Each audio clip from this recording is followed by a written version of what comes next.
Chapter 462. Yes, they're here for you.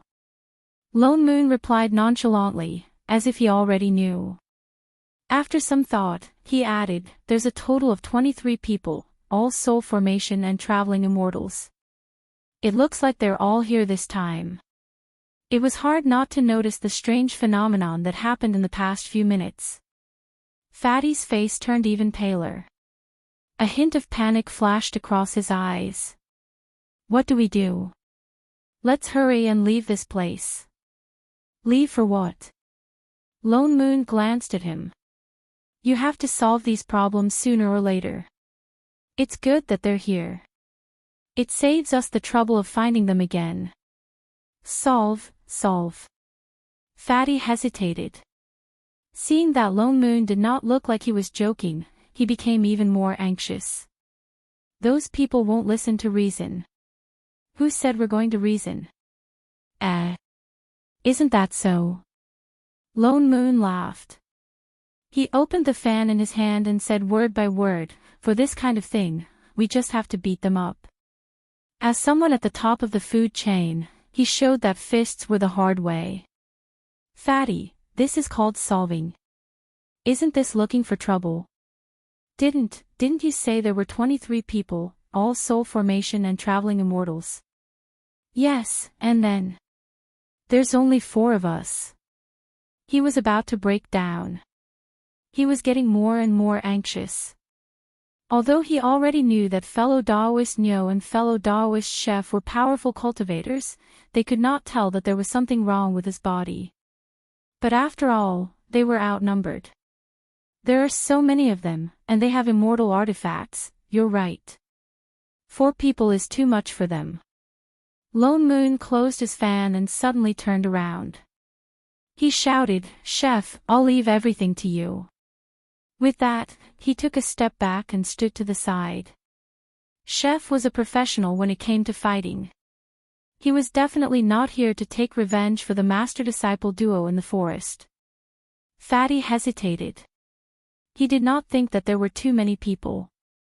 He wanted to continue persuading, I didn't mean. Before he could finish speaking, I Ching raised his hand, and a long sword appeared in his hand. A wave of sword chi that was thousands of times more terrifying than the lightning tribulation from before came crashing down, as if filling up the entire world. Fatty felt his legs turn to jelly. He almost knelt down. Even the approaching auras in the distance suddenly stopped, and some of them even fell from the sky.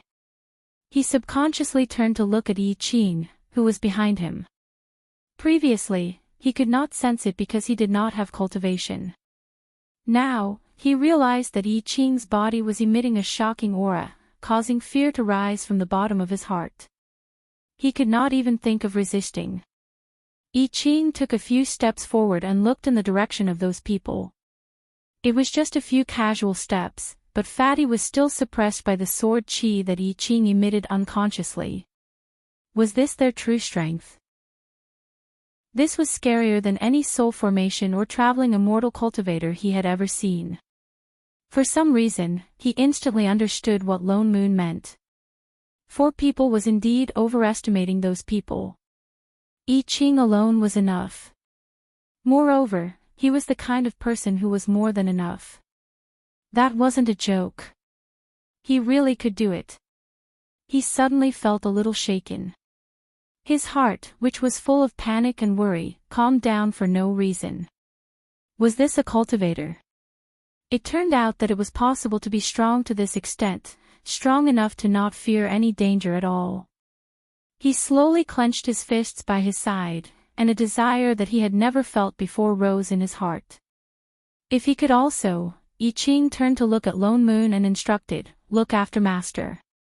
Don't lose him again. Got it. Lone Moon waved his hand out of habit. Only then did he tighten his grip on the sword in his hand. The sword chi around his body thickened. He was just about to fly up and finish the battle quickly. Wait a minute. Fatty suddenly spoke, as if he had thought of something. There was a seriousness on his meatball-like face. He cupped his fists and bowed to the two. Can I ask the two of you not to attack? No way, Fatty. Lone Moon looked like he was looking at a Virgin Mary. You want to let them go? No. He shook his head, clenched and unclenched his fists a few times, and said word by word, I want to settle the grudge between me and them myself. Lone Moon and I Ching exchanged a look and fell silent. Thanks to the help of the three of you, I am now a cultivator. One day, I will personally seek justice for them. He looked straight at the two of them and said even more seriously, please give me a chance. Can you not attack for now? Fellow Taoist chef. No.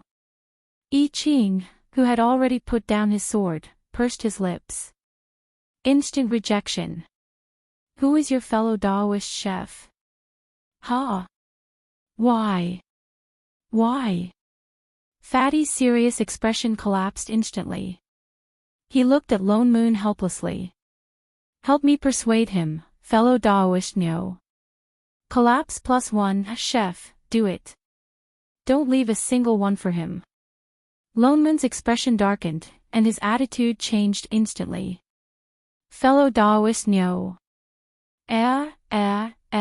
For all. No, fellow Taoists. Can't you give the newbie a chance to take revenge? Seeing that chef had already flown up on his sword, and even Lone Moon, who was planning to slack off, had summoned his flying sword, Fatty felt despair. Chef Shining, who was nibbling on a fruit, suddenly said, I'm hungry. Kacha, the figure that was about to fly away suddenly stopped in midair. Yes, master, no problem, master. The sword chi around I Ching extinguished. Without hesitation, he flew back with a swoosh. He skillfully took out pots and pans and started a fire to cook, Lone Moon, Fatty. 5 minutes later. Dozens of figures descended from the sky. All of them had high cultivation levels, and the least of them was a soul formation cultivator. They walked towards the unlucky thatched cottage not far away and checked inside and outside several times. They also released their divine perception to scan the surrounding radius of a few kilometers, but still found nothing. Strange, why did his aura suddenly stop? Could it be that we came too late? He got away. He's immortal with such serious injuries. Even if he's still alive, how could he hide from so many of us? The strange phenomenon in the sky just now might not have been caused by him. Impossible. It's definitely because of him. I clearly sensed his aura. And the sex array seal tablet has been destroyed, which proves that the spirit sealing array set in his sea of consciousness has been broken. Other than Huizhe, no one else can cause such a strange phenomenon. But only core formation will cause the lightning tribulation. Even if he can cultivate, it's impossible for him to form his core so quickly, right? What I'm afraid is that it'll be like the last time. There's an expert helping him and deliberately hiding him. No matter what, we have to find him first. Don't forget, the day of welcome is coming soon. If we still can't find him, who among us can get anything out of this? As if thinking of something, all the cultivators' expressions changed. After a while, the person who spoke first said hurriedly. Search. Even if there's only a piece of flesh left, we have to find him even if we have to dig 3 feet into the ground. So the group of people searched carefully in the same place again and again before leaving one by one, heading towards other places to search. The 4 people who had been sitting in the array tens of meters away and eating dinner, Fatty, who had gotten used to it very quickly, expressed that he was not affected at all. He even wanted another bowl of white rice. Chapter 463. It wasn't until all the cultivators who chased after him left that Fatty put down the bowl of rice that had been empty for the umpteenth time. Only now did he have a sense of reality of escaping from the control of divine imperial sect. He no longer had to worry about not being able to walk out of the blood array alive, and no longer had to worry about being eaten alive. Looking up at the three people in front of him, his eyes darkened. After a while, he seemed to have finally decided something. Suddenly, he stood up, took a step to the side and bowed down. "Thank you, seniors, for saving my life." He kowtowed seriously, and seemed to have used too much force, directly making a small pit in the ground. "I know that you may not care for my repayment, but I will always remember this kindness. My cultivation is low, and I know that my body is special. With my strength alone, sooner or later I will become food for others. So..." He suddenly turned to look at Lone Moon. "Can Senior please teach me the real Tao of cultivation?" Lone Moon was stunned for a moment, and glanced at Fatty. "From what you say, you want to rely on us." Fatty gritted his teeth and kowtowed a few more times, his expression even more serious. "Although it's a bit difficult, I have no other choice. Senior, please help me." Lone Moon's eyes narrowed, and he put on the professional expression of an unscrupulous businessman. Smiling, he said, "You want us to teach you cultivation. Aren't you afraid that just after chasing away the wolf, a tiger will come in? You must know that we are cultivators too. Maybe we are also here for your body. You must know that your flesh and blood are very beneficial to cultivation." "No." Fatty shook his head hard, his eyes full of trust. Subconsciously, he turned to look at Shining, who was lying lazily on the table beside him. For some reason, from the first time he saw Miss Shin, he had a strange feeling that this person could be absolutely trusted. That feeling was very strange, but it was imprinted in his mind for no reason. "If you are here for my flesh and blood, that's even better."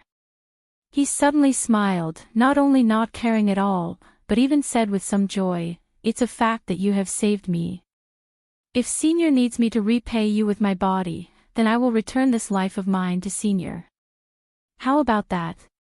Only then did Lone Moon stop smiling. This was a good Fatty who could distinguish right from wrong. Saving him was not in vain. In fact, he didn't want to let this matter go. Who asked him to be related to the rule force? Before he figured it out, he naturally wouldn't let him be eaten by those people. Thinking of this, he could not help but speak with some sincerity. "All right, you don't have to worry. To tell you the truth, your body is indeed strange, but we also want to know why. But before that, I will protect you no matter what. As for cultivation..." He was somewhat hesitant. Fatty anxiously kowtowed a few more times. "Senior, please grant me my wish. I will definitely work hard to cultivate. Before that, I will fully cooperate with you to find out the cause of the abnormality in my body, whether it is to bleed or cut off my flesh." Lone Moon frowned. "I said I don't want your flesh and blood. Then you can have anything you want as long as I have it. From today onwards, my body belongs to Senior." "Who wants your body?" "I." "Wait a minute. Why are you taking off your clothes?" He quickly pressed his hand down. "Senior." Yet Fatty still looked like he was seriously offering himself. He even picked up the fruit knife on the table. "Which piece do you want? I will cut it for you now." "Holy shit. Who asked you to cut it? Wait a minute. Why are you two wastrels looking at me like that?" "No." The master and disciple immediately looked up at the sky. "If not, why did you suddenly run so far away?" They were already 3 feet away. Both of them took another step back, their faces filled with, "I didn't expect you to be like this, Father Nyo. You won't even let Fatty off, so scary. No wonder he's always single, so this is his taste. That's enough, you two. I'm straight, alright.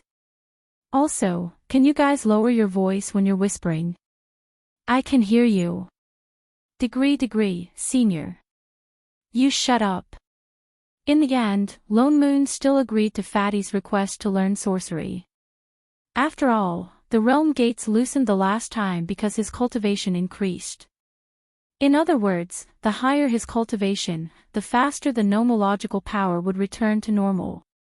And now, Fatty only had a high cultivation, but did not know any sorcery, not even the most basic sword kinesis. He looked like a nascent soul cultivator, but any golden core cultivator could probably kill him. So he definitely had to teach him, but who would teach him? That was the problem. Chef rejected him righteously. He had to be in charge of everyone's 3 meals a day, in addition to Shenying's afternoon tea, supper, snacks, fruits and pastries, and Fatty's white rice. He had no time at all. And Shenying. Forget it. Therefore, this glorious task naturally fell on Lone Moon's head. Lone Moon did not have much of an opinion at first. After all, with Fatty's affinity with spirit chi, it was not a matter of minutes to increase his cultivation, not to mention some commonly used sorcery and cultivation mantras. He felt that Fatty must be the disciple that he had the easiest time teaching. Until, for the 108th time, he fell from the sword without any warning. Lone Moon, Shenying, I Ching, flips table. For all degree, for all, why was it that a person with cultivation cheats, who had risen by 4 whole realms, could not even learn sword kinesis? What a scam! Fatty crawled out of the pit for the nth time, his face covered in dirt. He looked weakly at Lone Moon, who was full of murderous intent. Moss. Master. Who's your master? I only said I would teach you, I never said I would take you in as a disciple. Lone Moon glared at him and took a deep breath before saying, Come, explain to me, how did you manage to fly halfway and then break the sword in half? Spirit swords were worthless. Fatty lowered his head and shrunk into a fat quail. I was wrong. Lone Moon looked at the spirit sword that had broken into 2 for the nth time, and felt his heart hurt. Forget it, Father Nyo. Shenying could not help but comfort him. He's a newbie. Even newbies should not waste their swords like that. Was that broken sword? That was a broken spirit stone. It's not easy for him to look like this, please understand.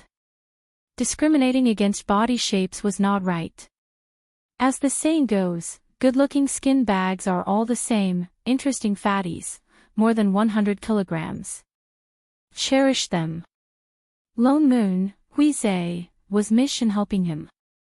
Why did he feel like he was stabbed again? It's already noon anyway, why don't we eat first? Wastrel, shut up. Oh, why don't we let him use this? I Ching stepped forward, took out a long sword that was surrounded by immortal chi, and handed it to Fatty. Immortal weapon. Lone Moon frowned. He can't even control spirit swords, let him try. I Ching looked serious. Lone Moon was stunned for a moment, then nodded.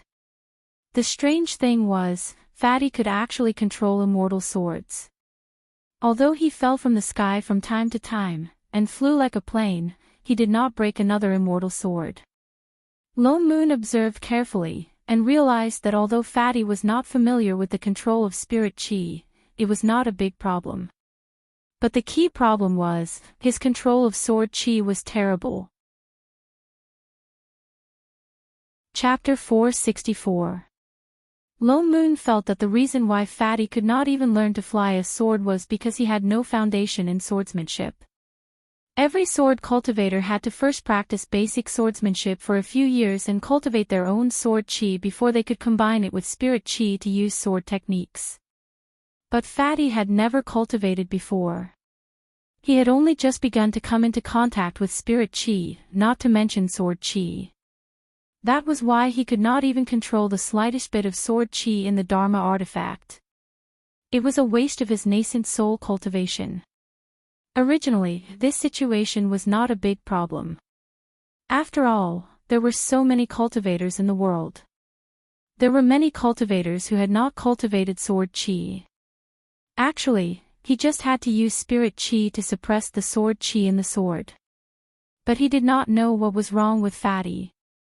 No matter how he moved his spirit chi, he could not suppress the sword chi. He seemed to have a grudge against sword chi. Once the spirit chi was transferred to the sword chi did not retreat. Instead, it seemed to have a chemical reaction and attacked each other. The longer it lasted, the more intense it became. The internal collapse caused the surface layer to be extremely fragile. In addition, Fatty was overweight, so it was natural that it broke. Fatty, did you have a grudge against sword chi in your previous life? Lone Moon looked back. He had already flown for 3 days, but he was still flying like a skyscraper. He estimated that even an immortal sword would not be able to hold on for long. He could not even subdue the sword chi in a flying sword. He suddenly wondered if he had been hallucinating when he rose 4 big realms in a row. I'm sorry. Fatty's face was full of guilt. He looked at Lone Moon with a face that was even fatter and bruised from the fall. I will work hard, master. Who's your master? Lone Moon glared at him. I don't have a disciple as stupid as you. Among the hundreds of disciples in Invincible Sect, there was no one as stupid as him. Maybe he is not suitable to cultivate the sword, I Ching could not help but say. He has a high affinity with spirit chi. He may be more suitable for spirit cultivation. He also has a 5-elemental spirit root. He can cultivate pills, talismans, arrays and weapons. Father Nyo, why don't you teach him something else? No. Before he could finish, Lone Moon rejected him. Why? Nonsense. Lone Moon turned and glared at him. I only know how to teach sword cultivation. I can teach other things. You do it. Sorry, I scratched you. I Ching turned and flew back to Shenying's side, pretending not to have said anything. Master, eat the fruit. Shenying, Father Nyo, where are we going? Shenying took the fruit from Chef and took a bite. They had been flying for 3 days. The southernmost region, Lone Moon replied. What land? Shenying paused. Master, it's the place where Fatty wanted to go last time where the demonic beasts run rampant, I Ching explained. Oh. Shenying tilted her head. Why are we going there? It's all because of this Fatty you picked up. Lone Moon glared at her. His disdain for Fatty, this useless sword cultivator, had spread to the other 2.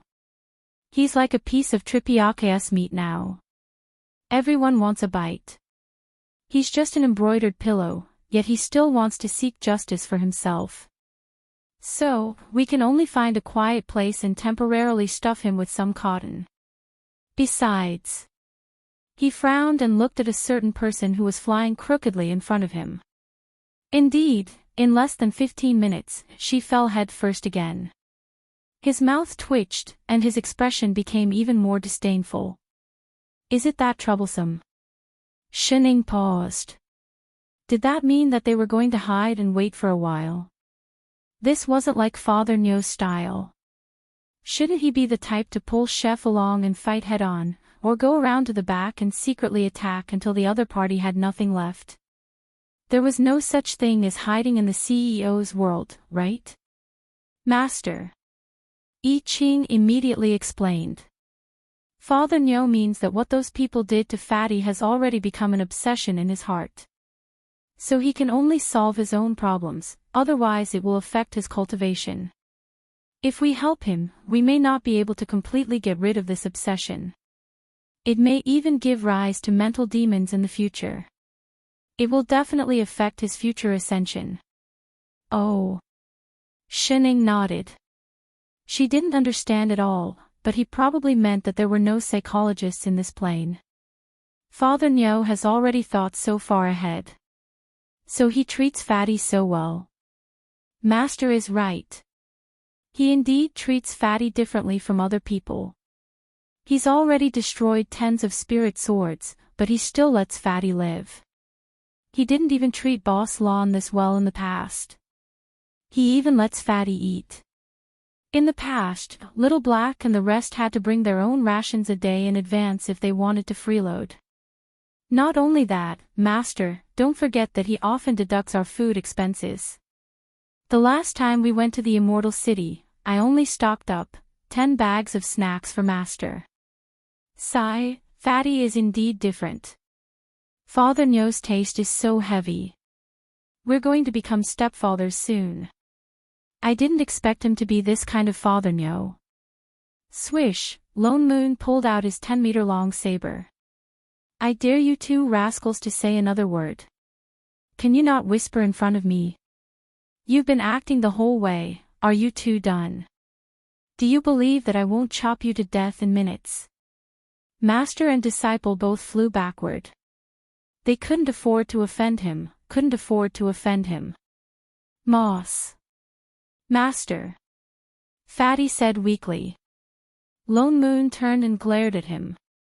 What? Do you want to die too? Fatty trembled in fear and almost fell down again. He pointed weakly in front of him and said, Southern Land, we're here. He turned back and found that a white mist had appeared in front of him. The white mist poured down from the sky and directly merged into a river on the ground. The white mist was very strange. It did not spread in all directions, but only condensed on the other side of the river, as if dividing the world into two. On this side of the river was an ordinary wasteland, but on the other side of the river, it was a stretch of white, and one could faintly see the green mountains and clear waters in the mist. This is. Lone Moon directly summoned a stream of spirit chi and waved it towards the white mist, but it seemed to meet with some obstruction halfway and disappeared directly. Wave-like patterns on the white mist spread out from the middle. Indeed, this mist is an array. He glanced at the few of them and directly flew down. Looking down at the boundary river in front of him, he saw that the water was so clear that he could see the bottom, and the rich spirit chi of the 5 elements rushed towards him. This is a spirit river. I Ching said with some surprise. Yes. Lone Moon nodded, he also saw the problem with this river. What is a spirit river? Fatty was stunned and could not help but ask. It's a river formed by the gathering of spirit chi. Lone Moon glanced at him and said directly, this place has gathered a large amount of spirit chi of the 5 elements to form a river, so it's called a spirit river. It's similar to a spirit vein, except that spirit veins are alive and can circulate endlessly, and can even move. But the spirit river is dead, it can only stay in one place. He released his divine perception and directly scanned the entire southern land. It seems that this spirit river flows through the entire southern land, transporting the spirit chi of the 5 elements to various areas. Together with this white mist, it just happens to form a natural array, isolating the entire southern land inside. Array. Fatty was stunned. Lone Moon glared at him. Didn't you always want to come to the southern land? Didn't you ask about it? I only heard that the southern land is dangerous and demon beasts run rampant, Fatty answered. From time to time, powerful demon beasts will run out, so even traveling immortals dare not enter the southern land. It's not that they dare not, it's that they can't. Lone Moon snorted coldly. No matter how powerful the demon beasts are, they are at most 12th level demon beasts at the peak of the soul formation stage. Traveling immortals are not afraid of them. But this natural array gathers the spirit chi of the 5 elements, and it traverses the entire southern land. It is one with this place. As long as one is a cultivator, once they cross the river, they will definitely disrupt the normal flow of spirit chi in the river. The spirit chi in the cultivator's body will cause the spirit chi in the river to backfire. Unless one's cultivation is high enough to resist the spirit chi in the entire spirit river, there is no way to enter. Fatty's face paled. That means no one can enter. No. Lone Moon answered. Mortals can enter. Without spirit chi in the body, naturally there would be no backfire. But he was no longer a mortal, right? Fatty's face fell. What do we do? Is there no other way to cross the river? There is one. Lone Moon's eyes narrowed, and he smiled amiably. He beckoned to Fatty and said, "Come over and cooperate." "Ha!" Fatty was stunned. "Come stand in front." He pointed to the empty space in front of him. Fatty looked confused, but he still walked over obediently. "Master, I'm standing here." "Ah!" Before he could finish speaking, Lone Moon suddenly lifted his leg and kicked him in the butt. There was a splashing sound, and Fatty fell directly into the river like a sandbag. In an instant, the entire river was blocked, and the water level was cut off. "Let's go, we can cross the river now," Lone Moon shouted. With that, he stepped on Fatty and walked over. "Shining, Ching," was Father Nyo venting his anger on Fatty because of their words just now? It was definitely true. Chapter 465. Fatty was a 5-elemental spirit body, which was exactly the same as the 5 types of spirit chi in the spirit river. In addition, he had an insane affinity with spirit chi. The spirit river would only think that he was part of the natural array formation and would not bite him at all. In other words, he was the best array formation stone. Therefore, Lone Moon's kick could be considered to be justified and fair. He was definitely not venting his anger on them. After they crossed the river and passed through the layer of white fog, they saw a dense forest in front of them. There were towering trees everywhere, and they could not see the end of it. Other than the aura of the strange beasts, there was also a faint and cold aura in the forest. Demonic chi. Lone Moon hesitated for a moment and carefully confirmed that it was indeed demonic chi. Why would demons and beasts appear in the same forest at the same time?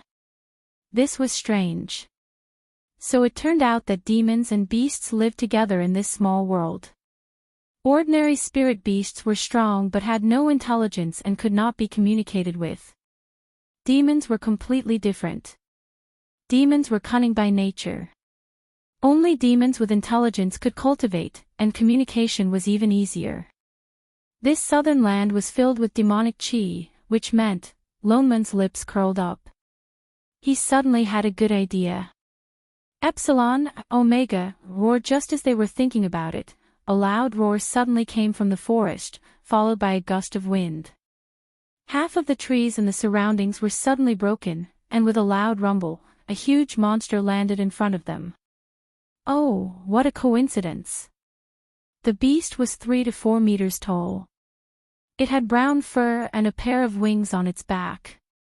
Its body was surrounded by visible wind blades, and when it opened its mouth, a gust of wind would come out. It's a wind beast. Fatty, who finally climbed out of the river, widened his eyes. He looked at them anxiously and said, "I saw it in the ancient books. This is a 9th-level wind-type demon beast, equivalent to the nascent soul stage." "Oh." Shining replied. "Can we eat it?" Fatty was stunned. He thought that they did not realize the seriousness of the problem. He hurriedly explained, "Miss Shin, although this beast is only 9th level, it's extremely fast. Even soul formation cultivators might not be able to catch up to it. It's very difficult to deal with. It seems like there are still some among you who have eyes." Just as the fatty finished speaking, a gloomy male voice suddenly rang out. Another figure appeared in the forest, walking towards them step by step. Upon closer inspection, it was a green-robed man with an extremely bewitching appearance. There was a strange red totem between his eyebrows, and his lower body had a large green snake tail. From time to time, he would spit out a red snake tongue. Its cultivation was not high, only a rank 6 snake demon. "You're actually able to recognize my wind beast. You do have some good eyesight." Unfortunately. He glanced coldly at them and smiled. You just had to come to the Southern Territory and court death. He raised his head and touched the giant beast beside him. His eyes instantly turned cold. Then you are destined to become food for me, the wind beast. As soon as he finished speaking, the wind beast seemed to have received some sort of command. It opened its mouth and roared at the crowd. For a moment, a strong gust of wind blew towards everyone again, bringing with it a white flash. Fatty was shocked. It's a wind blade. Get out of the way. Ah, Garolu. Before he could finish his sentence, the other three didn't move. Instead, he was blown back by the wind and fell into the river again. A large amount of Spirit River water gushed in, and a series of gurgle sounds could be heard. The three of them. Were all fatties so full of drama? You can actually dodge the wind beast's wind blades. It seems like you guys have some skills. The snake man's expression darkened. He waved his hand at the wind beast and said, "Eat them." The wind beast roared again. With a flap of its wings, it disappeared from the spot. At the same time, an invisible murderous aura rushed towards the three of them. Chef. Shen Ying's eyes lit up. Suddenly, she said, "Why don't we have barbecued meat for lunch?" "Yes, master, no problem, master." I Ching understood immediately. With a twist of his hand, a long sword appeared in his hand. Humph. It's useless. The snake man laughed coldly. It's too late to resist now. No one can keep up with the wind beast's speed. Rumble. Before he could finish speaking, there was a loud sound. Something huge fell from the sky and landed right in front of him. The huge beast that had been roaring earlier was now lying motionless on the ground. Its mouth was still open, but it was no longer breathing. The snake man. What just happened? He looked up subconsciously. The enemy in front of him was now standing on the mountain-like corpse of the wind beast. With a swing of the sword in his hand, he chopped off the beast's head. Dark red blood spurted out, splattering all over the snake man's body. As if sensing his gaze, the person on the carcass suddenly turned his head and looked at the snake man. The snake man's entire body trembled. His entire body froze. Two words flashed through his mind. Is identical to, "Master, do you want to eat snake meat?" I Ching asked seriously. No. Shening shook her head. There are too many bones. All right, master. I Ching turned back and summoned a rain of swords. He began to cut up the snake man's meat, dismemberment, seriously. The snake man's eyes widened, almost as if they were going to pop out of his eye sockets. His breathing quickened as he watched the wind beast split into 4 pieces, 8 pieces, 10 pieces, dozens of pieces. Finally, boundless fear overwhelmed everything else. As if he could not take it anymore, he screamed and turned to run towards the forest. Demon. Lone Moon, Shening, Qing, who was the monster here? Could this snake have a little bit of race be in its heart? The corner of Lone Moon's mouth twitched.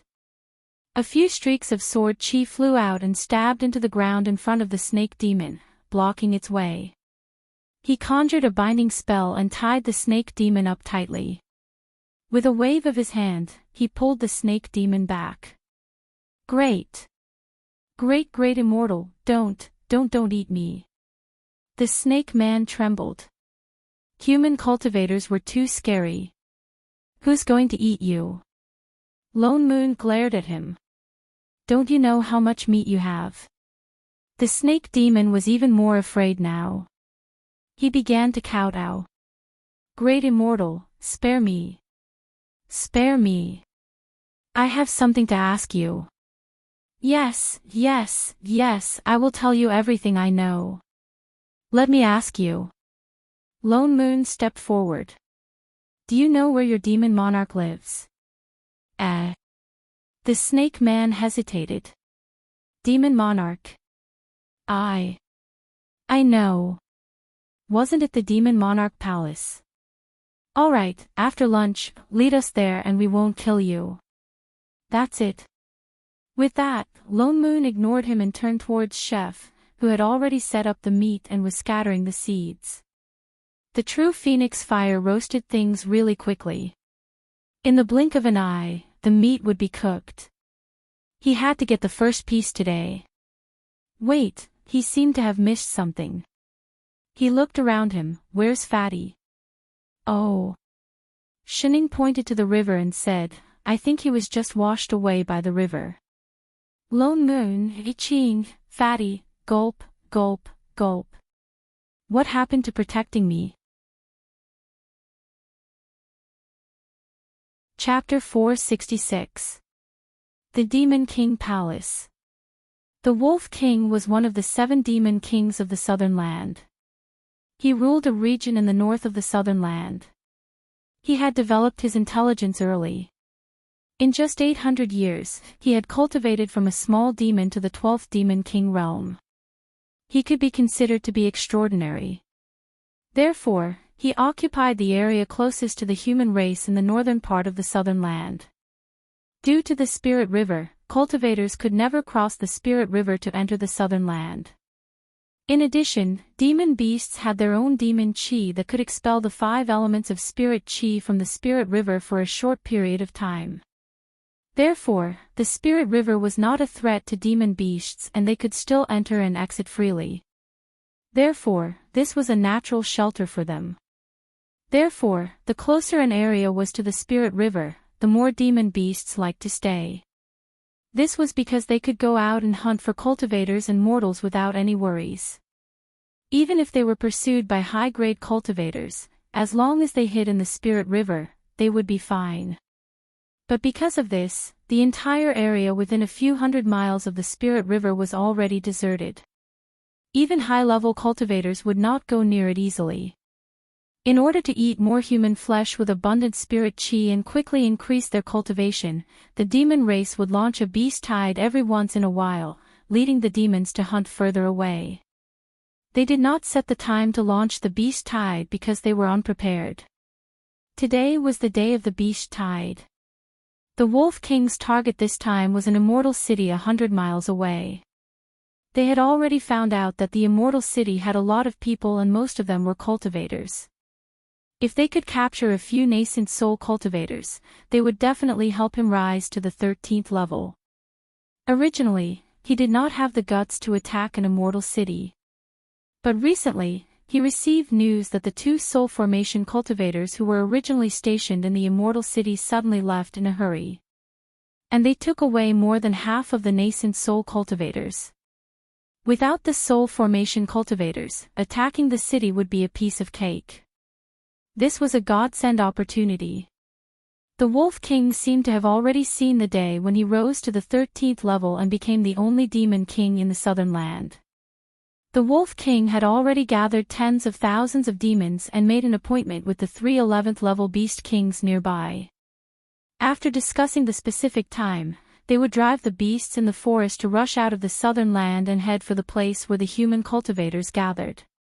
But before he could discuss the specific time of attack, a small demon rushed into the palace in a panic and interrupted them. King, no, no, no. Not good. The small demon ran in a hurry with a face full of fear. He lost his balance and fell to the ground. What are you screaming for? The Wolf King glared angrily at the little demon. Didn't you instruct me not to cause trouble when discussing matters with the Beast Kings? No, no, Your Majesty. Something happened. The little demon panicked even more. He curled up on the ground and trembled slightly. You'd better be in a hurry. Otherwise, this king will eat you. The Wolf King directly released his might as a warning. The little demon trembled even more violently, as if he had thought of something horrifying. He pointed outside and said, There are a few cultivators who broke in. A cultivator has broken in. The wolf monarch was stunned for a moment, and then laughed wildly. Ha ha ha ha, there's actually a fearless cultivator who dares to break into the southern region. You've come at the right time. His face was full of joy, and he didn't take the little demon's words seriously at all. It won't be too late for me to attack the immortal city after I eat them as a sacrifice to the flag. As he spoke, he licked his fangs, as if he had already tasted meat. He looked at the little demon and said, "Tell me, where is that person now? Is he still near the spirit river?" "No, no." The little demon's face turned pale. "They are already outside the palace." "Humph, looks like he has some skills." The wolf monarch snorted coldly. "But he came at the wrong time. He just had to run into me gathering troops. There are tens of thousands of my demon army outside. I'm afraid he won't be able to escape even if he grew wings." My majesty, the demon army is already gone." The little demon was already trembling like a candle in the wind. "What's gone?" The wolf monarch was stunned, not understanding what the little demon meant. "Tens of thousands of demon army, none, all gone." "What? I just patrolled a quarter of an hour ago. How could they be gone?" "It's true. They were all killed by those cultivators." "Nonsense." With a wave of his hand, the wolf monarch instantly sent the little demon flying with a wind blade. He stood up angrily, ignoring the few beast kings beside him, and directly walked out of the palace. "I want to see what kind of human cultivator can scare you so badly that you actually think he can stop my demon army." With that said, he casually removed the soundproofing spell in the palace and directly strode out. He released all the demonic aura in his body without holding back and shouted, "Who dares to barge in?" Roar! Before he could finish speaking, a huge demon beast suddenly fell from the sky and directly smashed down. With a plop, the demon beast's entire body was crushed under it. Before it could react, a sword light followed closely behind. There was a swoosh, and like a nail, it directly pierced through the demon beast's body, along with the demon king below, and then, there was no then. The three beast kings that came out with the demon king, with a swoosh, their faces instantly turned pale. They subconsciously looked up into the sky, only to see that in the sky full of sword light, two unfamiliar white figures were slowly descending, carrying with them a terrifying pressure that covered the sky and covered the earth. The three beast kings trembled at the same time and knelt down at the speed of lightning. "Great Immortal, please spare us. We were wrong." Three Lone Moon and I Ching were stunned for a moment before they landed, stepping on the demon beast's corpse in front of the palace. I Ching ignored the beast kings and casually pulled out the spirit sword that was stuck in the middle. Lone Moon smiled at the three of them. "You can transform. It seems that you are an 11th level demon beast." "Great Immortal, indeed, yes." The three of them trembled. "Then are you the demon kings who control this place?"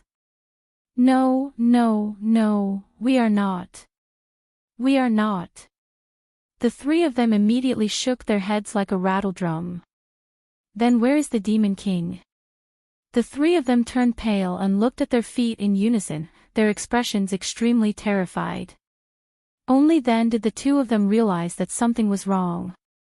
They looked at each other and jumped down from the beast's corpse. I Ching grabbed the beast's tail and lifted it up. He was stunned for a moment. Why is there another one down there? He didn't see it just now. He saw a 2-meter-long wolf demon under the demon beast. It was no longer breathing and even its body was flat. It seemed that its meat could not be used for cooking. What a pity. This is the demon king. Lone Moon was stunned. The three beast kings nodded like chickens pecking at rice. It was too lousy. Why did it go offline before appearing? They had originally wanted to have a friendly talk between the two races to solve the problems of food, clothing, housing and transportation in the southern land. Who could they talk to now? What's next? I Ching asked as he put away his sword. Lone Moon's mouth twitched. What else could they do? The leader was dead. They had made a wasted trip. He looked down at the lifeless wolf demon on the ground. Although it was already dead, there was still a bloody grievance surrounding it. It did not dissipate for a long time. He did not know how many people it had eaten to have such a strong grievance. Compared to the clean rabbit from back then, this demon king was far worse. Chapter 467. Demons were different from human cultivators. Demon beasts retained their bestial nature, so there was no such thing as mental demons. But if they ate the flesh of people who died in vain, they would be stained with bloody grievances, and grievances could not enter the immortal realm. The lightning tribulation of ascension would wash away all the grievances on demon beasts, so no matter how high a demon beast's cultivation was, as long as it ate a human, it would most likely be struck to death by lightning. This was also the reason why there were so few demon immortals. When they first arrived, they had already discovered that there were tens of thousands of demons gathered here. They did not want to make a move. After all, Chef was from the divine race. Once he released his divine aura, even the most powerful demon beasts had to kneel. Unfortunately, when they arrived, the demons were fighting over something. Upon closer inspection, they realized that it was a mortal child. He looked less than 10 years old, and he was no longer breathing. In a fit of anger, he attacked and wiped out all the big demons that were stained with bloody grievances. Obviously, the natural geographical location of the southern land, while protecting these demon beasts, also led them down the wrong path. The good image that Rabbit created in front of them at the beginning of the demon race could not be applied to this small world at all. They were all demons, why were they so cowardly? But thinking about it carefully, Rabbit could become the myriad demon king and unify the demon world because of Shining. Before that, there were many demons who ate humans. Lone Moon turned to look at the three shivering beast kings. Perhaps because the beast race preferred natural treasures to eating humans, they did not have bloody grievances on them. Let's go back to Shining first. Lone Moon looked at the sky and replied to Chef. It's getting late, if we don't go back, we'll get lost again. I Ching had no objections. He directly picked up the demon beast beside him and stuffed it into his storage bag. Then, he flew back on his sword. Lone Moon looked outside the demon monarch palace, at the ground full of demon corpses, frowned and turned to look at the three on the ground. The three of you. Yes. Yes, yes. The three immediately knelt even lower. It's too dirty here. Clean it up and come to the Spirit River in 4 hours. I have some instructions. Of course. Lone Moon's eyes narrowed. You can also not come. The kind that never came. The three's hearts went cold. Instantly, they trembled again and nodded frantically. Yes, great immortal. We will definitely come, definitely. Lone Moon then turned and summoned his spirit sword. Just as he flew up, he thought of something and turned back to instruct, oh right, bring a rabbit over. With that said, he flew away. The three of them, what does that mean? What do you want to bring a rabbit to eat? Should he be alive or dead? Great immortal, please explain yourself. When Lone Moon and I Ching returned, Shining was sitting on a rock, nibbling on a fruit obediently. Fatty was lying beside her, completely drenched. Perhaps because he drank too much water, he had yet to wake up. As Shining ate the fruit, she was still in the mood to give Fatty first aid. Every time she took a bite of the fruit, she would slap Fatty's stomach. Every time she took a bite, she would slap him again. Fatty spurted out water like a musical fountain. There was already a puddle of water on the ground. No one knew how long he had been vomiting. The corner of Lone Moon's mouth twitched.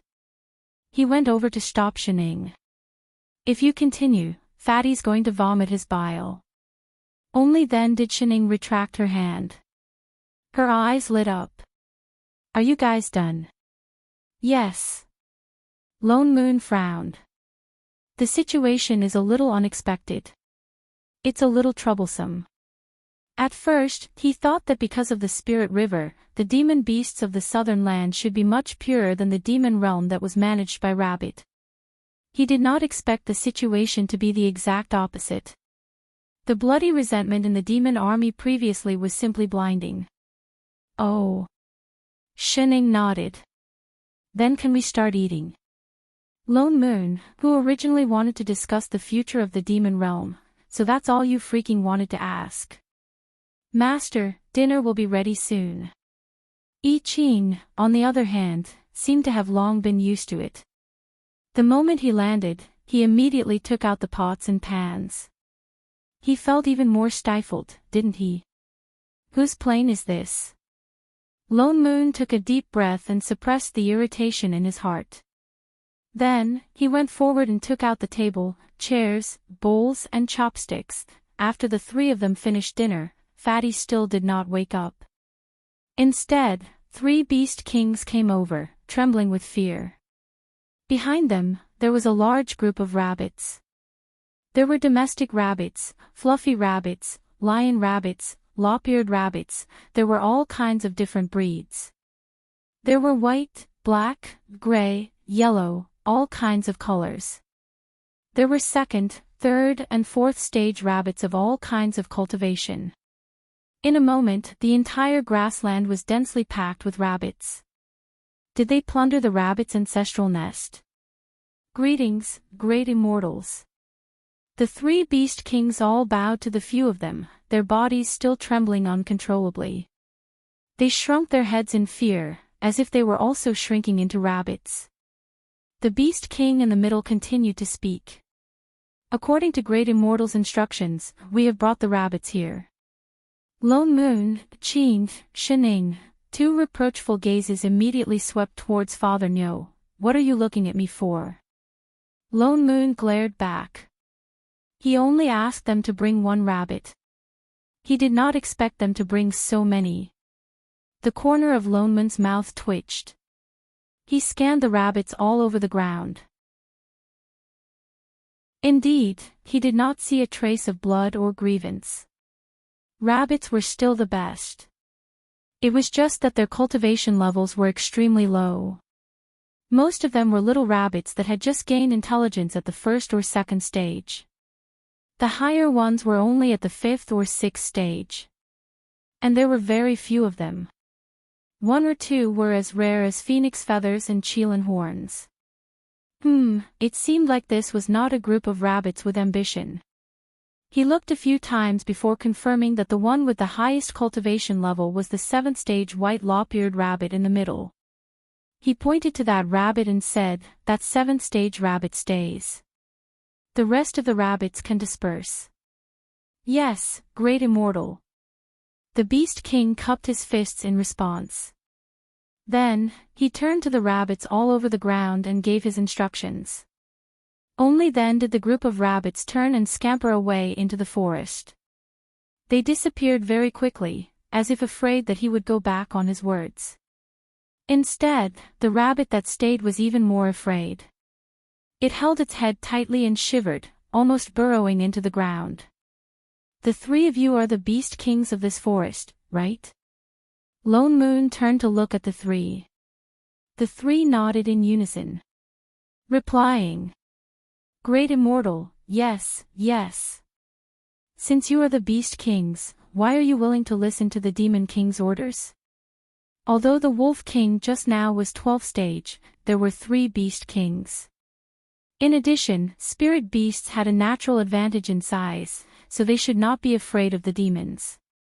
However, judging from the attitude of the spirit beasts in the forest, their status seemed to be lower than the demons. It was the same with the wind beast from before. It was obviously a 9th stage beast, but it was willing to be ordered around by the 6th stage snake demon. What's more, it was in a situation where there was no contract. The 3 beast kings looked at each other as if wondering why he asked such a question. After a while, the beast king in the middle said, replying to Great Immortal, "It's because the demons usually protect our clan's spirit herbs from being stolen by others. That's why we cooperate with them to deal with human cultivators.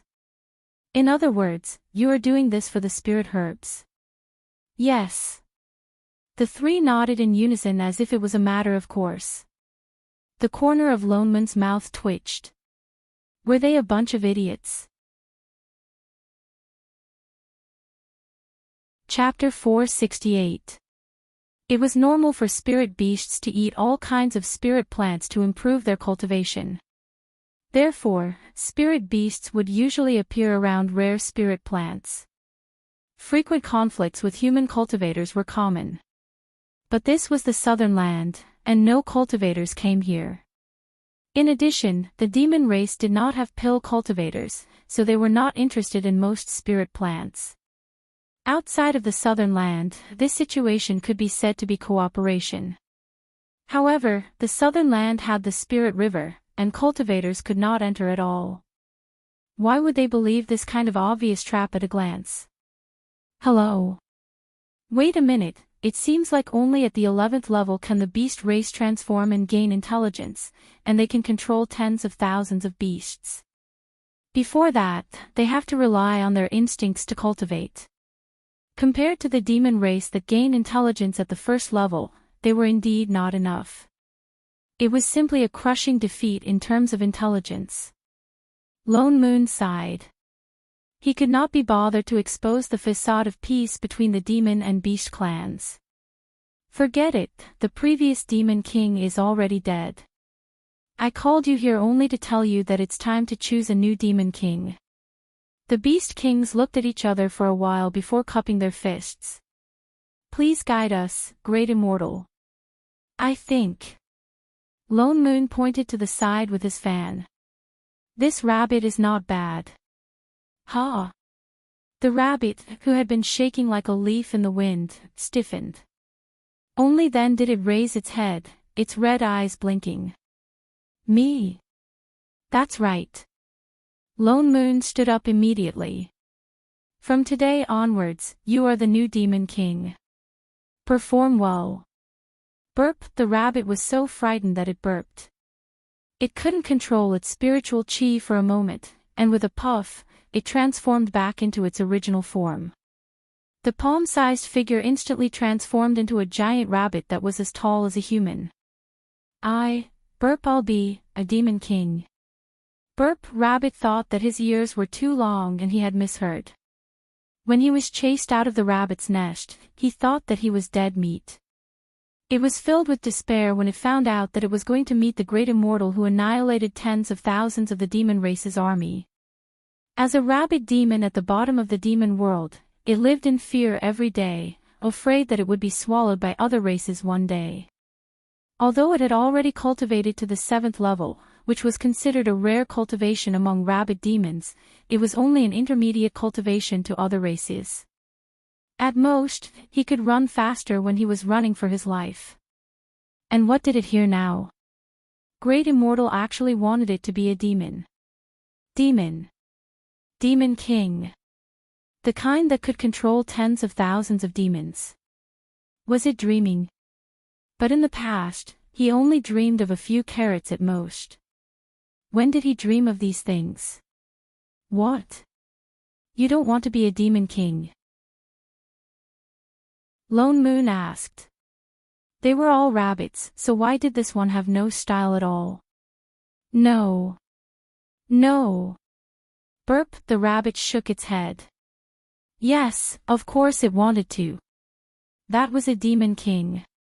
It took a deep breath and suppressed the fear in its heart before answering, Great Immortal, I'm only at the 7th stage, I'm afraid I can't convince the masses. Don't worry about that. If I say you can do it, then you can do it. Cultivation was something that could be achieved through practice. But But Rabbit looked like he was about to cry. He sniffled and gritted his teeth.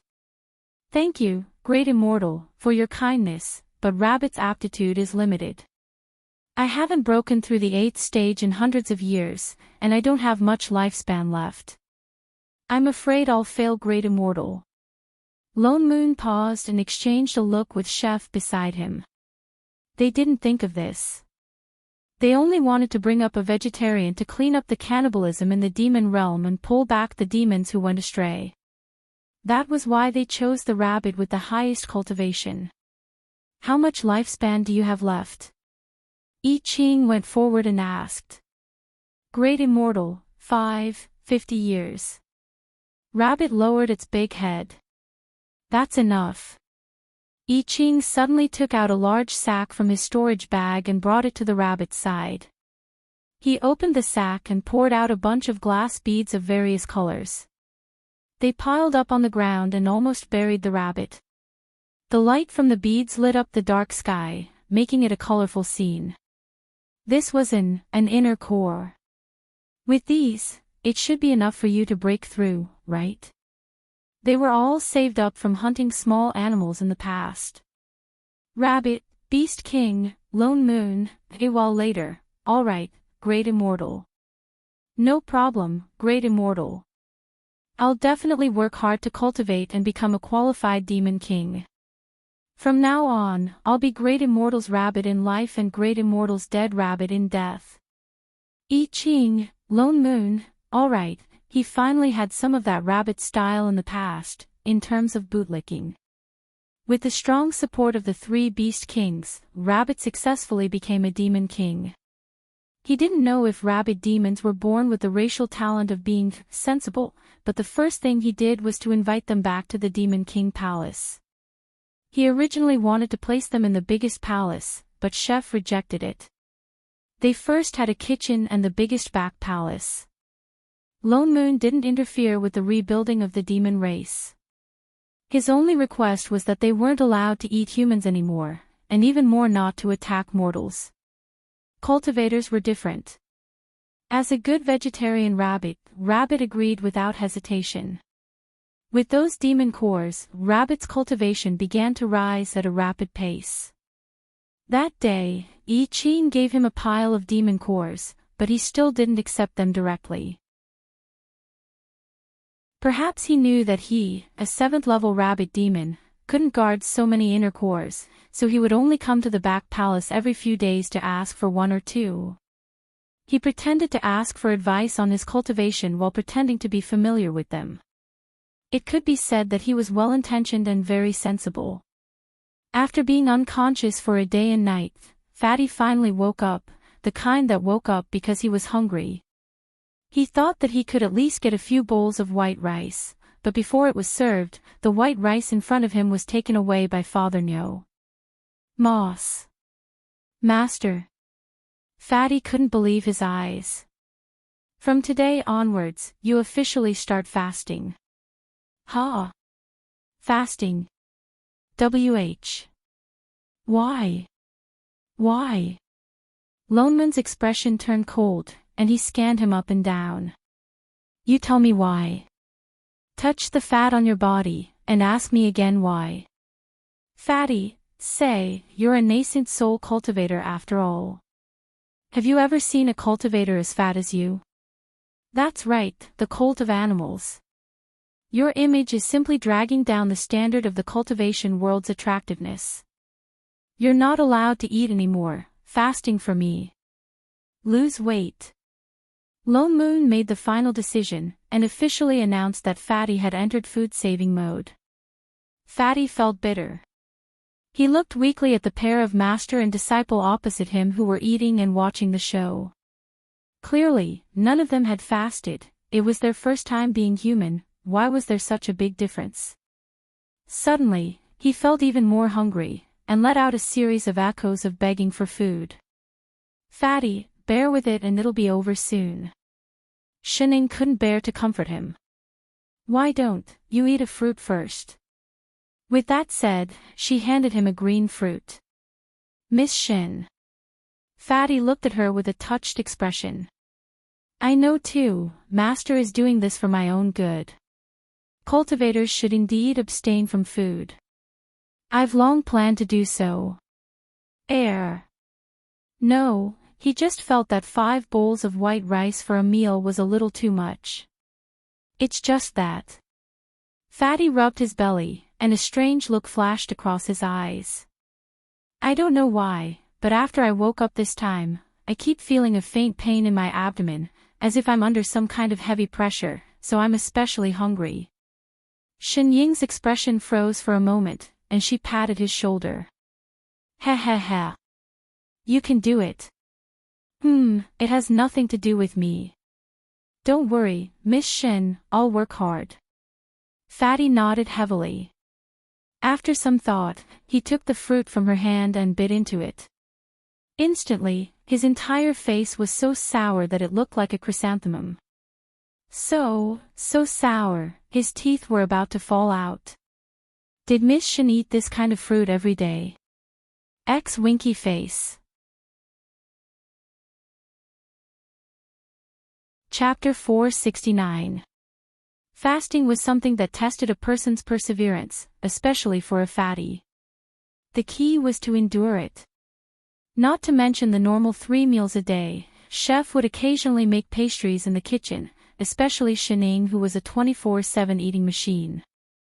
Occasionally, there would be the sound of the rabbit chewing on the inner core. It could be said that the temptation of the rear palace was everywhere. However, Fatty managed to endure it. He said that he would abstain from eating and really didn't go to the table again. He gritted his teeth and ignored the temptation of all the delicious food. When he was really hungry, he would ask Father Nyo for a fasting pill. In a short 2 months, Fatty was already so hungry that his face was haggard, and his feet felt like they were floating. Then, he gained 1 kilogram. Lone Moon, Qing, Shening, Father Nyo was a little crazy, so desperate, so there really was this kind of fatty in the world who grew fat by drinking water, no, by breathing. Father Nyo, it seems that Fatty's body is really different from ordinary people. I Ching glanced at a certain fatty who was meditating with green eyes and said, I checked his meridians and found that there are no residual impurities in his body. He is a spirit body like ordinary cultivators. No impurities. Lone Moon was stunned. That's impossible, he has been immortal for more than 20 years. Even if he ate spirit rice, it can't be completely free of impurities, right? He did not have an immortal body that could automatically refine the impurities in his body. Indeed not. I Ching nodded. Perhaps this is the 5-element spirit body. That means that he is as fat as a ball, and what is accumulated is not fat, but spirit power. You can say that. Madhav *Ker, these damn cheats. Since that's the case. Lone Moon walked forward and stopped beside Fatty, smiling warmly. Fatty, from tomorrow onwards, I will officially teach you how to cultivate. Fatty trembled involuntarily, but still replied honestly, Thank you, Master. Who's your master? Lone Moon glared at him. Call me by my name. Then. Master Nyo. Flips table.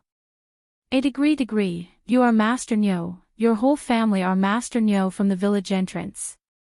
Lone Moon summed up the failures of his previous teaching experiences. He thought about it carefully and realized that the disciples in the sect had gone down the wrong path not only because of Shening, the cheat, but also because of his teaching style. What's more, Chef was the only sword cultivator that he had successfully taught. Furthermore, he had come when he had amnesia and was being taught at the last minute. Moreover, he was a sword cultivator and was born with a sword embodiment. Even if he lost his memory, his body would still have a certain amount of it. However, as a brainless fan, he did not go astray in the end, which proved that there was no problem with his teaching method. Now that it was used on Fatty, it was safe to replicate the exact same set. Hence, Lone Moon set up an identical 10-layer sword array in the back hall. He stuffed a sword into Fatty's hand and kicked him in. Let him start slowly from the first level. They were both little cheats, but he didn't think that Fatty could be like Chef, who could create his own sword technique and understand sword intent. However, it was not a problem for him to learn some basic sword moves. However, a few days later, Lone Moon really realized that Fatty's aptitude for swordsmanship was so bad that it made his hair stand on end. No, he was simply poisonous. Lone Moon thought that no matter how bad he was, with his nascent soul cultivation, it would not be a problem for him to get through at least 5 layers of the sword array. Hence, he specially set up an exit at the 5 layers of the sword array and threw him in without worry. However, 3 weeks passed, and there was no movement at all. Lone Moon thought that he had gotten to the upper layer of the sword array and was a little happy. However, Chef casually mentioned that he sensed that Fatty's aura in the sword array was getting weaker and weaker. It was estimated that he would disappear in a few days. Only then did he enter the sword array to look for him. He searched the entire 10 layers of the sword array and found Fatty, who had been unconscious for a few days, at the lowest layer. His body was also covered with small wounds caused by weak sword chi. That's right, he had collapsed at the first layer. Lone Moon had the urge to destroy his corpse at that time. How bad was his swordsmanship to fall at the first layer? Even chi refinement disciples with a little bit of cultivation could get through the sword array. As a nascent soul cultivator, what kind of tricks did he use to be beaten down here? Lone Moon felt his liver hurt. He had seen many smart disciples, but this was the first time he had seen such a stupid one. Damn it, he really wanted to throw the burden and leave. He had no choice but to increase the intensity of his training. Apart from entering the sword array, he also personally fed moves to Fatty. Swordsmanship and whatnot, one would naturally learn it after fighting more. Are you a pig? Do you know how to hide? How many times have I taught you this move? I'm sorry, master. Do you want to die, or do you want to be a delivery for the other party? I told you to block here, do you know how to block? Yes. Master. Crawl back here for me. What's the use of growing so much meat? Continue training. Yes, master, no problem, master. You fell at the first layer of the sword array again. Run 50 rounds around the demon palace. You are not allowed to use spiritual energy. Yes, master. Thus, the entire rear hall reverberated with Father Nyo's murderous roars every day. Even Rabbit, who came to collect his daily demon cores, was so scared that he revealed his original form. Then, he got used to it after being scared for a while. Straight-faced Rabbit went from shivering in the beginning to gnawing on the demon cores and watching carefully at the side. Perhaps Fatty's tragic state more or less served as a warning to others. Rabbit also cultivated more and more desperately. In just a few months, he was already an 8th-stage rabbit demon. As rabbit demons, cultivators, who also lived under great immortal Lone Moon's tyranny, Rabbit's heart softened. From time to time, he would smuggle some carrots and the like for Fatty under the cover of night. In the course of time, a revolutionary friendship developed between the two wretched fellows. Occasionally, Fatty could be seen hugging Rabbit's head and crying loudly. Brother Rabbit, I didn't expect cultivation to be so miserable. I'm so pitiful. Brother Fatty, hang in there. We can definitely become useful. Do you want to eat a carrot to calm down? Brother Rabbit, you really are my bosom friend. Can I have one more? Brother Fatty, I'll give you 3. You're indeed my best brother, Brother Rabbit, Brother Fatty, Lone Moon who happened to pass by. Heh, the two of you are quite close. Then let's enter the sword array together to cultivate from tomorrow onwards. Fatty, Rabbit, Sigma Q Paw bolt from the blue. A tragedy in the cultivation world. Are you a demon? Master, why wasn't Father Nyo so strict when I rewound? The crowd-watching chef asked. Maybe you skipped a grade too quickly back then, and he didn't have time to prepare for the lessons. The crowd chewing on fruits replied. Oh. Speaking of which, why didn't Father Nyo teach Fatty something else? She glanced at Fatty, who was crying out loud and was too miserable. She could not help but ask. Other than sword cultivators and body cultivators, aren't there also pill cultivators like Floaty and all-rounders like Boss Lon? Father Nyo didn't look like he didn't know anything either. Master. I Ching glanced at Fatty before explaining, it's not that Father Nyo doesn't want to teach, but in Fatty's current situation, it's most important to prioritize sword cultivation. Why? Chapter 470. Fatty's physique is special and he has the 5 elemental spirit body. Indeed, pills, talismans, arrays and weapons are easier for him than sword techniques. But because of this, sword techniques have become his only weakness. I Ching said in a low voice, Father Nyo can see this, so can Fatty's enemies. And he can't do anything about sword techniques now. He can't even fly a sword. This may have something to do with his physique. Even if he learns other spells, not to mention sword cultivators, even if he meets cultivators who are good at sword techniques, I'm afraid. Defeated instantly. Shining finished. Yes. I Ching nodded and added a few more plates of pastries on the table. Then he continued, so, Father Nyo's purpose in urging Fatty to learn sword techniques is not to improve Fatty's cultivation, but to let him quickly familiarize himself with sword techniques so that he can understand how to deal with sword cultivators in the future. Oh. I see. What's more, the earlier he starts training his sword techniques, the better. Even if he can't understand sword intent immediately, it's good to let his body form natural reactions. If he learns something else first and gets used to other attacks, it will be very difficult to change back. This was also why sword cultivators were always stronger than other cultivators. Oh. Shining nodded.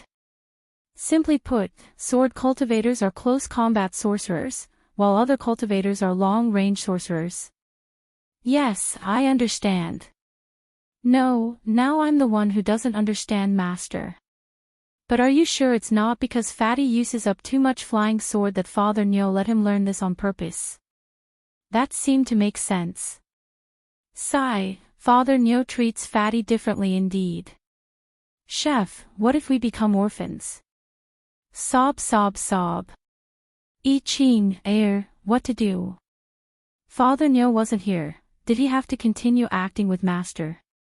It was so hard to be a boyfriend. Under Father Nyo's violent suppression, Fatty finally passed the first level of the sword array and successfully entered the second level. Lone Moon's expression, which was getting colder by the day, finally softened a little. Then without hesitation, he doubled Fatty's daily training. Of course, there was also Rabbit. Fatty's heart was barren, not a single blade of grass grew. He suddenly felt that the days when he first started abstaining from food were the days when he was in paradise, but it was gone in an instant. Fatty's face was full of despair. Before he could plunge into a new round of hell, something big happened in the Demon Monarch Palace. Demon King of Shilin. Lone Moon glanced at the bitterly laughing rabbit on the ground. What Shilin demon? Aren't you the Demon King? Could it be that someone dared to usurp the throne? No, no.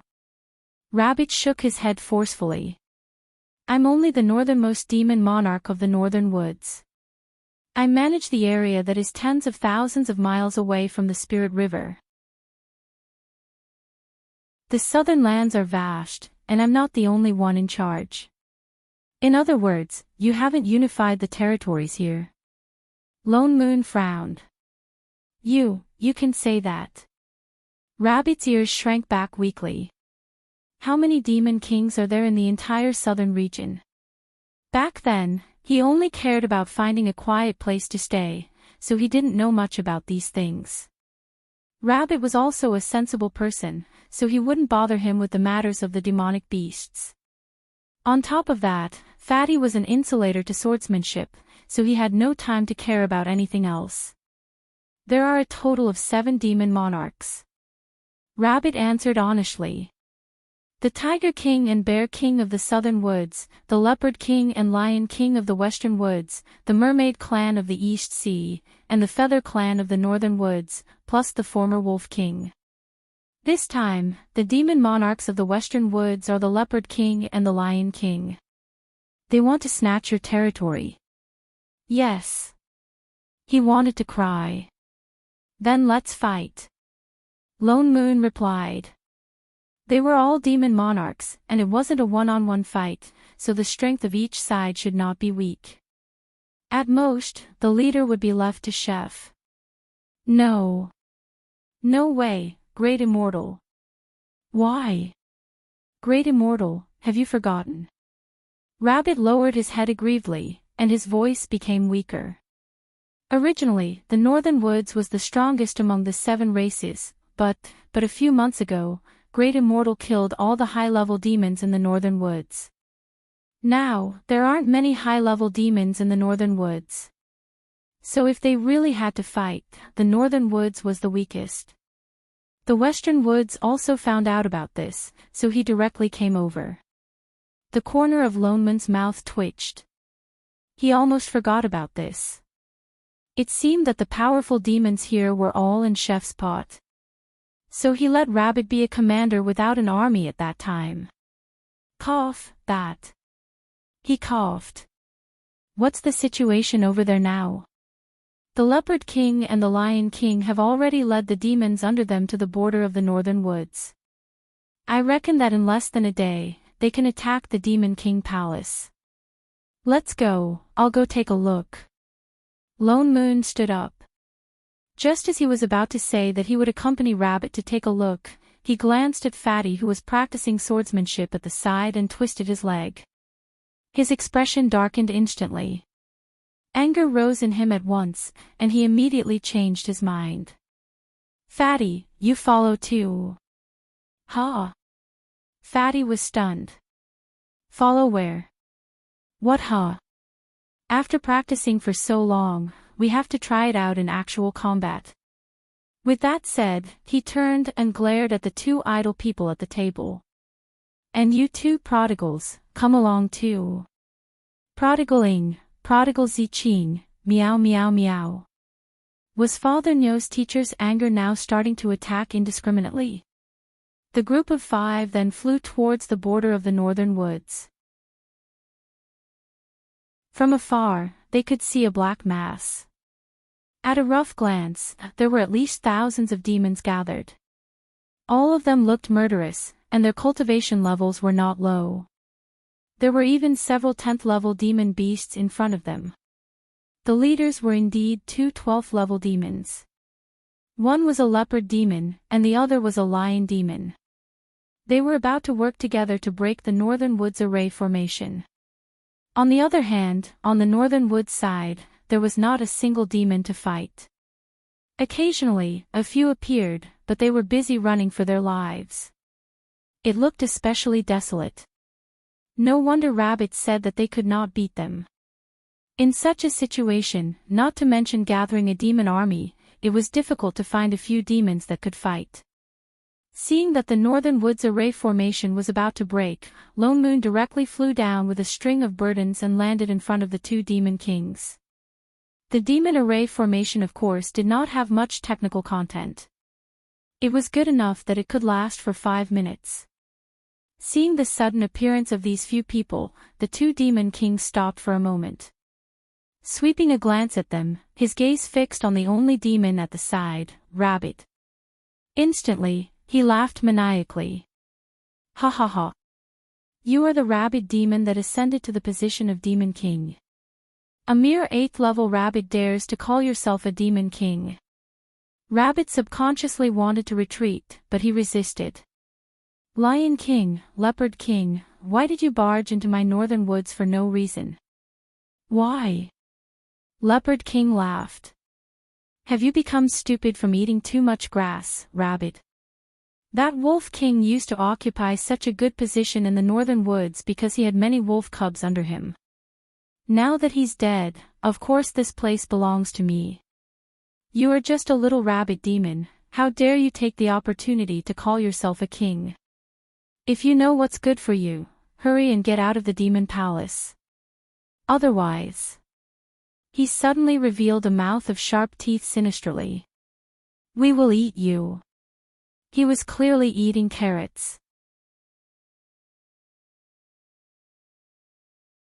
Chapter 471.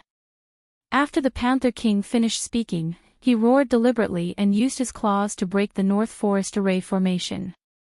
Suddenly, a gust of wind with wind blades came towards them. The rabbit's whole body stiffened. Under the huge pressure, it could not move at all. Lone Moon grabbed the rabbit and just managed to avoid those wind blades. Such bad breath. Shining subconsciously covered her nose. Did all small animals like to breathe at people? They were not paper planes. Having missed the rabbit, the Panther King's face darkened.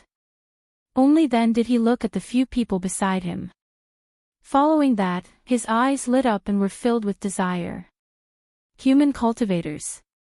He had long heard that a few human cultivators from the southern land had killed the Wolf King and destroyed tens of thousands of demon soldiers. But he did not believe it completely. Killing the Wolf King might be true, but how could it be possible to kill tens of thousands of demon soldiers? It was definitely because the rabbit demon released fake news to protect itself and wanted the other demon kings to retreat. Other demons might not be clear about the level of human cultivators outside the southern land, but as a demon king, he knew. Those who could enter the southern land were probably not of low cultivation. They were likely to be soul formation or traveling immortal cultivators. If it was a one-on-one fight, he might have some reservations. But now that there were so many high-level demons here, the other party could only become food in his mouth. The more the Panther King thought about it, the more pleased he became. The way he looked at Lone Moon and I Ching was as if he was looking at a big meal. After eating these two people, he would definitely be able to rise to the 13th level. At this thought, he instantly lost the mood to talk and ignored the rabbit demon. While the Lion King was not paying attention, he directly pounced towards Lone Moon. This human cultivator is mine. Seeing that his sharp claws were about to pierce through Lone Moon's chest, suddenly a white light flashed in front of him. The Panther King only felt a chill in his hand. The hand that he had just stretched out suddenly fell to the ground with a thud. In an instant, it turned back into a meat claw and even rolled twice. Ha! The Panther King was stunned for a moment, completely unable to react until a huge wave of pain hit him. Only then did he cry out. He directly rolled on the ground and turned back into a huge leopard, letting out a roar. All the demons, what just happened? Why did the king fall before they could see clearly? After a while, the Lion King, who was the closest, was the first to react. Instantly, he released a sky full of demonic chi, waved at the demons and said, "Kill those two human cultivators." Only then did all the demons rush forward. Lone Moon frowned, his heart full of annoyance. Originally, it was already troublesome enough to have a stupid disciple, but these little animals still came to find trouble. His expression darkened instantly. He turned and shouted angrily, "Chef!" In the next moment, I Ching's body flashed and he flew out. With a wave of the sword in his hand, a huge wave of sword chi slashed towards the ground. There was a loud rumble. The entire ground cracked as if there was an earthquake. In an instant, a 4 to 5 meter wide crack appeared. It was as if the entire forest had been split apart. All the demons who were roaring and pouncing over suddenly froze and were instantly dumbfounded. There was a strange silence. For a moment, the entire forest was filled with only the Panther King's cries of pain and the sound of the monsters falling into the cracks. That sword just now, if it had struck them. The demons did not dare to think about it. Bean-sized beads of sweat flowed down from their foreheads. Die, die, die, die, run. It was unknown which demon shouted, but it directly woke up the group of demons who were frozen, and they immediately ran away. Because the high-level demon beasts were all standing in front, the 5th and 6th level demons behind them naturally could not run as fast as the high-level demons. So there was a big stampede. The demons in front all fell, and in a moment, there were several layers of demons. Chef, stop them. I still have a use for them. Lone Moon instructed again. Ching nodded and flew up obediently. Master said that Father Nyo was going through menopause recently. For the sake of food expenses, he had to give in to him. He raised his hand and conjured a seal, summoning a sky full of spirit swords. They fell down like rain and set up a sword array. In an instant, thousands of demons were surrounded inside. There was no way out. The demons were stunned. Lone Moon turned to look at Fatty and revealed a teacher-in-charge smile. Fatty, you can start your daily training. Ha! Ah! Fatty, who had been watching happily, was suddenly called out, and his whole body trembled. What? What training? Let's start with this old and weak one. Lone Moon did not care about him and directly walked up to the Leopard King who was rolling on the ground in pain. He raised his hand and conjured a seal, stopping the blood from its broken claw. Leopard Demon, if you can win, I will let you go. With that said, he threw the sword in his hand to Fatty behind him. Ha! Win who? Fatty, who caught the sword reflexively, was dumbfounded. Looking up, he saw a 3-legged giant leopard, roaring, baring its fangs, leaping towards him without using its claws. Moss. SS Master. It was for real. He was wrong. Enidia was an immortal realm, and the sword array was not hell. This was, Shining, rabbit, he felt that he should pretend that he did not exist now. 8 months and 4 days after entering the southern land, Fatty, who had finally passed a level of the sword array, began his actual combat career. So far, the number of sparring partners, 8,000. Progress was very slow. Perhaps actual combat could really train one's sense of crisis. Fatty, whose sword skills were terrible, was slowly turning the corner. Although he was still despised by Lone Moon, at least he could use his sword skills to avoid the killing moves coming towards him.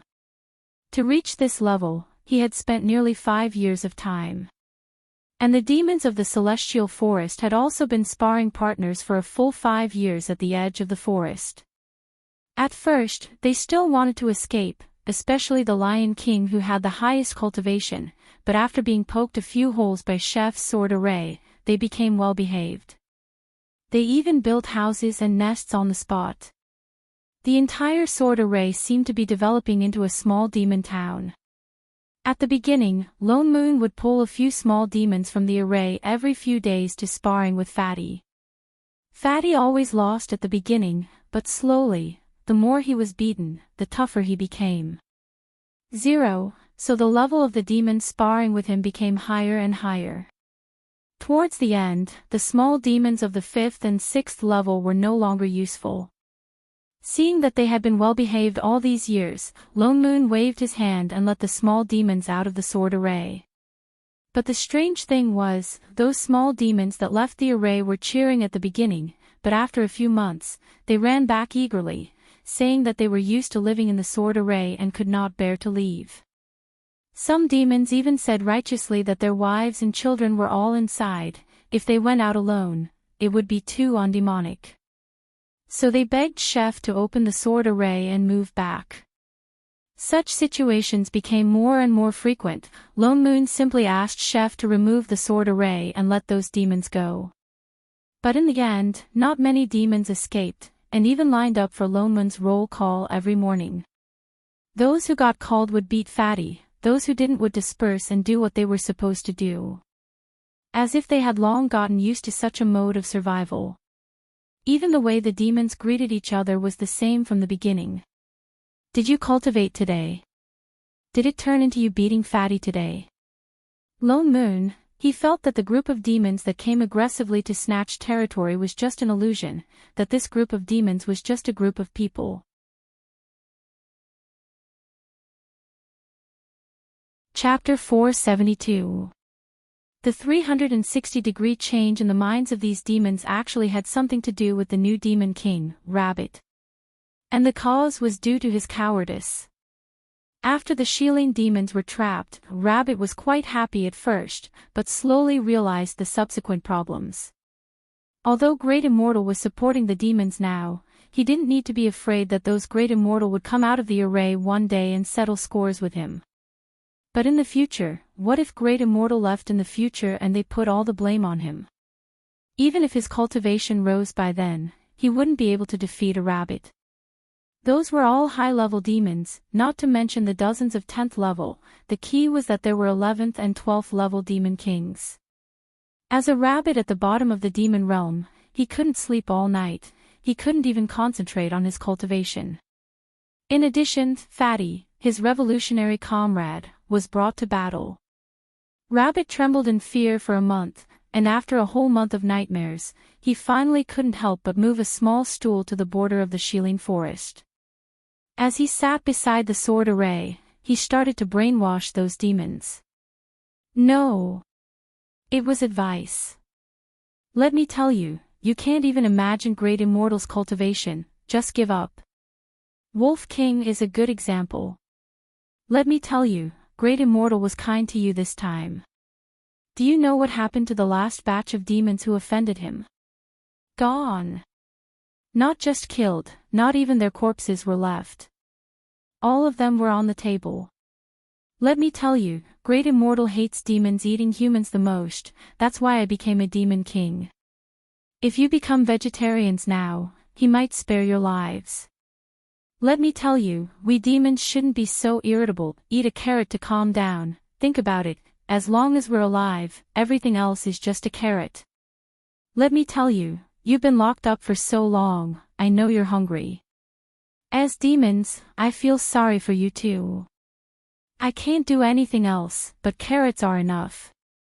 If you want to eat grass, I can pull some for you too. Let me tell you, there are many benefits to following Great Immortal. Do you see these demon cores? Great Immortal rewarded me, 1 a day, yes. You heard right, 1 a day, as long as you're obedient. Let me tell you, don't think that I'm almost 10th level now, but 2 years ago, I was just a 7th level Rabbit. It's all thanks to Great Immortal that I managed to ascend so quickly. Let me tell you, Great Immortal said that when demons eat human flesh, they will be stained with blood and resentment. Even if they can raise their cultivation in the short term, they will be struck to death by heavenly lightning when they ascend. Think about it, it's been tens of thousands of years since the last demon ascended. This is all because of cannibalism. Let me tell you, at first, none of the demons paid any attention to it. But as time went on, there were bound to be a few foolish demons who believed it. Coupled with Lone Moon's cooperation, even more demons believed it. And because Rabbit would send them carrots, vegetables, and grass from time to time. More and more demons were sold and began to accept the Rabbit as a demon king. Even the 12th level Leopard King and Lion King became polite to the Rabbit. This recognition did not disappear even after the sword formation was lifted. Rabbit, a demon king who had not even reached the 10th level, had strangely obtained the recognition of all the demon clan and became a demon king in name and in reality. Furthermore, he had become a demon king by relying on his mouth. 5 years later, Fatty, who was used to being beaten up, could already withstand the attacks of an 11th level demon king. His swordsmanship had also improved by leaps and bounds. Although at most, he could only be considered a body, a pui. A combination of a 5-element cultivator and a sword cultivator, but at least he was more durable. definitely not a body cultivator. Only then did Lone Moon cancel the daily demon activity of beating Fatty up. He carried Fatty back to the demon palace and threw him into the sword formation again. He stood guard outside and allowed Fatty to be beaten up in the array. But suddenly, without the chattering demons around and the brainwashing words of Rabbit, Lone Moon felt that something was missing. So, he locked Rabbit in as well. Rabbit. What the F***? Perhaps with the foundation of being beaten up, Fatty quickly passed through the second level of the sword formation and successfully entered the third level. Then, he was stuck again. This time, Lone Moon did not use his cold eyes to baptize Fatty. Instead, he changed from sparring with demons to sparring with himself. He personally fed moves. Fatty's face, which was as fat as a pig's head, never recovered. With a pig's face, and after practicing swordsmanship for more than 10 years, Fatty used practical actions to prove that the constitution of being immune to swordsmanship really existed. Even Rabbit successfully rose to the 11th level and passed through the 8th level of the sword formation. He was still stuck at the 5th level. So when Fatty finally passed through the 5th level, Lone Moon did not continue to force him to enter the 6th level. Instead, he directly removed the 10th level of the sword formation. Then, he officially began to teach him alchemy, talisman arrays, weapons, and the art of taming beasts. Although the 5th level of the sword formation was nothing to a sword cultivator, to Fatty, it should be able to withstand the beating of a sword cultivator. That day, Lone Moon engraved some 5-element spells, as well as the cultivation techniques of array cultivators and talisman cultivators into jade slips and gave them to Fatty. As for alchemy, which was costly, time-consuming, and could not be used in battle immediately, he could learn at last. As for the art of taming beasts, all the demon beasts in the southern land knew that he was a good friend of Rabbit Demon King. There seemed to be no need to learn it. Next was refining weapons, which Chef was more familiar with. He originally wanted Chef to engrave an inheritance about refining weapons, but he did not find anyone in the kitchen. Only then did he remember that he had not seen those two little rascals for a long time. He subconsciously released his divine perception and scanned the entire Demon King Palace, but did not find any familiar aura. Where were they? He looked around the back hall, but still did not see anyone. He could only take Rabbit out. Great Immortal Shin. Rabbit was stunned for a moment, then realized that he was asking about the other two Great Immortals. Aren't they, eating in the back hall? I just looked, there's no one. Lone Moon's face darkened. To be precise, there was no one in the entire Demon King Palace. Did they sneak out to cause trouble again? I don't know. Rabbit shook his head. But 4 hours ago, I saw the two Great Immortals drinking tea in the pavilion beside the front hall. Maybe they. Before he finished speaking, Lone Moon had already turned and walked toward the front hall. Indeed, from afar, he saw two familiar figures sitting in the pavilion. One was nibbling on pastries, and the other was pouring tea. But they did not speak, and their expressions were a little stiff, looking a little unnatural. Lone Moon stopped in his tracks, his face instantly as black as the bottom of a pot. Aren't the two Great Immortals here? Rabbit, who followed a step later, opened his mouth subconsciously. I said, Great Immortal, you don't have to. Before he finished speaking, Lone Moon directly waved his hand, and a wave of spirit chi swept over. In an instant, the two people in the pavilion flashed with white light, and directly turned into two pieces of white paper in the shape of a human, swaying and floating down. The teapot that was still in Chef's hand fell onto the table with a plop, and water splashed everywhere. In the next moment, an angry roar immediately sounded throughout the entire Demon King Palace. I want to break the legs of those two wastrels. Rabbit, is it too late to slip away now?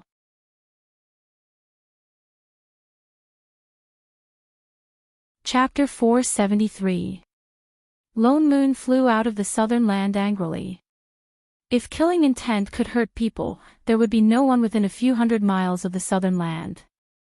He was really angry. He worked himself to the bone to teach his disciples, but those two little bastards actually went out to have fun behind his back. They even made two dummies to fool him. Just whose plane is this? Hello. He guessed that he would spend all his money on this trip, and the key was that they didn't call him along.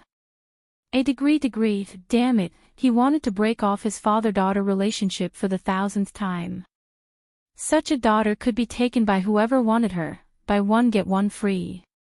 Lone Moon rushed all the way to the nearest immortal city, thinking that it would take some time to find those two wastrels, but not long after he flew out of the southern land, he saw a figure flying toward him. Two silhouettes were hurriedly approaching. Their speed was extremely fast, and a cloud of dust was kicked up behind them. Shining ran in front, still biting a biscuit in her mouth. She pulled Chef with one hand and grabbed something with the other as she ran. Before Lone Moon could react, Shining found him first, her eyes lit up and she ran directly toward him. Dad. No. Dad. Those three short words made her feel as if she had seen her savior. She stopped in front of him and smiled brightly. Father No, we've missed you so much, she said, smiling brightly. We've missed you so much, Father No. A day apart feels like 3 years. Chef followed up with a sentence. You are indeed the best Father No in the world. There is only one, no other. Father No is the best in the world. Father No is immortal, your name will be remembered forever. Enough, you two are singing a duet. Lone Moon's mouth twitched. He glanced at them coldly, suddenly having a bad feeling. Tell me the truth, what trouble did you two get into this time? Nothing. Both master and disciple shook their heads. Lone Moon glanced at them coldly and said, hee hee. I'd be a fool to believe you. It's true, Father No. You have to believe me. Shining blinked. We only bought a little food. As she spoke, she pinched her thumb and index finger, making a small gap, and directly stuffed a paper bag in her hand. Lone Moon reflexively took it, but before he could take a closer look, an angry voice came from the front. They are here. Catch that swindler. Everyone, hurry up and stop him. Don't let him escape. Another one. They must be in the same group. Let's beat them up together. As he spoke, dozens of fierce-looking strong men flew over from the sky. Some were holding swords, some were holding magic tools, and some were holding kitchen knives, spatulas, and aprons. Before he landed on the ground, he directly attacked in the direction of the three people. Then, with a few thuds, they were repelled by the arrays around them. Lone Moon was shocked by them. The paper bag in his hand loosened, and in an instant, a thick stack of paper slips fell out and scattered all over the ground. He could faintly see that between a few of the recipes, there were all black and white promissory notes. His heart turned cold. He turned and glared at the two identical, innocent faces beside him. You two wastrels, what did you do this time? The master and disciple looked up at the sky, pretending not to know anything. But those people had already landed, and directly surrounded them tightly. As they picked up the weapons on the ground, they panted heavily, all of them looking like they wanted to come over and cut a few times. Let's see, where can you run to? The one in the middle panted especially hard, and he was the cultivator with the highest cultivation level among them. As he panted, he pointed in their direction and said, You guys wait for me to catch my breath first. Lone Moon, Shining, Lone Moon frowned. He glanced at the people present, only to realize that their cultivation levels were not high, the highest was only at the late stage of golden core, the rest were only at the foundation establishment stage, and even chi refinement stage. In an instant, his expression darkened even more. He turned and glared at the two again. Chef and Shining, a manager and an assistant, two cheats, how did they manage to be chased all over the ground by a group of low-level cultivators from the lower realm who were not even at nascent soul? How shameless could they be?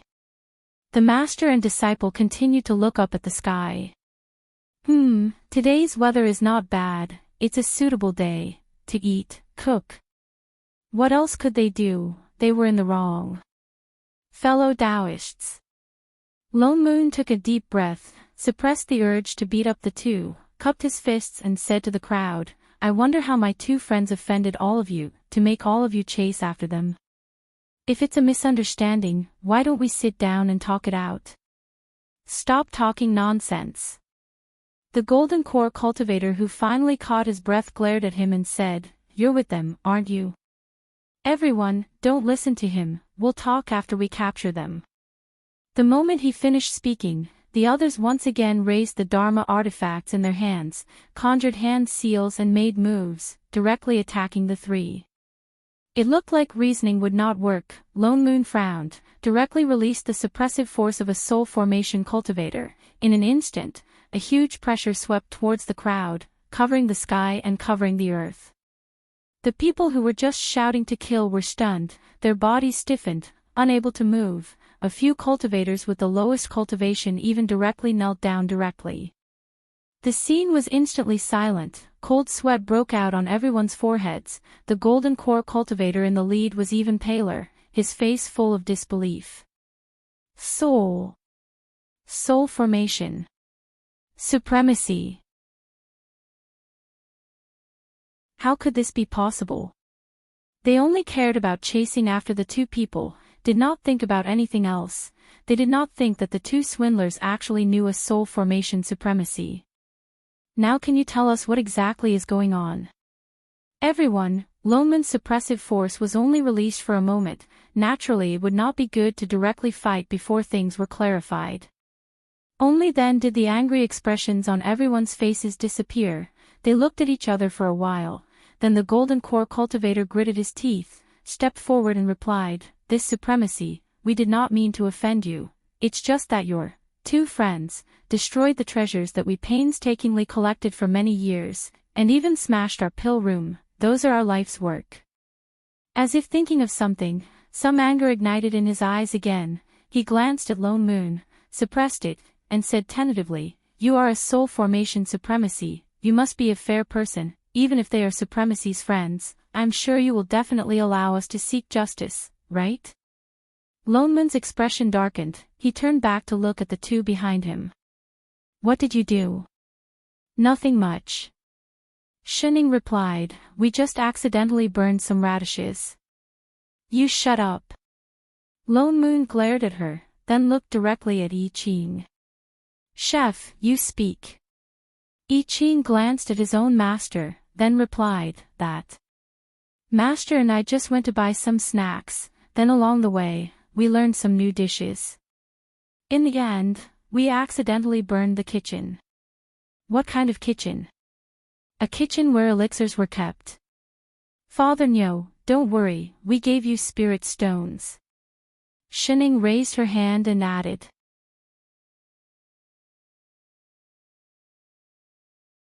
Chapter 474. You're talking nonsense. As soon as he finished speaking, that golden core cultivator immediately said angrily, They didn't burn the kitchen at all, they clearly used that deviant fire to burn our entire pill room. Not only that, there were many finished pills and rare spirit herbs inside, all destroyed by this liar, this person. The others also began to accuse one after another. That's right, there was also the nascent soul pill that I spent a lot of money to buy, all burned by him. Yes, and my 1,000-year spirit heaven grass, and 500-year green spirit wood. And mine, my benevolence fruit.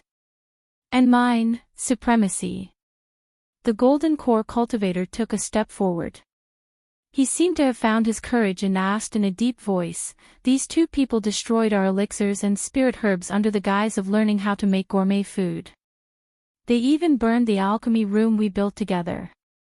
Their hearts are really vicious. Even if you are a soul formation supremacy, you can't be partial to such evil people, otherwise we will definitely sue Howran Court for justice. The others also responded one after another, resuming their previous aggressive look. Loneman's expression darkened. He scanned the crowd, then glanced at the cookbooks on the ground. Then, he roughly guessed what was going on. You mean to say that these two friends of mine were originally here to ask you for advice on cooking? That's right. A cultivator wearing an apron stepped forward and said, "My Drifting Fragrance restaurant is the most famous restaurant in Immortal Bien City. The first place they entered was my restaurant, and they ordered more than 10 of our signature spirit food dishes. I originally thought that they were sincere in learning, so I passed the recipe to them out of kindness. I didn't expect that this was not what they were after." With that said, he even snorted coldly at I Ching, seeming to be very angry. "Our drunken immortal restaurant too. And us," the others also started shouting, looking at Chef like they were looking at enemies. "According to you guys," Lone Moon said in a low voice, "he not only cheated you of the recipe, but also went to burn the pill room that you built together, and destroyed all your spirit herbs and pills." "That's right." Everyone nodded hard, all of them looking righteous and angry. The more Lone Moon listened, the darker his expression became. Suddenly, he lifted the corner of his mouth and revealed a half-smile. "So now, do all the cultivators think that I have a good character and don't have a temper, so you can fool me as you please?" With that said, he released his suppressive force once again. This time, he did not hold back and directly pressed down on everyone. Immediately, the surrounding cultivators all fell to their knees, as if they were under great pressure.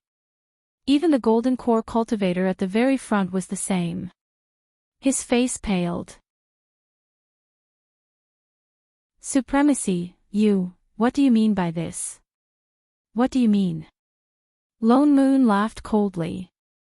"Do you think I can't tell? I don't know who you are, but this friend of mine is a chef. When it comes to cooking, even 10 of you can't compare to him. As long as he has tasted a dish, he doesn't need you to teach him. He can cook it exactly the same way. You actually dared to say that you taught him the recipe out of goodwill, humph. Ridiculous." Everyone's expression changed, and their eyes started to drift. "What do you mean by imparting recipes?" Lone Moon glanced at the pile of promissory notes on the ground and continued, "You must have discovered that he could tell the cooking methods and ingredients of every dish. You were unwilling to accept it, so you relied on the fact that you had more people and tricked them into buying your recipes, so that you could cheat him of all the spirit stones he had, am I right?" Everyone's faces started to turn pale, and they did not dare to make a sound. "Let me guess. What else would happen next?" Lone Moon's smile became colder. "You discovered that although he could taste the difference between dishes, he might be able to taste the difference between pills. So you went all out and brought them to the alchemy room. You wanted him to taste the pills and then tell you the pill recipes, so that you could obtain some pill recipes that other sects do not teach to outsiders." Everyone started to break out in a cold sweat.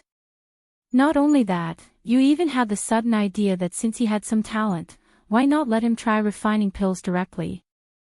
But you did not expect that he did not know how to refine pills at all. Not only did he not succeed, the pills that you wanted were accidentally burned by him, and the entire alchemy room was destroyed." His eyes darkened, and he swept a glance at everyone. "Everyone, tell me, am I right or wrong?" All the cultivators' faces were pale, as if they had been exposed, and they could not lift their heads under the suppression. "You lied to my friend first, and then tricked him into refining pills. You actually dared to ask me for justice, how shameless of you." The moment Lone Moon's voice fell, the suppression increased by another layer, and several people with lower cultivation levels were already directly lying on the ground. "Supremacy! Supremacy, please calm down, Supremacy, please calm down." The people who were still angry and arrogant just now hurriedly begged for mercy with a look of horror. We were muddle-headed for a moment, that's why we did such a despicable thing. Supremacy, please forgive us on account of our first offense. We won't dare to do it again. The others also began to beg one after another. They had long since lost the confidence they had when they were chasing after him. They really didn't expect that with just a few words, the other party would see through their plans so clearly. Forgive you. Lone Moon snorted coldly. Just now, because of this matter, you wanted to beat and kill my two friends, didn't you? Why is it that when it's your turn, you want to forgive me so easily? Humph, do you think I'm protecting you? The cultivators trembled, and became even more terrified. This was a soul formation cultivator, he could turn them into ashes with a flick of his finger, so they trembled even more violently, and started begging even louder.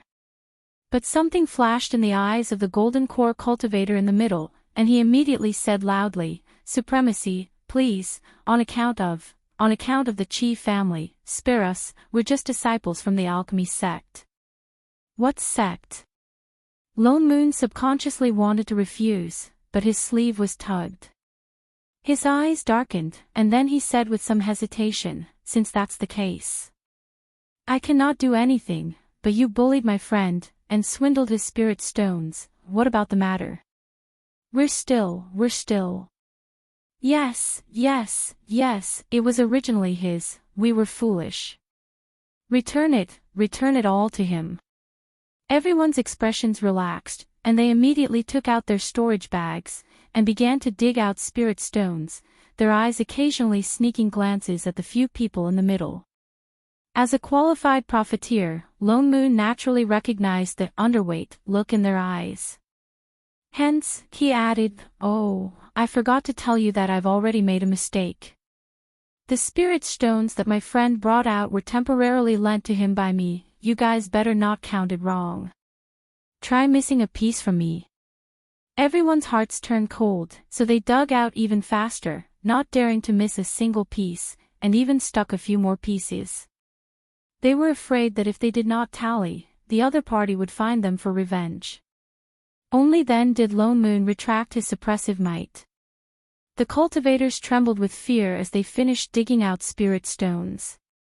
Supremacy, we promise that we will not dare to do such immoral things in the future. Lone Moon responded.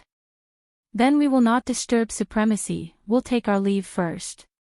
Everyone bowed, and turned to leave. Wait, he suddenly said.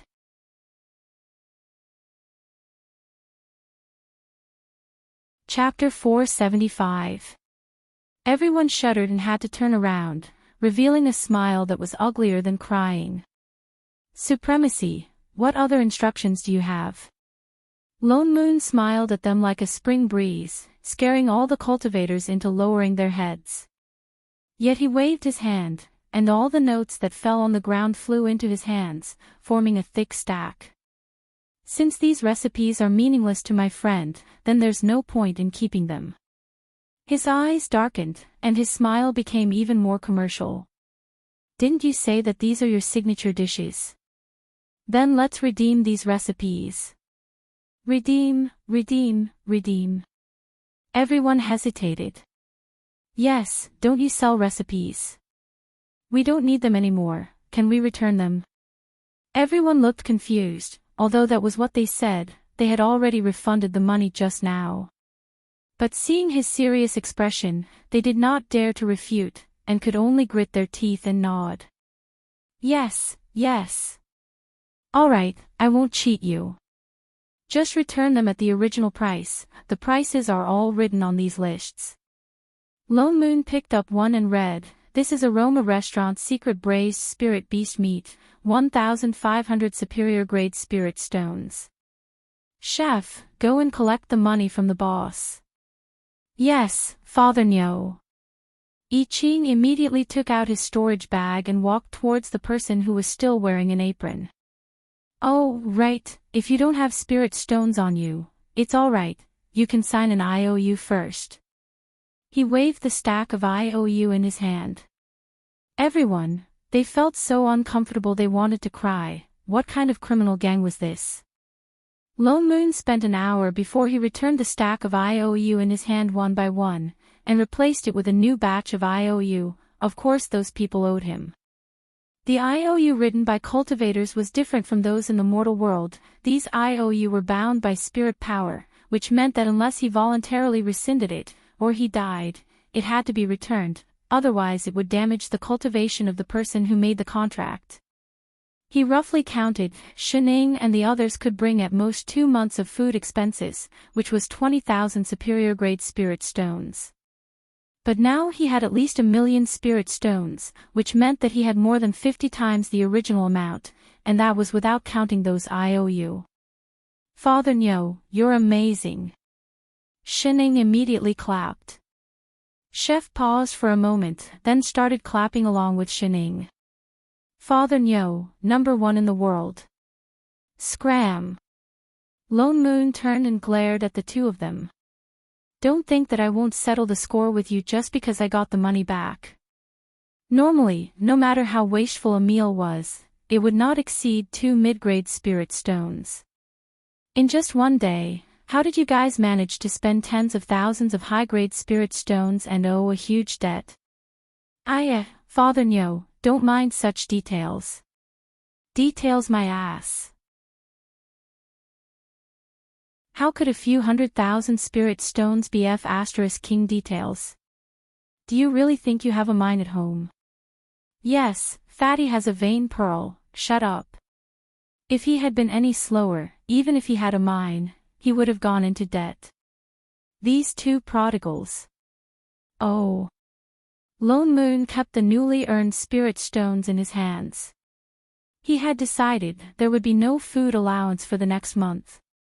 Taking a deep breath, he regained his senses and said in a deep voice, "Tell me, what did you discover? You want to deliberately provoke the anger of those people and force me to play this kind of lousy show with you." If he had not blocked in front of them, the two of them would have exposed their gloating performance just now. Although they were two cheaters with no integrity, they were not idiots, especially Shining, who was a person with a high IQ. There was no way she would fall for such an obvious trap.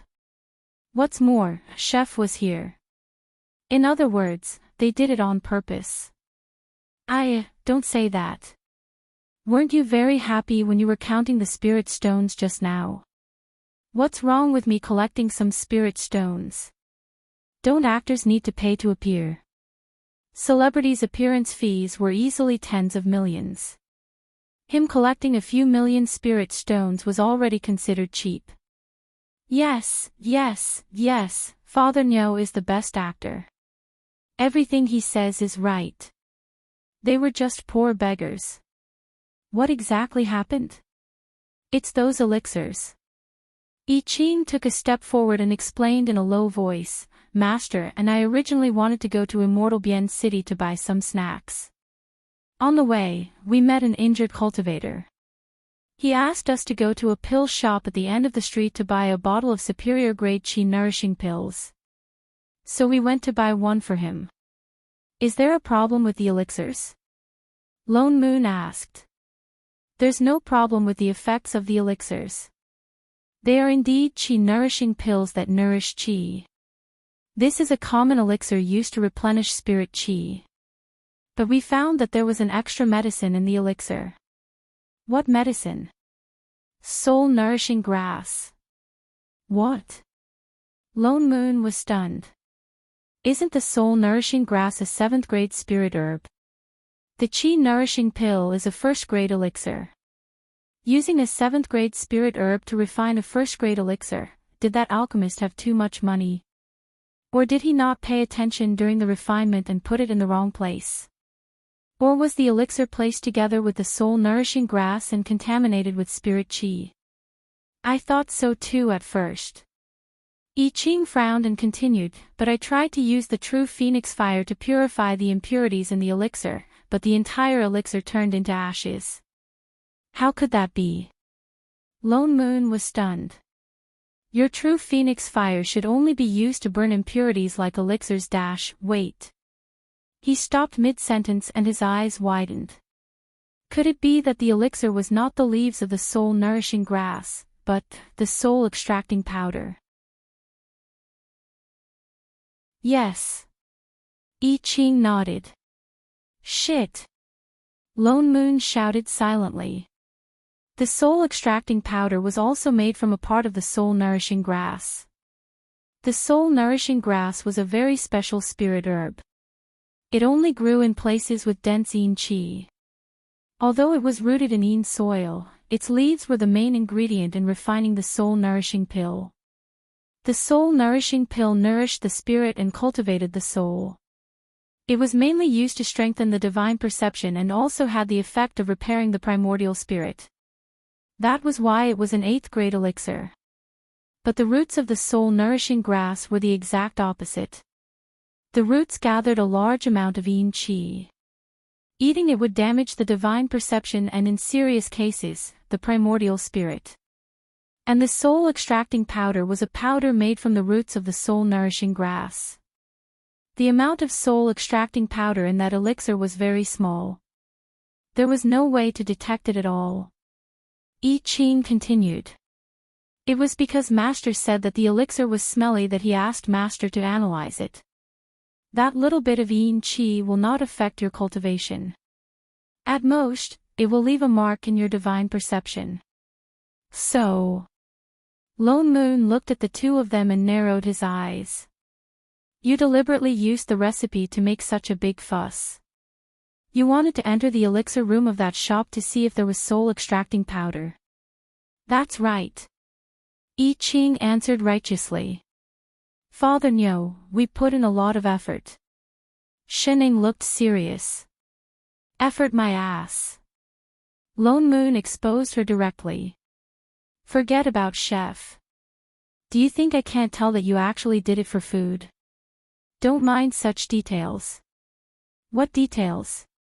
If you have the guts, don't hide the storage bag. Open it and let me see. Shening immediately took out the storage bag behind her and secretly stuffed it to Chef. She shook her head decisively. What snacks? She had no guts in the first place. Do you think I'm blind? She already said it was snacks.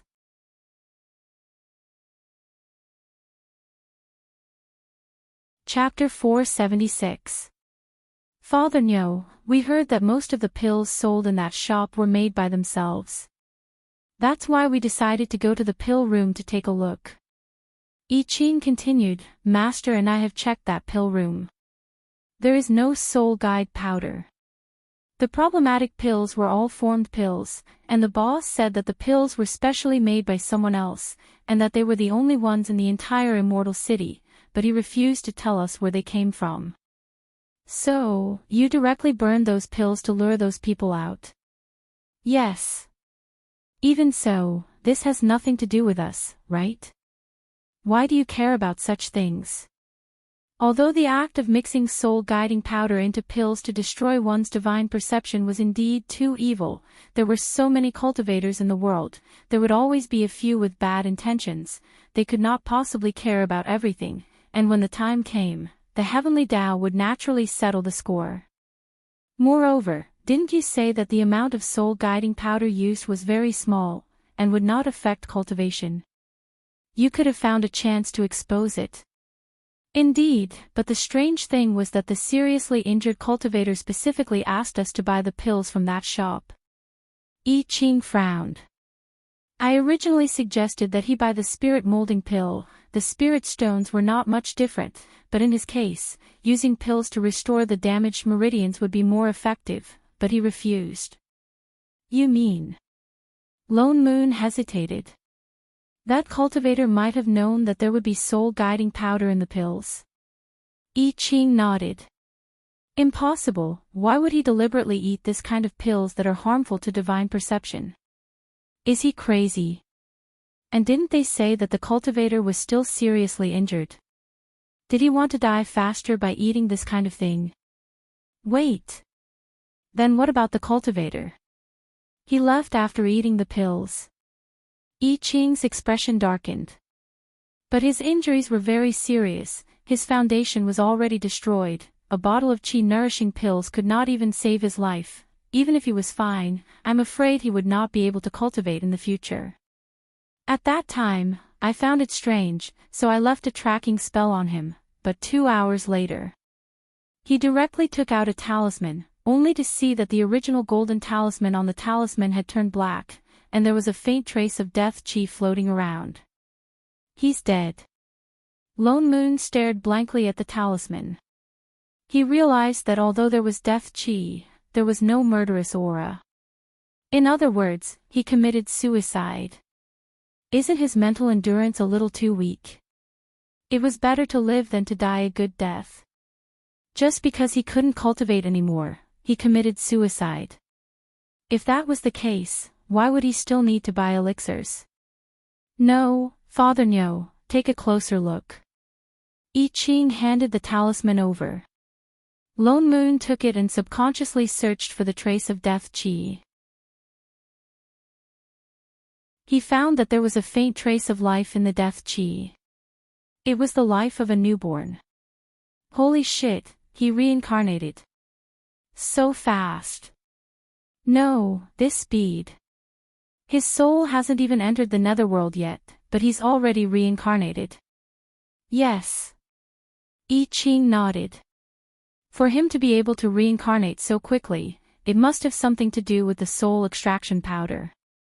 Perhaps there's more to it. Lone Moon's frown deepened. If that was the case, then they had no choice but to do something. All living beings in the world had to return to the netherworld through the river of forgetfulness and then enter samsara for no other reason than that no matter how long the soul stayed in the world, it would be damaged. Apart from the three of them in Shorty, no one else could see this. The soul rolled in the river of forgetfulness for no other reason than that it needed such a long time for the soul to return to its complete state. Immortals with high cultivation in the immortal realm indeed had the ability to send people into samsara. For example, when Chingu sent his mental demon into the world, he also did so, without returning to the netherworld. However, such a soul was not complete. Shorty was fine because she was Mengpa. Other people might not notice any problems if they occasionally interfered with samsara 2 or 3 times, but the more they interfered, the weaker the soul would become until it completely disappeared. This was definitely not normal. What's more, a person's merits and demerits in the world were clearly recorded by the heavenly Tao. In the next life, which small world they reincarnated into, what kind of qualifications they would have, were all determined by this. If one interfered with samsara, it was equivalent to indirectly interfering with the rules of the heavenly Tao. The heavenly Tao was like the most precise calculating machine.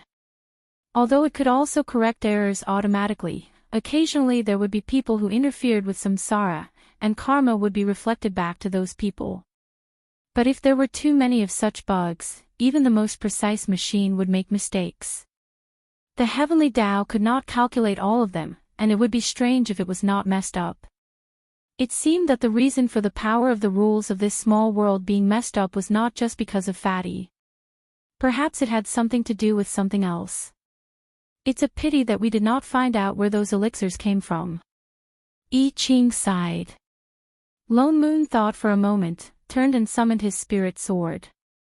Let's go. Ah, where to? Was it returning to the southern land in that direction? Nonsense. Lone Moon waved the IOU in his hand and threw 2 words back.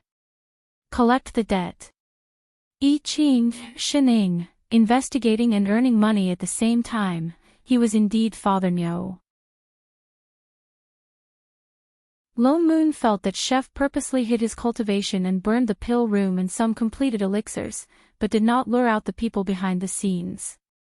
It was entirely because those people did not take the 2 of them seriously at all, or this bit of loss was nothing to the people who refined these elixirs. If it was the former, then the appearance of him, soul formation, supremacy, might be enough to cause the other party to be wary. He was afraid that it was the latter, then this matter would be even more troublesome. That proved that the problem of this world was shockingly serious. The 3 of them did not fly very quickly.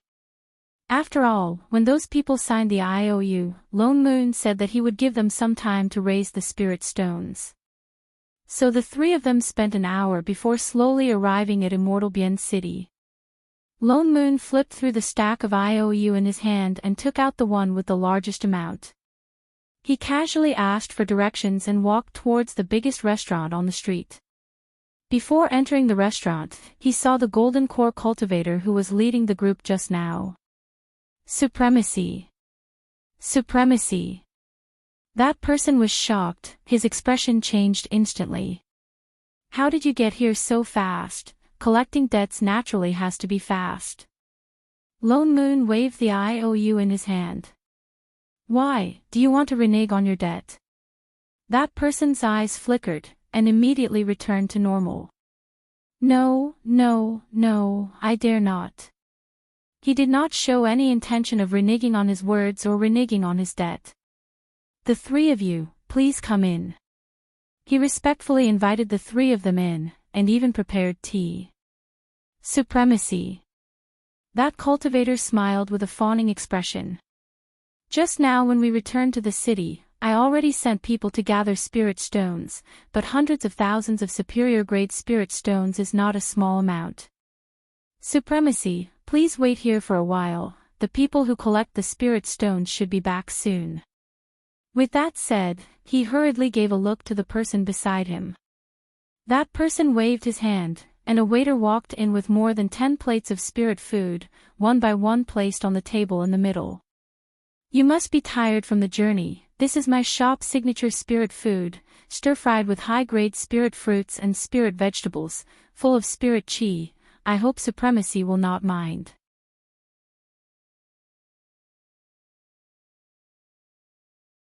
Chapter 477. Lone Moon glanced at the dishes on the table, his eyes darkened, but he had no intention of moving his chopsticks. No need, we are not here to eat. Yes, yes, yes. The man smiled more carefully. The spirit stones will be ready soon, very soon. He carefully looked at Lone Moon's face, something flashed in his eyes, and tentatively suggested, Senior, as a soul formation Supremacy, your time is precious, you can't waste too much time on small people like us. There are many people who owe Supremacy spirit stones, how about I make a trip on behalf of Supremacy, and ask them to send the spirit stones here. Lone Moon looked at him ambiguously, but did not reply until the man's face became paler and paler, and cold sweat appeared on his forehead. Lone Moon smiled and nodded. Okay. The man breathed a sigh of relief. I will go inform them now. With that said, he hurriedly retreated, and kindly closed the door of the private room. Soon, there was a sound of rushing downstairs. The restriction on the door has been activated. I Ching glanced at the door. Well, I felt it too. Lone Moon said indifferently, he didn't want to return the spirit stones, and now that he is back in his own territory, he won't. Now he is probably busy getting reinforcements to deal with us. No matter who came later, it must be related to those elixirs, so he would look for this leader from the beginning. Anyway, we are here for this, let's give him some time. Lone Moon glanced at the dishes on the table, and surprisingly found that Shining did not move her chopsticks. Foodie Shin, you can actually resist not eating. Ah. Shining, who was lying like mud, was stunned, glanced at the spirit chi feast on the table, and said righteously, I don't eat vegetarian dishes. As a foodie, you actually have the face to be picky. But I Ching stood up directly, waved his hand and put away the vegetarian dishes on the table, and then replaced them with fragrant meat dishes. Master will probably fight later, and it will consume too much energy, why don't you eat these first? Muddy Shin instantly leaned against the wall, picked up the chopsticks and started to eat energetically. The corner of Lone Moon's mouth twitched, and he directly gave her a look. Even if we fight, it won't be her turn, right? What the hell is she doing? Chef, who was taking out the food, paused, stiffened for a while, then said seriously, spectating also requires physical strength. You just can't find a reason for her to slack off. Stamina my ass. You brainless fan. Also, where did you get these dishes from? I made it while I was being chased by them. Lone Moon, you even stopped to cook a few dishes in the middle of your escape. Just how careless were you guys just now? Ha! Wait a minute. Based on the cultivation of those people, they would not be able to catch up with them at all, much less Shining, who was using cheats. Then they just happened to bump into him because, flips table. Degree, they were deliberately pushing the blame onto him and dragging him down with them. They were definitely doing it. These two wastrels. Father no. Shining, who was eating, suddenly paused and looked straight in his direction. You're on the wall too. What wall? Lone Moon glared at her. Don't talk about the wall. I'm about to be angered to the heavens by you guys. The wall across the street. She pointed behind him with her chopsticks. Lone Moon paused and turned to look. They were sitting on the second floor now. Behind him was a window that faced the street. At this time, it was half open. Through the window, he could see the opposite side of the street. There was a sign erected with two display talismans on it. The picture on the left was of a man in white robes with black hair. He held a fan dharma artifact in his hand. It was exactly the same as him. Above the picture was a row of big red words, Soul Formation Evil Cultivator Wanted, Dead or Alive. Holy shit. Lone Moon stood up directly.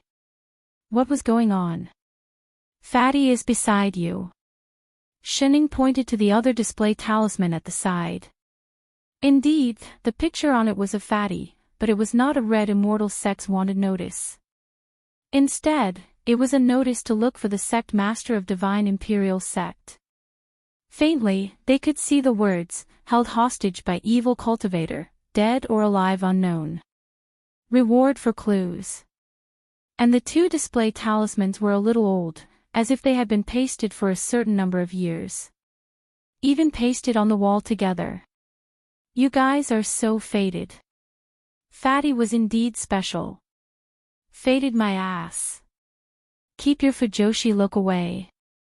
He was wanted by the entire immortal sect, alright. Wait. He glanced at the notice again. Why is it only me and Fatty? What about you guys? It was clearly the three of them who went to Divine Imperial Sect to save people together. Why was he the only one wanted? Forget about Shining. Anyway, others can't see it. Why isn't even Chef here? Chef thought about it seriously. This should be what Master often talks about. Character. Get lost. Motherf asterisk cur. Based on the current situation, those people had long seen through his identity. That was why they gave him the spirit stone so readily. He had been anxious to find the two cheaters who ran away, so he did not hide his appearance beforehand. He almost forgot that when Divine Imperial Sect took Fatty back to the sect, they had a conflict with him. More than 10 soul formation cultivators and traveling immortals had fought with him. Then it was normal that Fatty's disappearance would be the first suspicion on him, a soul formation cultivator of unknown origin. This was a little troublesome. They originally wanted to investigate that soul extraction powder. Now it seemed that the person the boss would call over would not be the pill refiner, but the people from Divine Imperial Sect. Indeed, before they finished their meal, more than 10 auras of soul formation cultivators flew over hurriedly. At the same time, several rays of array light flashed in the room. Golden spells lit up around them. A high-level trapping array was formed instantly. Chef, quick, keep the dishes. Don't waste them. We can eat them later. Shining hurriedly instructed. Yes, master. Chef waved his hand and kept all the dishes into his storage bag. Lone Moon. Your first reaction is to keep the dishes. Be more serious, hey. At least pretend to be schemed against. In the next moment, the array light shone brightly. Thick array spirit chi shot up into the sky and directly lifted the entire roof. More than 10 soul formation cultivators and 3 traveling immortals were already standing in the sky. All of them held Dharma artifacts and looked down at Father Nyo with vigilance. Spirit locking array. Lone Moon recognized the array under his feet. It was quite a big deal. This was an array that could lock cultivators' spirit chi. But it consumed a lot of spirit stones. The more spirit stones there were, the stronger the array. Looking at the spirit chi in the array, it probably cost a lot. Lone Moon did not move. He looked up at the people in the sky and laughed softly. He recognized half of them as the cultivators who took Fatty back then. We meet again. How dare you, heretical cultivator? A traveling immortal in the sky shouted. How dare you kidnap our sect master time and time again? Hurry up and hand him over, or don't even think about leaving this place today.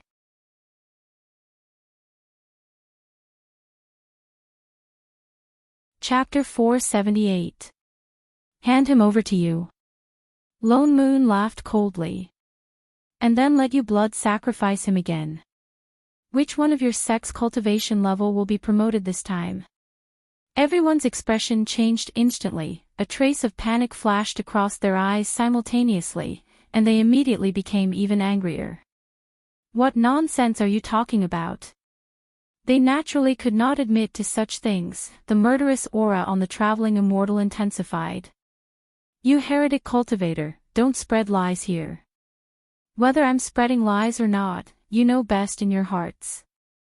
Judging from their reactions just now, these people all knew about the blood sacrifice of the fatty. Thinking of this, his expression became even colder. Using other people's flesh and blood to increase your cultivation, you actually dare to call yourselves a righteous sect. Ridiculous.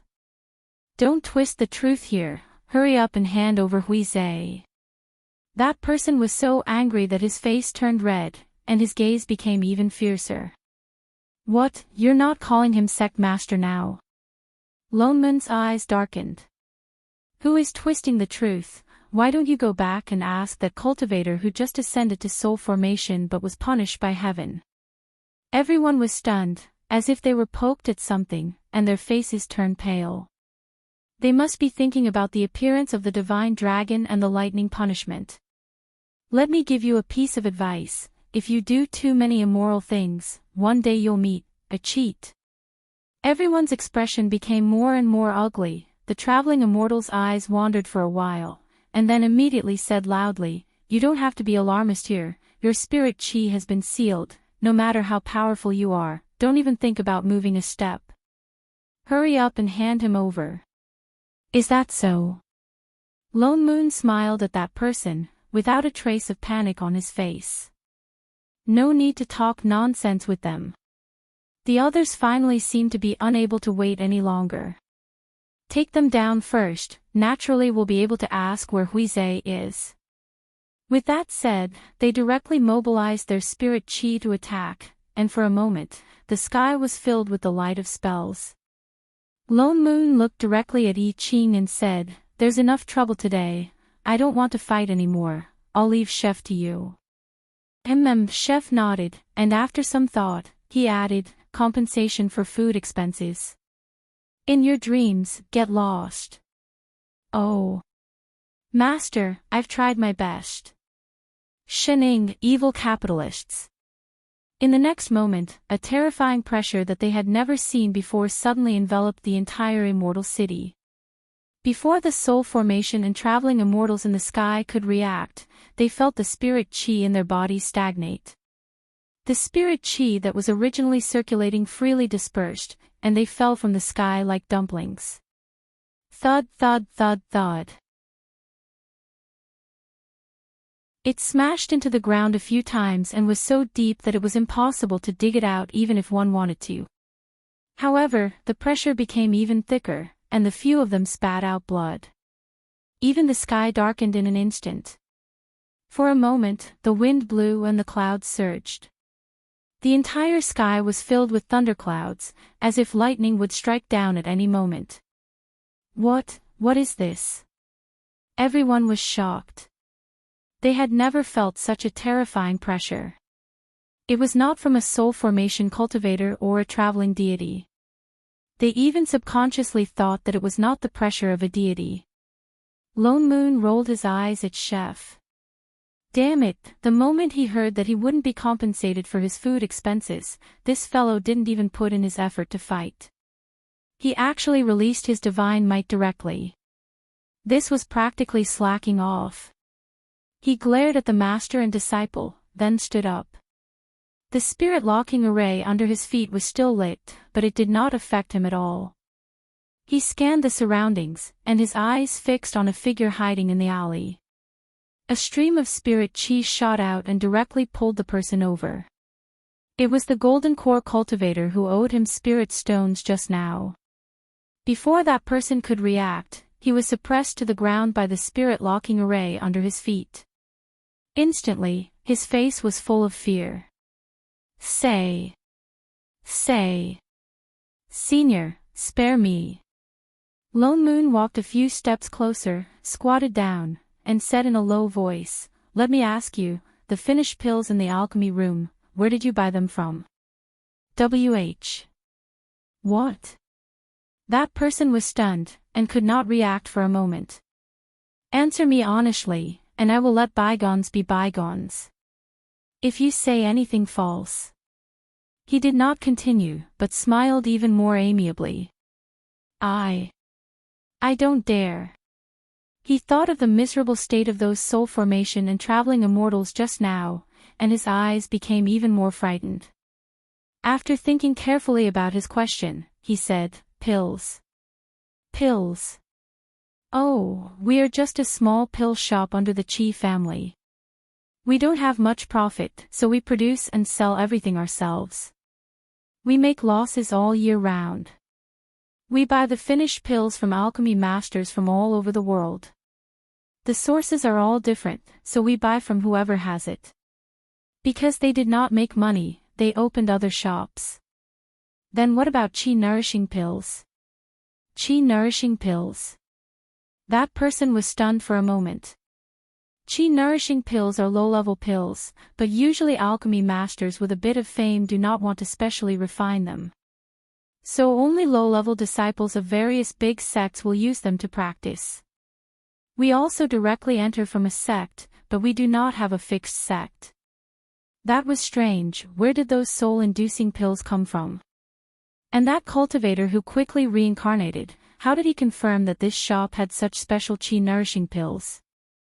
Lone Moon frowned. He did not expect that they had made a wasted trip this time.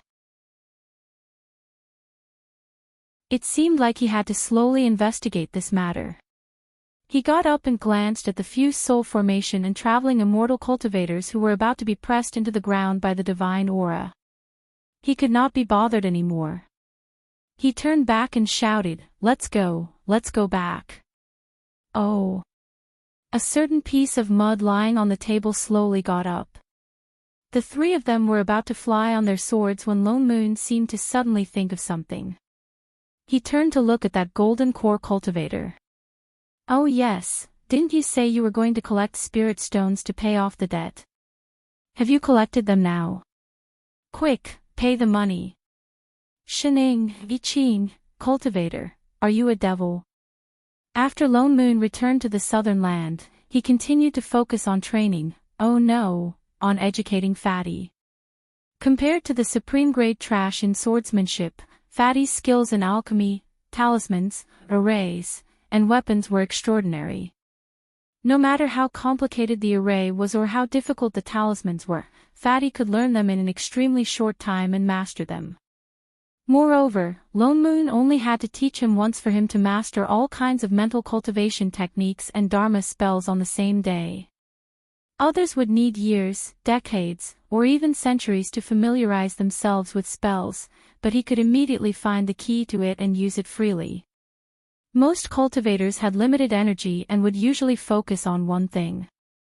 Even if it was a mental cultivation technique, they would choose to focus on practicing it. But Fatty was different. He had learned everything about alchemy, talismans, arrays, and weapons. He had even practiced all kinds of mental cultivation techniques. Coupled with his 5-elemental spirit root, no mental cultivation technique would reject or be incompatible with him. Every aspect was top-notch in the lower realm.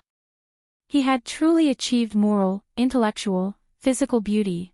Apui, alchemy, talismans, arrays, and weapons were all developed. There was no sign of him being biased. Apart from not being a fiendish cultivator, he was practically the next Boss Lands plugin.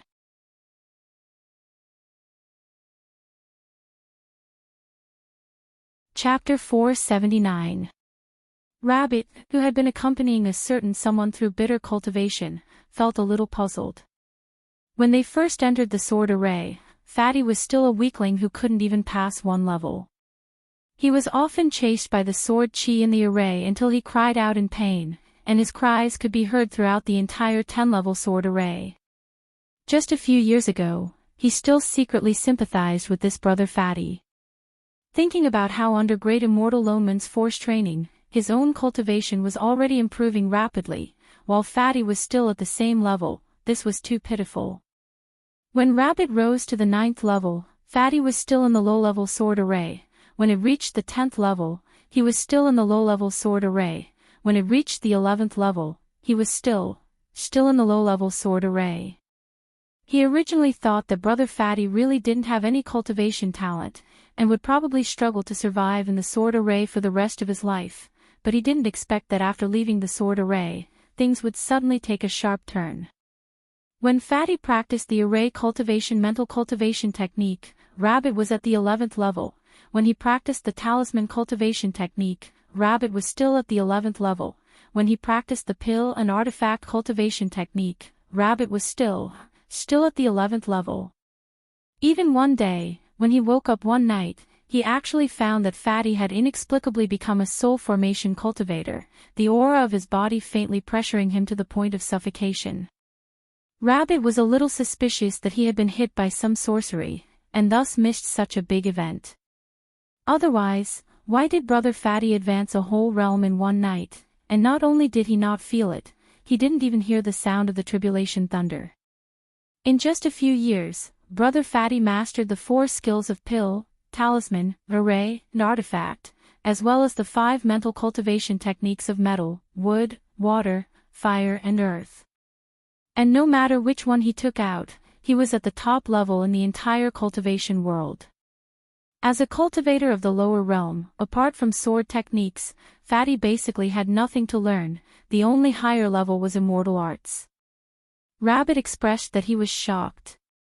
Fortunately, no matter how powerful he was, he lived under the demonic claws of Great Immortal Lone Moon. When he thought of this, he suddenly felt that everything was balanced.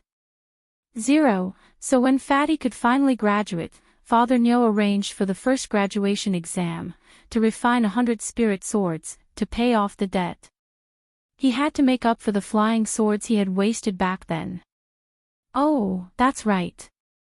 When Fatty was learning about pills, talismans, arrays, and weapons, he had written an IOU. He still had to pay them back in the future. Take it as a tuition loan. It was in this kind of negative asset situation that Fatty had, in just a few years, finally cultivated from a Fatty of more than 200 caddies to a big Fatty of more than 300 caddies. Lone Moon, achieved, Shining, that's right, he had gained weight again. Previously, it was already a bowl. Ever since it reached the soul formation stage, it directly evolved into a hot air balloon. Even Lone Moon could not understand it. He had been abstaining from eating for the past few years. At most, Rabbit had smuggled a few carrots to him in the early stages. Later on, he did not even drink much water. How on earth did he manage to grow without substance? With his current physique, he didn't even need to use sword kinesis flight when he went out. All he had to do was pat the ground and he would be able to bounce forward. Perhaps it was because Lone Moon had given him too much homework, but even Fatty's speed of weapon refinement had improved by leaps and bounds. In addition, flying swords were not like Dharma artifacts. No matter how high the grade was, it was still relatively easy to refine. Hence, his progress was very fast. Unfortunately, before Fatty had finished handing in his homework, someone came to the door first. Suddenly, a loud sound came from the originally peaceful southern land. Following that, a large number of spells lit up from the direction of the Spirit River. Accompanied by a series of roars, there were also a few faint familiar auras. Fatty, who was working hard on weapon refinement, shook his hand. His expression darkened. He turned to look outside the house. The flying sword in his hand that was just about to take shape broke with a crack. It was rare that it had become a useless sword. Master, just now that was, Lone Moon frowned and looked down at the broken sword on the ground. He silently picked up a pen and added another line in his little notebook. The material for this sword is 10 spirit stones. This also counts. Great Immortal. Great Immortal. Rabbit ran over hurriedly and said anxiously, "Not good, there are suddenly many high-level cultivators at the entrance of the southern land. They have already surrounded the outside. They are destroying the Spirit River." Lone Moon nodded. It's about time. When Shining and I Ching sneaked out to Immortal Bien's city to buy food, they had already been discovered by the Divine Imperial Sect. It was only a matter of time before they found the southern land. The reason why there had been no movement in the past few years was probably because they had been thinking of a way to enter the southern land. Master. Fatty turned to look at Lone Moon with a solemn expression, with a somewhat pleading tone. Go. Settle it yourself. Lone Moon did not stop him. Fatty, this little cheat, had long reached the late stage of soul formation these years, but there were still no signs of him ascending. Those experiences in the past still became a knot in his heart. Now it was time to untie it. Fatty's eyes brightened and his expression became more determined. He let go of the broken sword in his hand and took a step back. Then, he cupped his fists and bowed respectfully to Lone Moon. He said very seriously, "Thank you, Master." He solemnly kowtowed 3 times. His aura instantly changed. It was as if all the softness and honesty of the past had been put away in an instant. Like a treasured sword that had been unsheathed, it instantly revealed its sharpness. This was the true appearance of a soul formation supremacy.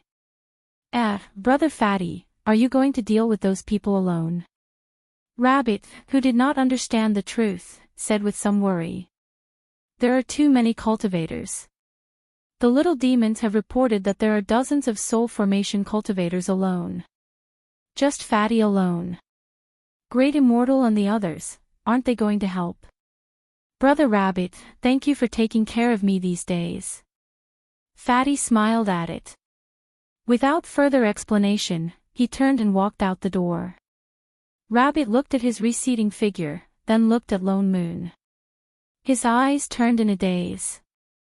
After a while, he gritted his teeth and pulled Fatty back, saying loudly, "Wait. Brother Fatty, I'll go with you." Fatty was stunned. "Brother Rabbit, this matter has nothing to do with you. You don't have to, we're all beaten together. Brothers who eat carrots together. How can I watch you take risks alone?" Rabbit patted his chest and said righteously, "Besides, those human cultivators dared to invade my southern land. Do they think that I, a 12th level demon king, am a pushover?" All these years, apart from cultivating, it was not that he did nothing else. At least he unified the entire southern land and became a true myriad demon king. Of course, it was with his mouth. Brother Rabbit. Fatty looked touched. After hesitating for a while, he finally nodded and said, "All right, us brothers will go together." I'll summon the demon army right now." Only then did the two of them walk out together with a resolute and aggressive look. They had a sense of heroism. Just then, Lone Moon suddenly opened his mouth to add a sentence. "After fighting, you still have to come back to hand in your homework. Same goes for Rabbit." Clang! The man and the rabbit stumbled and almost fell flat on the ground. In the next moment, they immediately stood up straight and sped up their footsteps to run away, pretending not to hear. Ha! Bromance.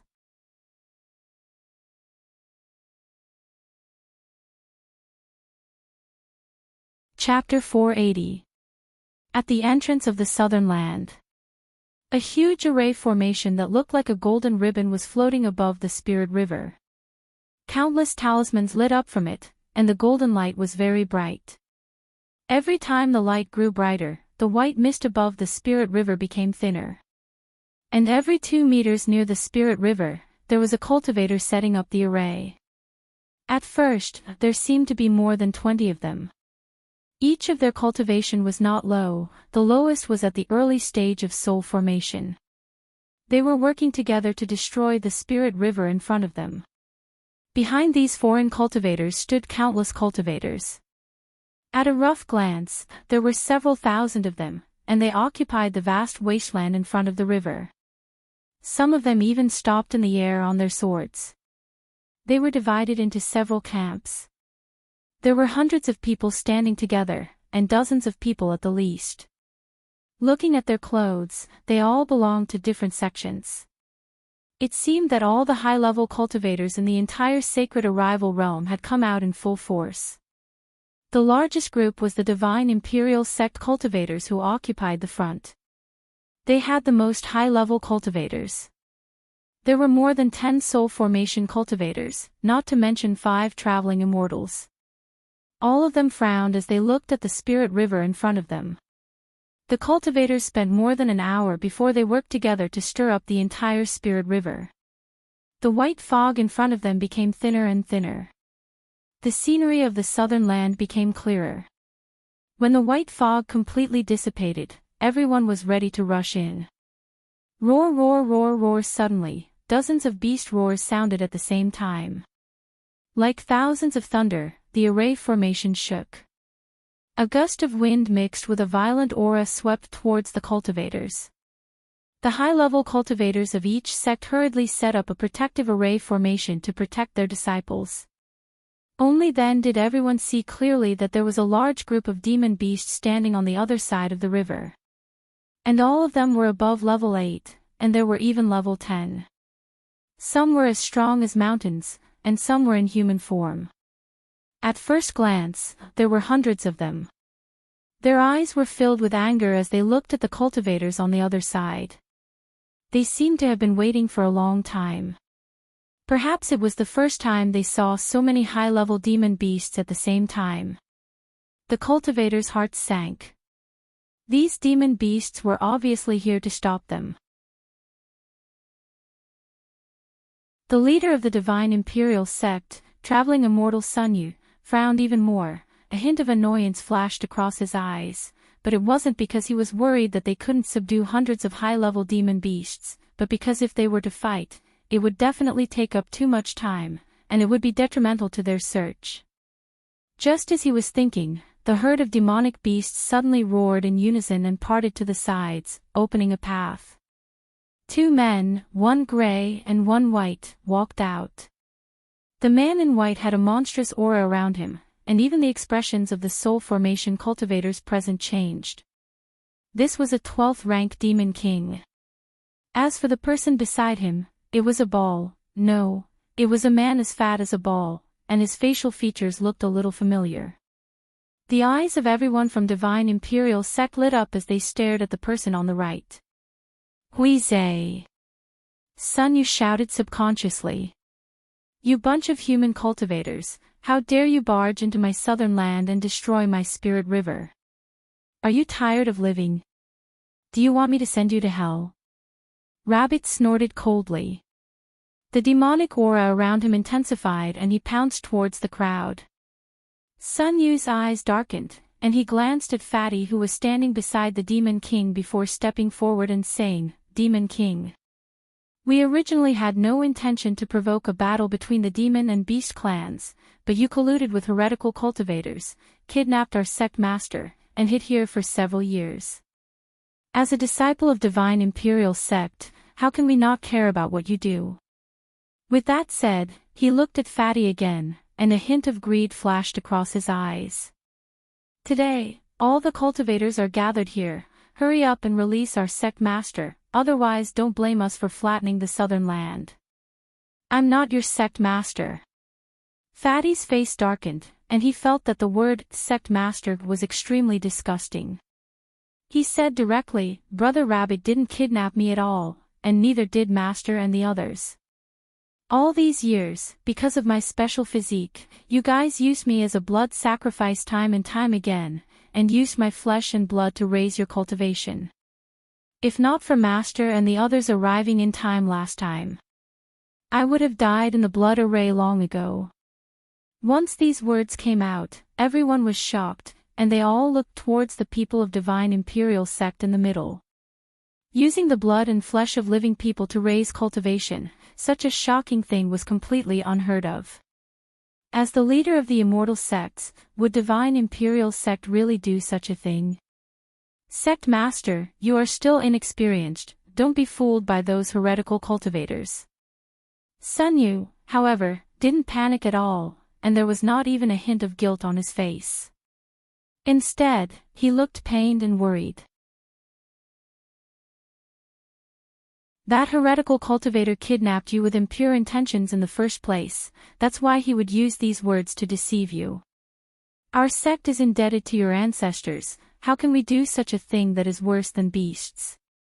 Moreover, using blood and flesh as a sacrifice to raise cultivation is really absurd. How can there be such a strange thing in this world?" Indeed, no matter how powerful the cultivators in this world were, they were only flesh and blood, everyone was the same. If flesh and blood could really raise cultivation, not to mention ordinary cultivators, even those fiendish cultivators who often came into contact with corpses and yin qi would all have extremely high cultivation. Everyone nodded, they were sure that this Fatty was deceived by others to believe such absurd words. "Moreover, Sect Master, your body has been weak since you were young, we were eager to save you, so we had to use some special methods, there would be some pain during the treatment." Sun Yu continued to explain, his expression even more worried. "But this is all for the good of Sect Master." "Treatment of pain." Fatty laughed out loud. "What kind of serious illness do I have that I need to cut off my arms, cut open my abdomen, cut my flesh and let out my blood once every 7 days?" He suddenly felt that it was meaningless. Clearly when Master saved him that day, he should have seen clearly what kind of demons they were. Why was it that until now, he still hoped that perhaps, they would have that little bit of guilt in their hearts? Master was right, some people did so many bad things that they wouldn't think it was a bad thing anymore.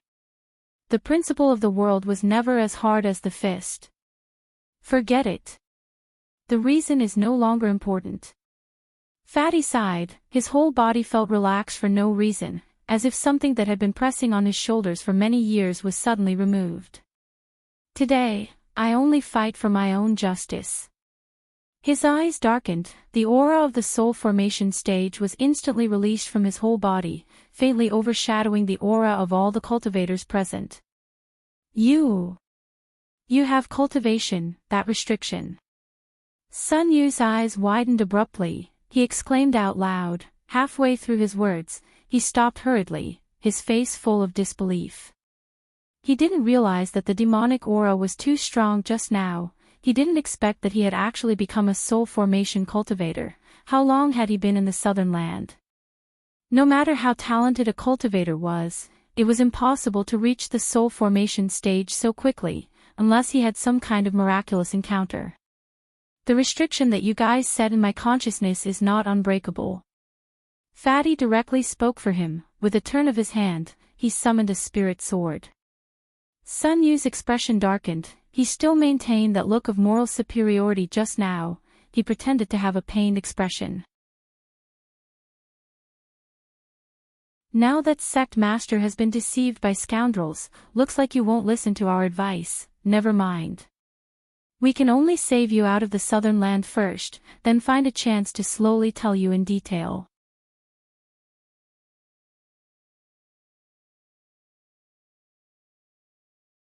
Chapter 481. Sun Yu let out a long sigh, and turned to look at the cultivators of the various sections. Fellow Taoists, the demons of the southern land have been causing trouble for a long time, and now they are colluding with heretical cultivators. This is really unforgivable. Please follow my divine imperial sect to exterminate the demons and defend the Tao. The leading cultivators of the various sects exchanged glances. Although the southern land was closed all year round, the various sects still had some understanding of it. It was said that there were 7 demon kings in the southern land, and they fought among themselves and were not united. Now there was only one. Although there were many high-level demon beasts with him, as long as the various sects joined forces, they could still fight against him. So they didn't think much and were about to respond. Suddenly, a series of loud roars came from the depths of the southern land. Dust filled the sky behind the demons, and with a series of rumbling sounds, a large amount of thick demon aura was approaching here. Even the ground was shaking, as if thousands of troops and horses were galloping over. In a short while, everyone saw clearly what it was. Demon beasts. It was countless demon beasts rushing over in a frenzy, densely packed together. Even the originally dense forest was pressed down. The demons and beasts were so densely packed that they couldn't see the end. Such a large beast tide, not to mention them, even if all the cultivators of the entire sacred arrival world came, they might not be able to stop it. And at a glance, each demon beast's cultivation was not low. When they got closer, they even found that there were 6 shocking demon auras in front of the herd. They were obviously 12th level demon kings. The 7 demon kings of the southern land were actually all here. If they joined forces, the various sects' cultivators felt a chill in their hearts, and their faces turned pale. Fortunately, the demon beasts of the southern land had always been their own witnesses. It shouldn't be so easy for them to join forces. The sky full of demon beasts rushed all the way, and only stopped in front of the Spirit River. The 6 leading demon kings walked up directly, and then turned and knelt down in the direction of Rabbit without hesitation, and spoke in unison. Reporting to my king, I have already gathered the demon army, and came under orders. Rabbit nodded, and gestured for them to get up. Thank you for your hard work, demon kings. This is our duty. I dare not say it was hard work. Leopard King, who had finally grown new claws, hurriedly replied. Lion King also said, guarding the southern land, demons have rules. That's right. The other demon kings also nodded. These human cultivators actually dared to invade our southern land, destroyed our Spirit River, and even dared to boast shamelessly in front of us, the myriad demon king. Do they really think our southern land is a pushover? As they spoke, they glared angrily at the cultivators on the other side of the river as if they would have bidden them to death if their king had not given the order. Everyone. Didn't they say that they didn't have a good relationship with the southern demon monarch? Also, when did they have 1,000 goblin king? The cultivators couldn't help but look at the rabbit at the front. They were clearly all at the 12th level, so why were the demon kings willing to serve that rabbit demon as their king? The cultivators' hearts sank. Suddenly, they didn't dare to act rashly. They couldn't help but feel lucky that they didn't have time to respond to Divine Imperial Sect's invitation to battle just now. It should be known that the cultivation of a 12th level demon king and a traveling immortal was not much different. Moreover, the demon race was naturally strong. They might not be able to gain the upper hand, not to mention there were 7 of them. Not to mention those 10th and 11th rank beasts, they did not even dare to look at the numbers. Everyone from Divine Imperial Sect paled, not knowing what to do. Brother Rabbit. Fatty said directly, "Today's matter is only between me and Divine Imperial Sect. It has nothing to do with others. There's no need to cause a conflict between the two races. Let us settle it ourselves." "Brother Fatty." The rabbit panicked and wanted to say something. But looking at Fatty's determined eyes, it swallowed the words that were at the tip of its tongue. On the way here, Fatty had already explained his matter clearly to it. Naturally, it understood his thoughts, so it took a step back and turned to look at the cultivators of the various sections. "Listen, I cannot pursue the matter of you trespassing into my southern land today. But my brother has to settle the score with Divine Imperial Sect. This has nothing to do with others. If others dare to interfere, then my demon race doesn't mind interfering as well." Its meaning was clear. It was Fatty's business to settle the score with Divine Imperial Sect. If others were to help Divine Imperial Sect, then they would fight. The cultivators of the various sects looked at each other for a while. No one dared to stand out easily. After all, between a personal grudge and a war between the two races, no one would choose the latter. In addition, Fatty was only one person, while Divine Imperial Sect had more than 10 soul formation cultivators and 3 traveling immortals. It was obvious who would win. Fatty took a few steps forward and pointed the sword in his hand at Sunyu. "Attack! Which one of you will come first, or together?" Sunyu sighed, looking like he had no choice. "Since Sect Master insists, then don't blame me for offending you." He summoned his Dharma artifact. The two figures flashed and instantly fought together. Sunyu activated the Dharma artifact in his hand. In an instant, a net made of spirit chi fell towards Fatty. That net was so big that it seemed to be able to cover the entire sky. There was also a strong coercion on it. Wherever it passed, all the spells that Fatty summoned were all absorbed into it. It looked like the whole person was about to be caught in the net too. It was over. Sunyu sighed. He didn't take Fatty seriously at all. After all, no matter how powerful he was only a soul formation cultivator while he was a traveling immortal. Just as he was about to keep his Dharma artifact, a figure flashed in the net and suddenly disappeared inside. "Ha!" Sunyu was shocked. Before he could react, he felt a huge pain in his waist. Fatty, who was originally still in the net, suddenly appeared behind him and kicked towards him. He didn't notice it for a moment and directly fell from the sky with a thud. He ate a mouthful of mud. Sunyu crawled up in disbelief. How was this possible? He had clearly used his Dharma artifact to suppress him. How could he still escape? Before he could be shocked, Fatty's next wave of attack had already arrived. He saw several fire dragons descend from the sky and directly fall towards his direction. His heart sank. He didn't dare to underestimate the other party anymore. He hurriedly summoned a large amount of water vapor and condensed it into a stream of water to counterattack. That stream of water was like a chain and wrapped around the fire dragon, wanting to completely extinguish the water dragon. But just as it wrapped around the dragon, several lightning bolts suddenly appeared on the dragon's body. Not only did his stream of water not extinguish it, it instead caused the lightning bolts to flourish. The entire fire dragon instantly became several times thicker, bringing with it crackling lightning. With a rumbling sound, the fire dragon charged down. It was already too late for Sunyu to dodge. He could only hurriedly lay down a defensive barrier, but it was completely useless. Those lightning bolts instantly broke through his defense and swallowed him whole. Ah! Sunyu instantly let out a tragic cry. If not for the Dharma robe on his body, his entire body would probably have been completely burned. However, his exposed skin was still burned. The intense pain caused him to directly roll on the ground.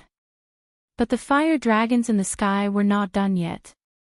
Immediately after, several fire dragons once again descended.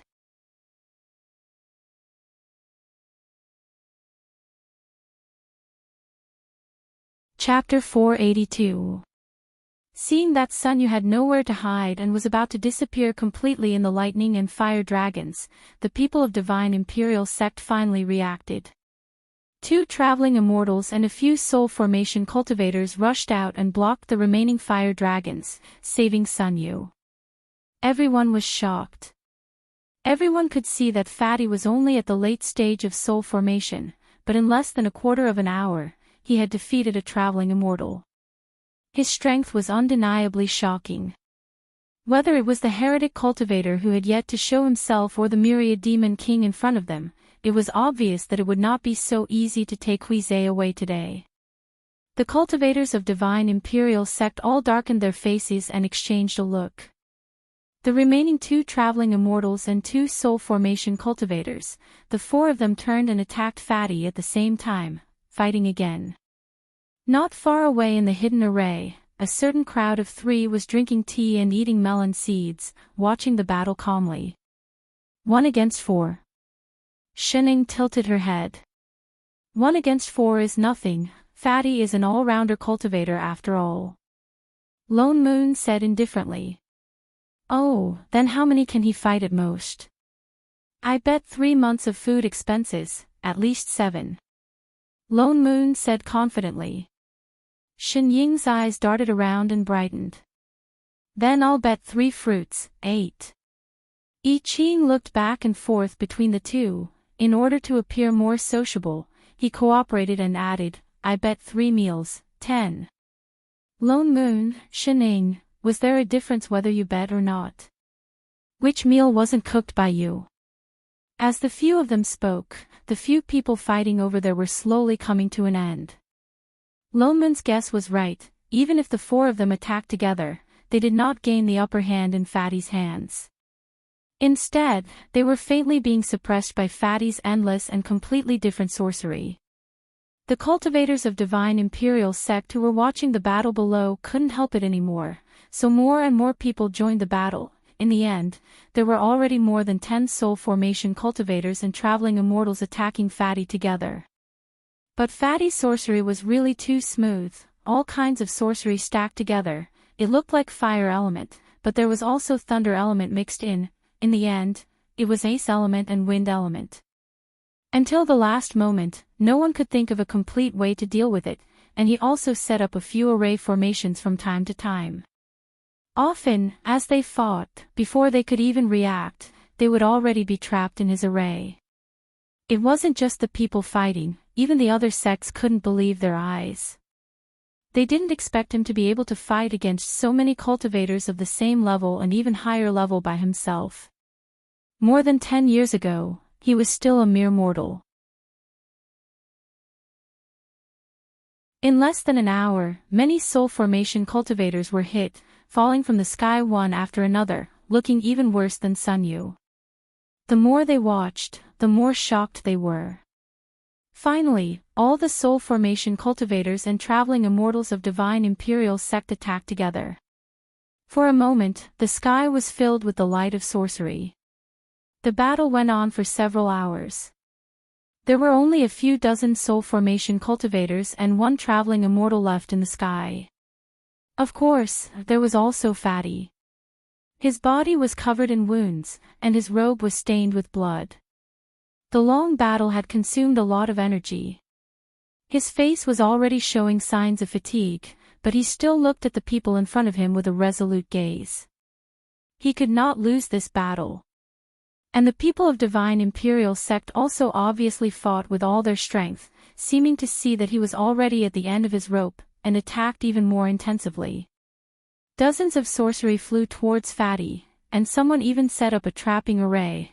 A golden array formation instantly formed above his head. And this time, he had nowhere to retreat. Fatty only felt his chi and blood surging, and he knelt down on 1 knee, and the sorcery that was still attacking the people just now also started to become unstable. After all, under the siege of more than 10 soul formation cultivators, no matter how good Fatty's 5-element sorcery was, this was already the limit. The wounds on his body increased, and his movements became slower and slower.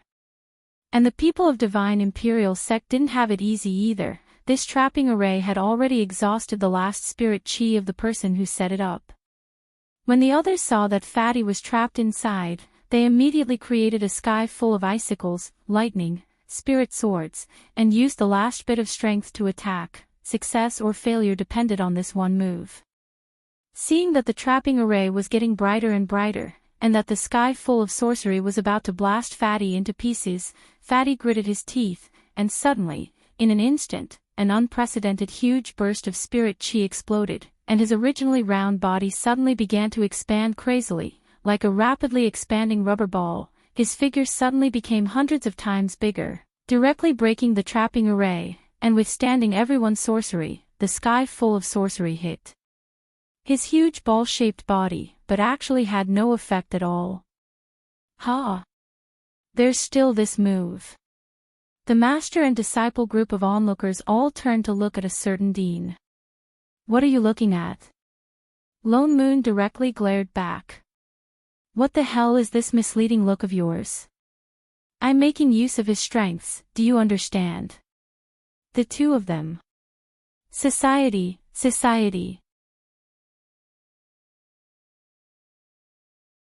On the other side, Fatty, who had already turned into a huge rubber ball, had already begun to spin. For a moment, the wind and clouds surged. Before the surrounding soul formation cultivators could react, they were instantly thrown out by the surrounding astral winds, together with their own sorcery attacks. Instantly, everyone was like dumplings, falling from the sky with a thud. And Fatty directly rose into the air, flew into the sky, and smashed down. The speed was shocking, and the people who had exhausted their spirit chi had no way to dodge at all, could only watch as a huge, earth-shattering meatball fell from the sky, directly smashing towards them. Then, there was a loud boom. Instantly, a huge pit more than 10 meters long appeared on the ground, and the surrounding was even more cracked inch by inch. For a moment, the earth shook and the mountain swayed. Even the surrounding sects had to set up arrays and fly on their swords to avoid being affected. And the people of Divine Imperial Sect had long been crushed into meat patties. Only a dozen or so weak auras remained, proving that they were still alive, but it was not known if they could survive, let alone if their cultivation could be preserved. Father Nyo, this isn't a move of a body cultivator, is it? I Ching said subconsciously, not to mention the sudden transformation. Such a strong body to be able to crush a soul formation cultivator like this, it could only be a body cultivator. Shut up. Who said he was a body cultivator? Fatty definitely couldn't be a body cultivator, definitely not. Only then did Fatty return to his original appearance. His situation was not good. This move had already used up all his spirit chi. His whole body was almost turning into a blood ball. His body stumbled a few times, but he struggled to not fall. Sweeping a glance at the Divine Imperial Sect cultivators all over the ground, he won. He really won. His tense nerves finally relaxed, the corner of his mouth involuntarily lifted into a smile. He subconsciously turned back, looking in the direction of Rabbit. He wanted to immediately go back and tell Master that he did it, but just happened to see Rabbit's shocked expression. Watch out! Rabbit shouted.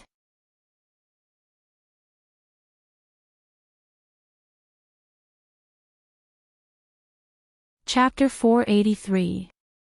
The Fatty was taken aback. He felt a huge pressure suddenly attacking him, bringing with it an aura that made it impossible for him to resist. The heavily injured Sunyu suddenly threw something out. The sanctimonious look in his eyes was long gone, and he looked like he wanted to skin Fatty alive. A huge green umbrella suddenly appeared in the sky, surrounded by white light, and a strong pressure swept across a radius of several miles. Be it the cultivators of the various sects or the demons, they all looked horrified. This umbrella was obviously not an item of the mortal world. Soul-absorbing umbrella. Fatty faltered, but it was already too late to dodge. Holy shit! Lone Moon cursed. He couldn't win and actually used an immortal artifact to cheat. Did he think he was dead? He stood up directly, and was about to attack, but was pulled back by Shining beside him. Father Nyo. Just as the immortal chi on the umbrella was about to hit Fatty, a Buddhist name suddenly came from the sky, and instantly dispelled the attack on the umbrella. Amitabha. Everyone heard a series of bells ringing, and they saw a bald man in a kasaya flying over on a lotus platform. His entire body was emitting a faint golden Buddhist light. Compared to the other handsome cultivators, his appearance was very ordinary, but there was a cinnabar dot between his eyebrows that was particularly eye-catching. His entire person gave off an aura of compassion. It's a Buddhist cultivator from Hao Ran Court. Someone recognized the identity of the person and directly exclaimed. The person waved his hand, and instantly forcibly kept the green umbrella immortal artifact, and bowed to everyone. This poor monk Chan-ji greets all benefactors. Everyone was shocked, some even widened their eyes, their faces full of disbelief. Chan-ji. Isn't that the Hao Ran Court Lord? I didn't expect him to actually come personally. Hao Ran Court does not participate in worldly disputes, they only judge the justice of the world. Coming at this time, could it be that someone is doing evil? It seems that there must be something hidden between the people of Divine Imperial Sect and this sect master, that caused Hao Ran Court to act. Everyone began to speculate softly, but without exception, they all had some respectful and respectful expressions towards the person who came, even Fatty's expression softened. Ha! Shining tilted her head, glanced at the monk who suddenly appeared, and then turned to look at Lone Moon. Why are you looking at me? Lone Moon rolled his eyes.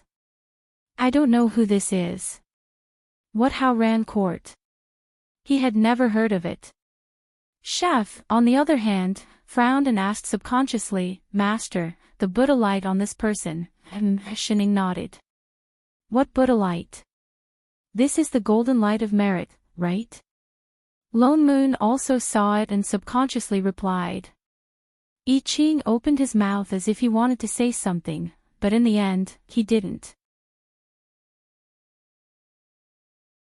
He turned his head and continued to look at the center. The monk called Chan-ji had already taken the green umbrella and walked towards Sun Yu, who was on the ground. Daoist Sun, since you have already lost to this Daoist Hui, why must you stab him in the back? Take out your immortal weapon and add to the sins of killing. Sun Yu's face paled and his expression changed a few times. After a while, he hit it again and took out an elixir to eat. Then, he replied, I was wrong. Huizhe was originally our sect master and we served him with all our might. For more than 20 years, we never thought that he would not be grateful. He was even deceived by a heretical cultivator and held a grudge against us. I was so angry that I took out my immortal weapon. Shut up, don't slander my master. Fatty retorted directly. Master removed the seal on my spirit root and taught me sorcery. He's not a heretical cultivator. He's the best master in the world. You know very well who is deceiving me. Rabbit also hurriedly flew over and supported Fatty, who was on the verge of collapsing. That's right. How dare you slander great immortal? Do you want to die? Amitabha.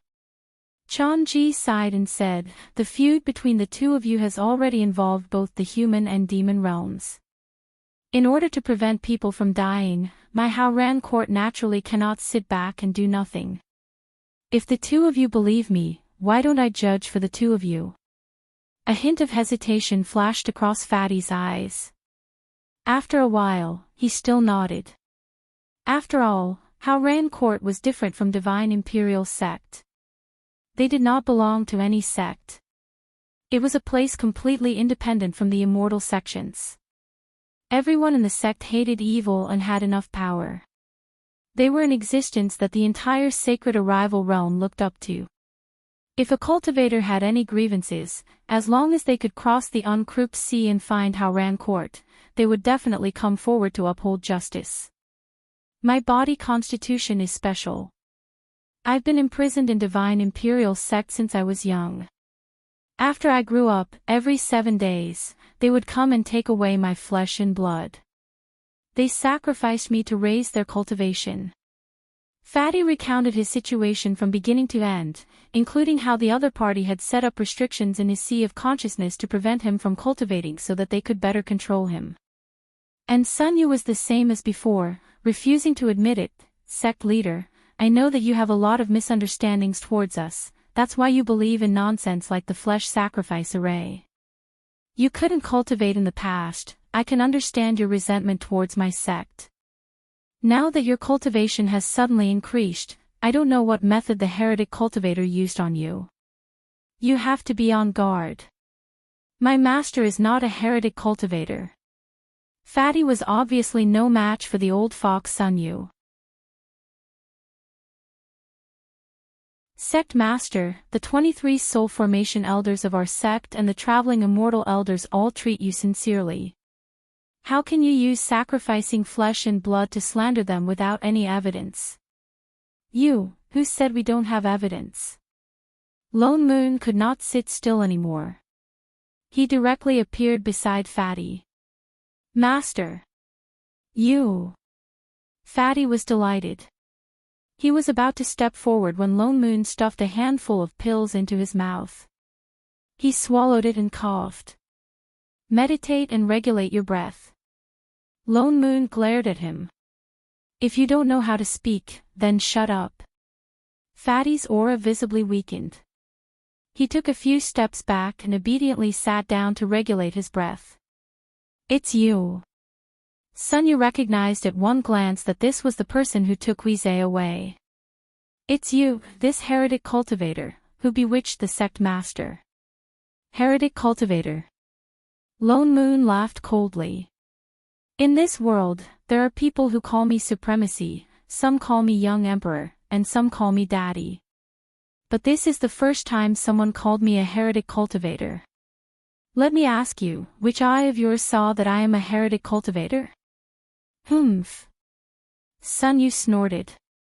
Your cultivation level is strange. You even let Weizhe ascend to the soul formation stage in a short span of more than 10 years. This cultivation level is obviously abnormal. Perhaps it's not stable at all. Who knows if there will be problems in the future? To be able to do this, if you're not a heretic cultivator, then what are you? Fatty's cultivation level is unstable. Lone Moon laughed coldly. So you were beaten down by an unstable soul formation cultivator just now?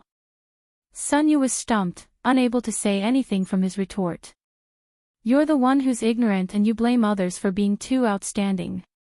Let's not talk about whether I'm a heretic cultivator or not. But you must be a stupid cultivator, stupid as stupid as stupid. You want to argue with me? Rabbit was taught by me. Other than the Fu Ying, he has never lost before. You. Sun Yu was so angry that his face turned red. His chi and blood surged. He almost spat out a mouthful of blood.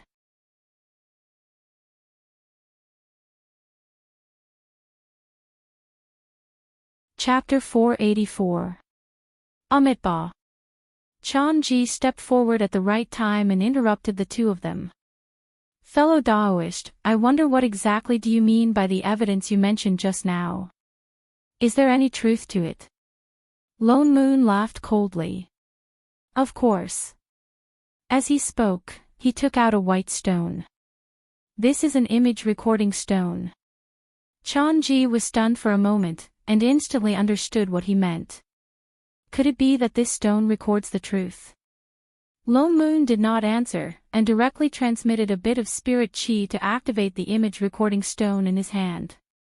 Immediately, spirit chi gathered above the stone, and images appeared.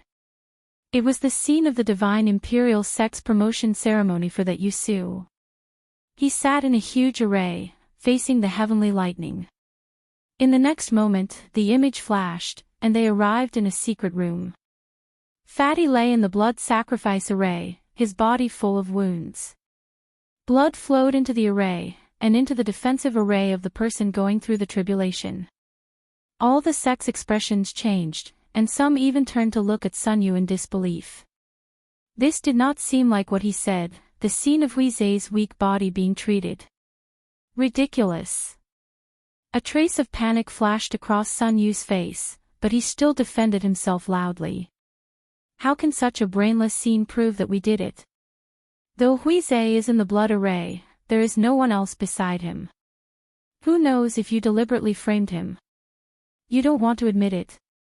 Never mind, there's more. Lone Moon laughed mockingly.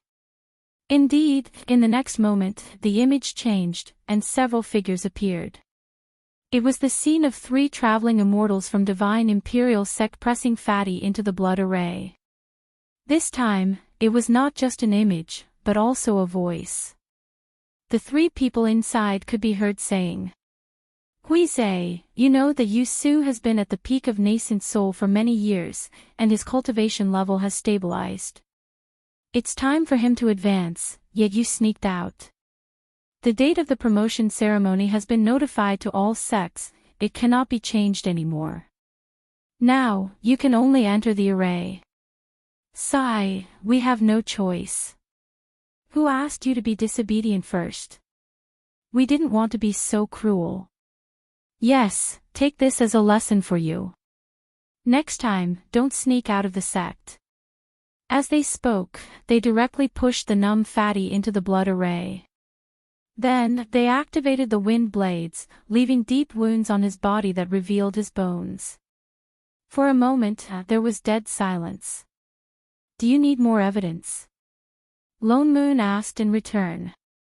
These images were recorded after he saved Fatty using the Divine Race's backtracking technique. For this, he specially went back to Divine Imperial Sect secretly. He expected that they would definitely be useful in the future. There had to be surveillance footage or something. It was just that this spell had a time limit, so he could only see a little, but it was enough. Sun Yu and the others didn't dare to say another word to defend themselves, their faces were even paler, as if they had already foreseen how Divine Imperial Sect would be condemned after this incident. Amitba. Chan Ji also sighed, his gaze towards Sun Yu was full of disapproval, his voice also deepened. Fellow Daoist son, Divine Imperial Sect uses human flesh and blood to sacrifice to the array to raise their cultivation. Such a vicious act is no different from that of an evil demon. You people are not worthy of being called immortal cultivators. Benefactor Huize heavily injured all of you today, it can be said that it is fate, it is all because of the bad karma that you have created. Sun Yu was even more afraid to make a sound. Chan Ji also continued, as the Lord of Haoran Court, I will definitely not condone your evil acts. From today onwards, within 3 months, Benefactor's son, please go back and order the entire sect to abolish the cultivation that was raised through human flesh and blood, no matter if it is soul formation or traveling immortal cultivators. And within 300 years, the disciples of the sect are not allowed to leave the sect, this is to return justice to fellow Daoist Huize. Court Lord. Sun Yu was shocked, as if he wanted to refute. But if anyone has the slightest hesitation. Chan Ji did not wait for him to finish and continued, my Haoran Court will go to Divine Imperial Sect and personally execute it on your behalf. Sun Yu lowered his head, but didn't dare to argue anymore, even the other people of Divine Imperial Sect all lowered their heads. But when the other sects heard this, a hint of joy flashed across their eyes. Divine Imperial Sect was known as the #1 immortal sect of the Sacred Arrival Realm, naturally it had the most disciples. Not allowing disciples to leave for 300 years, that meant that the other sects had 300 more years to develop, who knows who would be #1 by then. Everyone, please sincerely repent and reflect on your mistakes. Chan Ji put his palms together and called out the name of Buddha again. Lone Moon looked at this monk in confusion, he really didn't think that this monk who rushed out to say that he wanted to uphold justice really had some tricks up his sleeve, these cultivators actually really listened to him, they didn't even have the intention to fight back. Could it be that this so-called Haoran Court was really so prestigious? It was practically like the law enforcement agency of the immortal cultivation world, the relevant departments. Fellow Daoist Huize. Chan Ji turned to look at Fatty behind him, revealing a kind smile. Fellow Daoist's body is special. I have cultivated for many years and traveled the world, but I have never seen such a special case, but I think this is not a good thing. Although fellow Daoist has already found justice, your days in the future will not be too peaceful. His meaning was very clear. As long as Fatty's body was not resolved, there would be people who coveted his flesh and blood. After all, flesh and blood that could directly raise one's cultivation, it was hard not to covet it. Fatty naturally knew this as well. His expression darkened. Fellow Daoist, if you don't mind. Chan-ji continued to suggest, you can follow me back to Haoran Court to stay temporarily. My sect is full of Buddhist cultivators. The last thing we can't stand is the smell of blood. To fellow Daoist, this must be the most suitable place. Once the storm has passed, you can come and go on your own. What do you think, fellow Daoist? Haoran Court. Lone Moon frowned. He subconsciously opened his mouth and said, where will Fatty go with you? All right. Before he could finish, Shining suddenly appeared out of nowhere, directly agreeing to the monk's request. Chan-ji was stunned. He looked at Shining, who suddenly appeared, subconsciously looked around. Where did this girl come from? He actually did not notice. Shining, what are you doing? Lone Moon glared at her disapprovingly. Father Nyo, eating small animals all day will get boring. It's time for a change. Get lost. When have you ever been so diligent? Shining had already turned to look at the monk. I say, Master Deng, can I bring family and burdens to your house? She pointed at Father Nyo, then at herself and Chef. His surname wasn't Deng. Chan-ji was stunned, then regained his senses. He put his palms together and said, since they are friends of fellow Daoist we say, of course they can. Oh, then let's go. Shining waved at Chef. Chef, quickly pack your things and let's go. Yes, master, no problem, master. I Ching looked around, remembering that he did not seem to have much to pack, so he casually picked up Fatty, who was meditating. Fatty. Rabbit.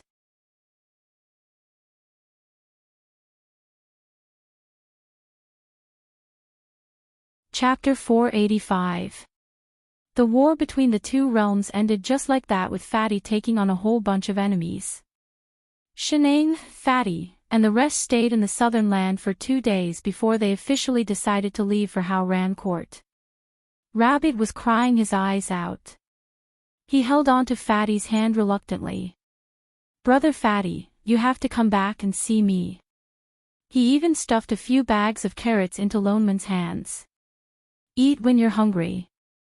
Remember to come back and look for me when you're done. Oh yes, don't let Great Immortal see you. Don't worry, Brother Rabbit. You're my best friend. I'll come back to see you when I'm free. Fatty looked reluctant as well. He quickly kept the carrots and patted his chest. No problem. Lone Moon, who had seen the whole thing, why don't the two of you just get together? It's getting late. Fellow Daoists, let's go. Chan-ji looked at the sky and reminded them. Lone Moon nodded. Thinking of Fatty's weight, he did not choose to fly on his sword. Instead, he took out something and threw it out. Instantly, it turned into a huge spirit boat.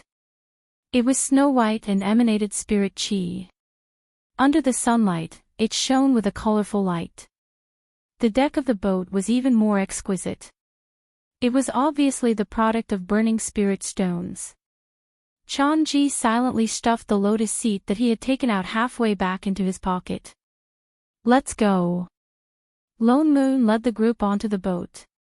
He turned back to Chan-ji and said, Court Lord Chan-ji, please lead the way. Of course. Chan-ji nodded. He walked forward and gave Lone Moon the general direction of Haoran Court. Lone Moon set the direction of the immortal boat and took the opportunity to chat with Chan-ji. He also asked him about the basic situation of Haoran Court. Coincidentally, Haoran Court was on the uncrooked sea, east of the southern land. It was much faster to go there from the southern land than from the outside. The uncrooked sea was filled with astral winds all year round. It was also a place full of yin qi. That was why cultivators usually did not enter the uncrooked sea. But Hao Ran Court was a Buddhist sect. Buddhist cultivation techniques were especially effective against yin and evil things. That was why they were the only sect on the uncrooked sea. They lived far away from the world. It was also because Buddhist cultivators cultivated with merit that their disciples were all highly skilled in Buddhist Dharma. Although their combat ability was not as good as sword cultivators, their merit was different from ordinary cultivators' techniques. The heavenly Tao was extremely stingy with merit. Even if they accumulated it for many lifetimes, they might not be able to accumulate much. One could tell just by looking at Yunheng previously. He had saved the world several times in a row and saved thousands of living beings. That was why he had so much merit. Moreover, after Song Ren was reborn, they were all taken away. It was obvious how difficult it was to cultivate merit. However, merit was very beneficial. The heavenly Tao would be biased towards people with merit, specifically in terms of luck.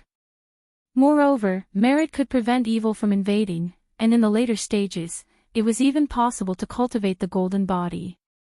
There was another hidden benefit. If he did a good deed and was sincerely thanked by others, he would gain merit. In other words, it was like giving the person a good person stamp. If someone attacked someone with merit, they would be stained with bad karma, which was not beneficial to their cultivation. Therefore, regardless of whether it was a devil cultivator or an immortal cultivator, they would not easily provoke a Buddhist cultivator.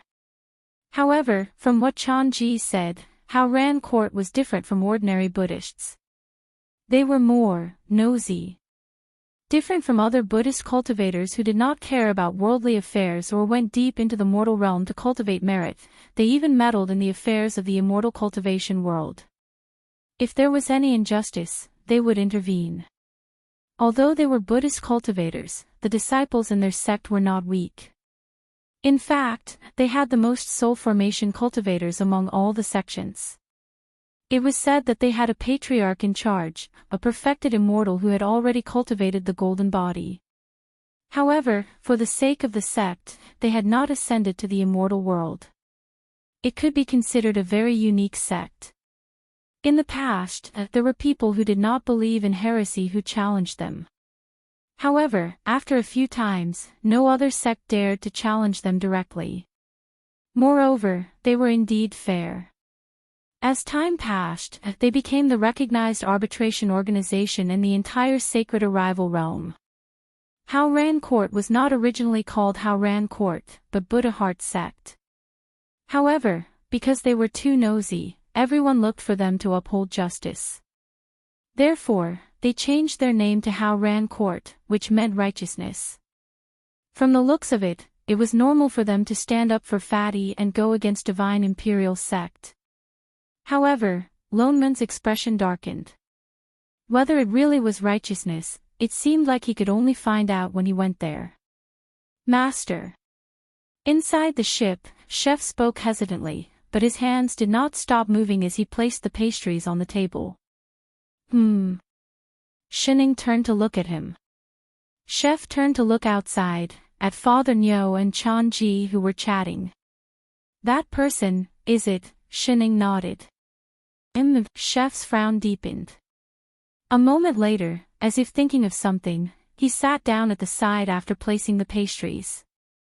With a serious expression, he said, Master, there's something I've always wanted to ask you. Shining grabbed a piece of pastry and stuffed it into her mouth.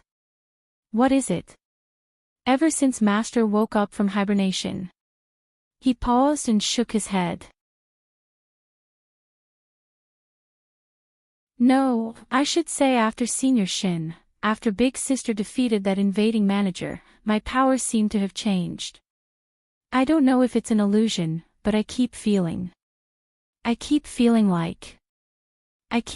like you didn't feel wrong. Shining continued. You did. What?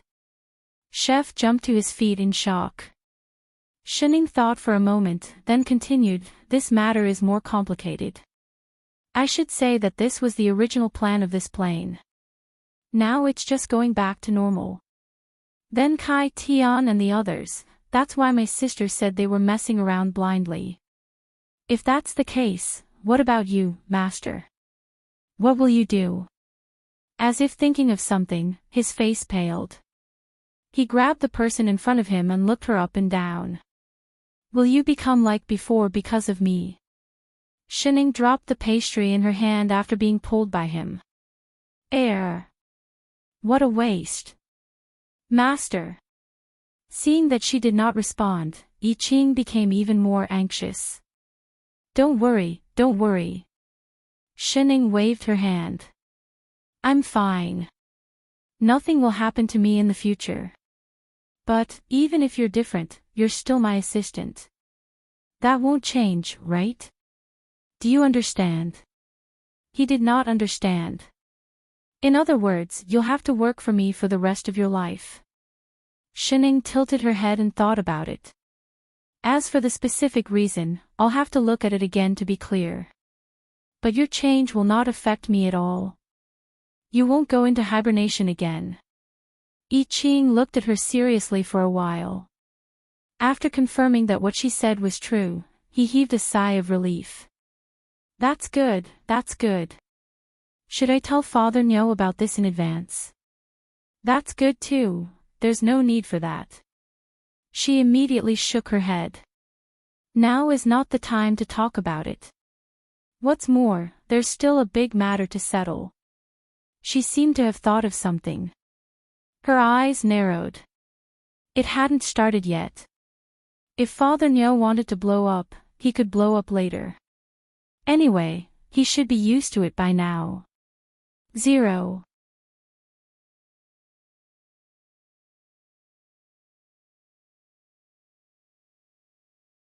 Chapter 486. Yes, Master, no problem, Master.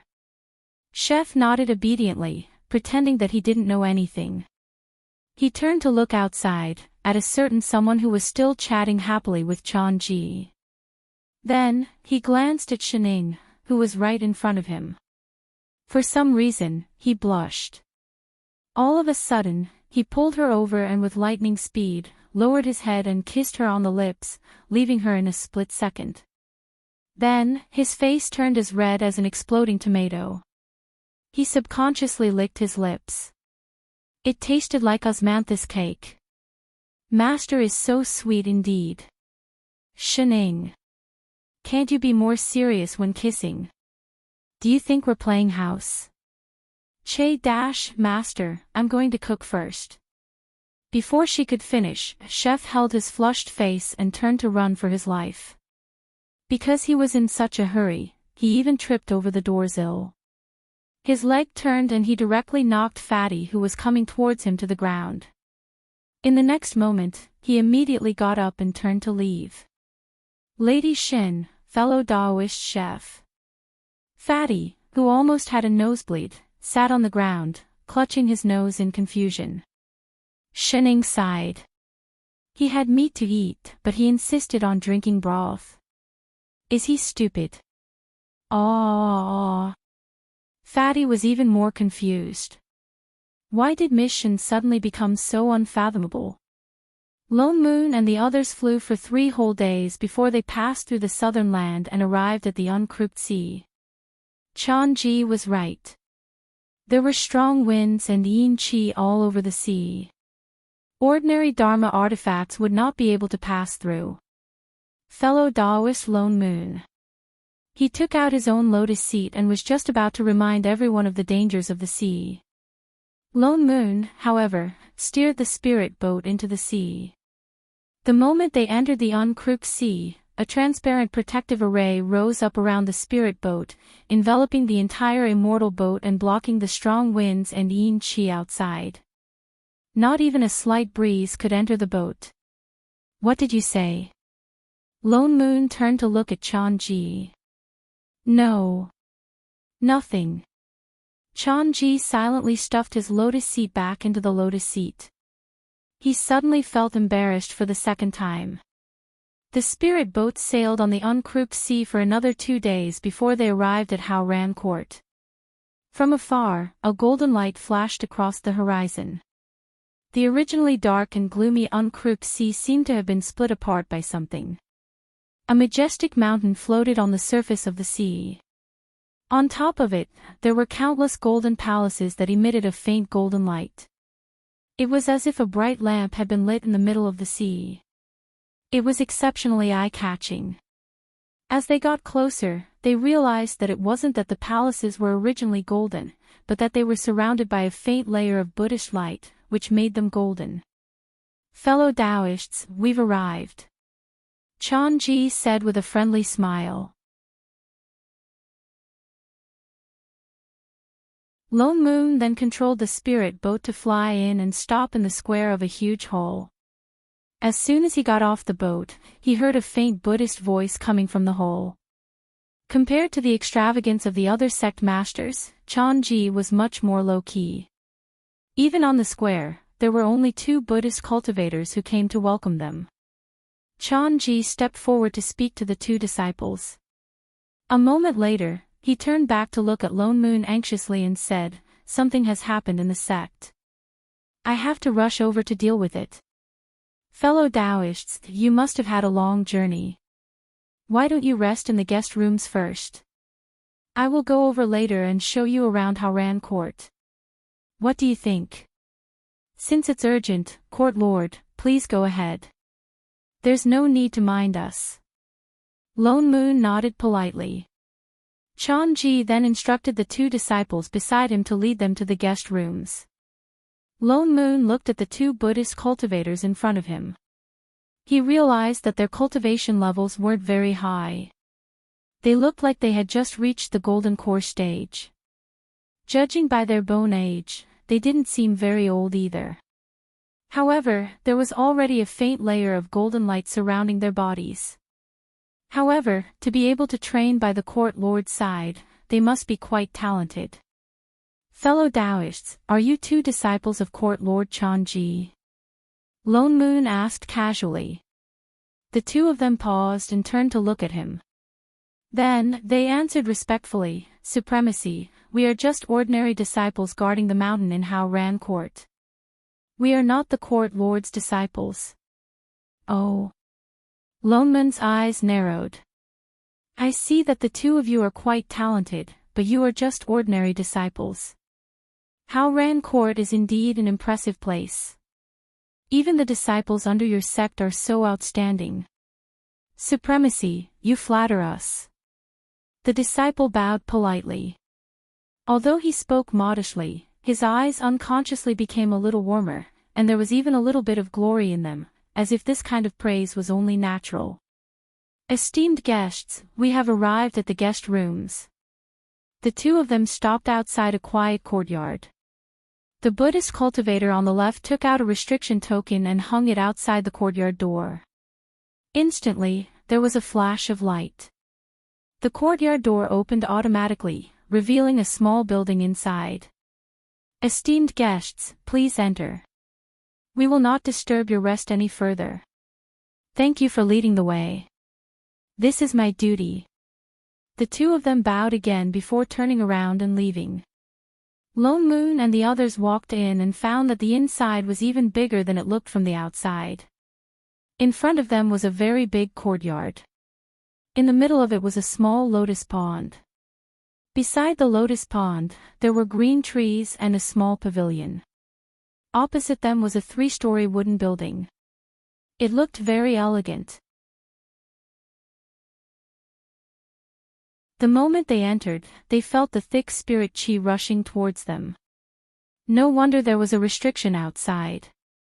The spirit chi in this small courtyard was comparable to that of ordinary cultivation cave abodes. "It looks like we will have to stay here for a while." Lone Moon turned to look at them. "There are quite a lot of rooms here. The first floor is for chef to cook. We will stay on the second floor. Shening, you can find a room on the third floor." "Why?" She did not want to climb the third floor. Lone Moon rolled his eyes. Look at your bad temper. If we don't stay away from you, you will tear the building down. If you don't stay on the top floor, who will? So troublesome. Why must there be a third floor? Shut up. He glared at her. After thinking for a while, he added, at most, I will set up a transportation array for you on the first floor. Oh. He should have said so earlier if there was an elevator. Let's go and tidy up first. Lone Moon then walked towards the small building. Chef also took out his kitchen utensils and prepared to change the kitchen. He had just taken a few steps when he realized that Shining was standing in the same spot. What are you doing? Father No, what is that? She suddenly pointed to the pond in the courtyard. Lone Moon took a look and answered, a lotus. But it should be a spirit lotus for it to grow in such a place. Oh. Shining replied. This pond doesn't seem as clean as the river where the rabbit lives. Nonsense. The southern land is a spirit river. What's more, there are things planted in this pond. The pond water is naturally not as clear as the river water, Lone Moon replied casually. Seeing that she still did not want to move, he could only drag her all the way up. The transportation array can only be set up later. This time, you climb up for me.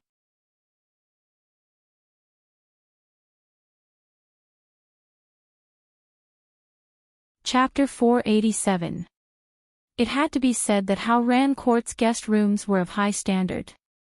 Not only was it a place to receive guests, but all the utensils inside were very exquisite. What's more, he actually found some fasting pills, spirit returning pills and other common elixirs in the room. Lone Moon glanced at the elixirs, then turned to Yi Qing. Chef, what do you think of this Hao Ran Court? Did that Chanji really want to help Fatty, or did he have other motives? Yi Qing frowned and poured a cup of tea for Shining, who was sprawled on the table.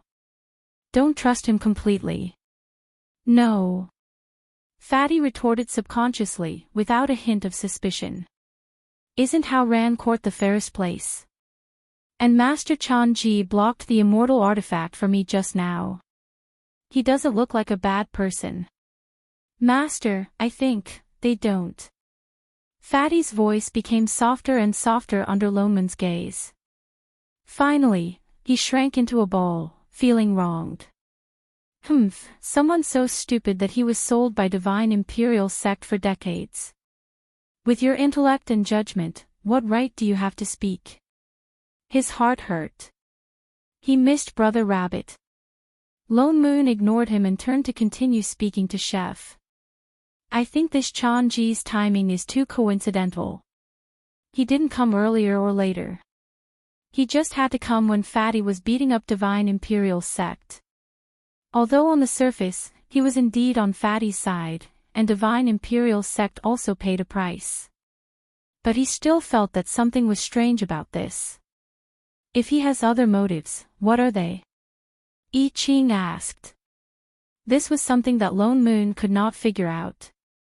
The only thing that people coveted about Fatty was his special physique. Buddhist cultivators cultivated merit and could not kill. They could not be tainted by the smell of blood. They were indeed the only people who would not have evil intentions towards Fatty, especially when Fatty's identity was completely exposed. No matter how he looked at it, Hao Ran Court's action seemed to be an act of justice. It was frank and without a trace of selfishness. But it was precisely because of this that he became even more suspicious. Suddenly thinking of something, Lone Moon turned to look at a certain person sprawled on the table. Shining, why did you agree to let Fatty come here in the first place? Speaking of which, she was the one who agreed to let Fatty come to Hao Ran Court. Although after the secret of Fatty's physique was exposed, it was indeed not suitable for them to stay in the southern land for long. After all, demons preferred Tripitaka's meat. Ha! Shining tilted her head and answered, because of that light bulb. Before she could finish speaking, a familiar voice suddenly came from outside. "Fellow Taoists, have you rested well?" The few of them exchanged glances and walked out. Only then did they see Chan-ji waiting outside the courtyard. "Court Lord Chan-ji, you came so quickly." Lone Moon greeted him. "Have you settled the important matters in the sect?" He seemed to have thought of something and frowned. "It's just some daily matters. It's just that I was in a hurry, so I went over to take a look. I hope everyone doesn't mind." "What are you talking about, Hall Master? I'm already very grateful for your hospitality." "You're too kind, fellow Taoist." Chan-ji smiled even more warmly. After another round of exchanging pleasantries with Lone Moon, Chan-ji suggested that he bring them around the sect to familiarize themselves with the place. Lone Moon naturally would not reject this opportunity to openly explore Haoran Court. Hence, he followed Chan-ji out the door. Chan-ji did not seem to have any reservations either. He led the group from the guest rooms in the side hall. They first went to the main hall for a stroll, then brought them to the side halls on the left and right, as well as dozens of halls of various sizes. Along the way, they met many disciples. Some had high cultivation levels, but there were indeed many high-level cultivators. Compared to Divine Imperial Sect, there were many more. What's more, they were all like Chan-ji, amiable and friendly. Lone Moon did not know if it was because they were Buddhist cultivators, but they did not have the arrogance that other cultivators had. What's more, they all had Buddha's aura around them. The more Lone Moon looked at them, the more uncomfortable he felt. Yet, he could not put his finger on what was wrong. If he had to put his finger on it, he would say that the entire sect's atmosphere was overly harmonious. There was no sense of impatience at all. "This is our sect's pill refinement room." Chan-ji pointed to a small hall in front of them. "Oh. You guys refine pills too?" Lone Moon asked subconsciously. Chan-ji smiled and said, "Haoran Court is far away from the mortal world. It is not as convenient to go out to sea as other immortal sections. To avoid trouble, the disciples of our sect refine some regular pills themselves. Although they are not as good as other pill refinement sects, because Haoran Court is bathed in Buddha's aura all year round, the ordinary pills that they refine are surprisingly more effective than ordinary pills." "Oh, there's such a thing." Lone Moon's eyes narrowed. "Indeed." Chan-ji nodded. Then, as if recalling something, he turned to Fatty and said, "Oh yes, fellow Taoist Huizhe, you were seriously injured in the battle with Divine Imperial Sect. I wonder if you have recovered. If you don't mind, there are spirit recovery pills in the guest rooms. They can help alleviate your injuries." "Thank you, Court Lord." Fatty hurriedly bowed and said, "When we were in the southern land, Master helped me heal my injuries. I have recovered now." He even refined 100 flying swords to repay his debt. "That's good." Chan-ji heaved a sigh of relief. Then, he brought them into the pill room to look around. Indeed, as he said, there were only some commonly used spirit herbs in the pill room. They really only refined some commonly used pills. After exiting the pill room, he led them around the remaining halls. They were all very ordinary places, and there weren't even a few disciples around. Only then did he bring them to the back of the mountain.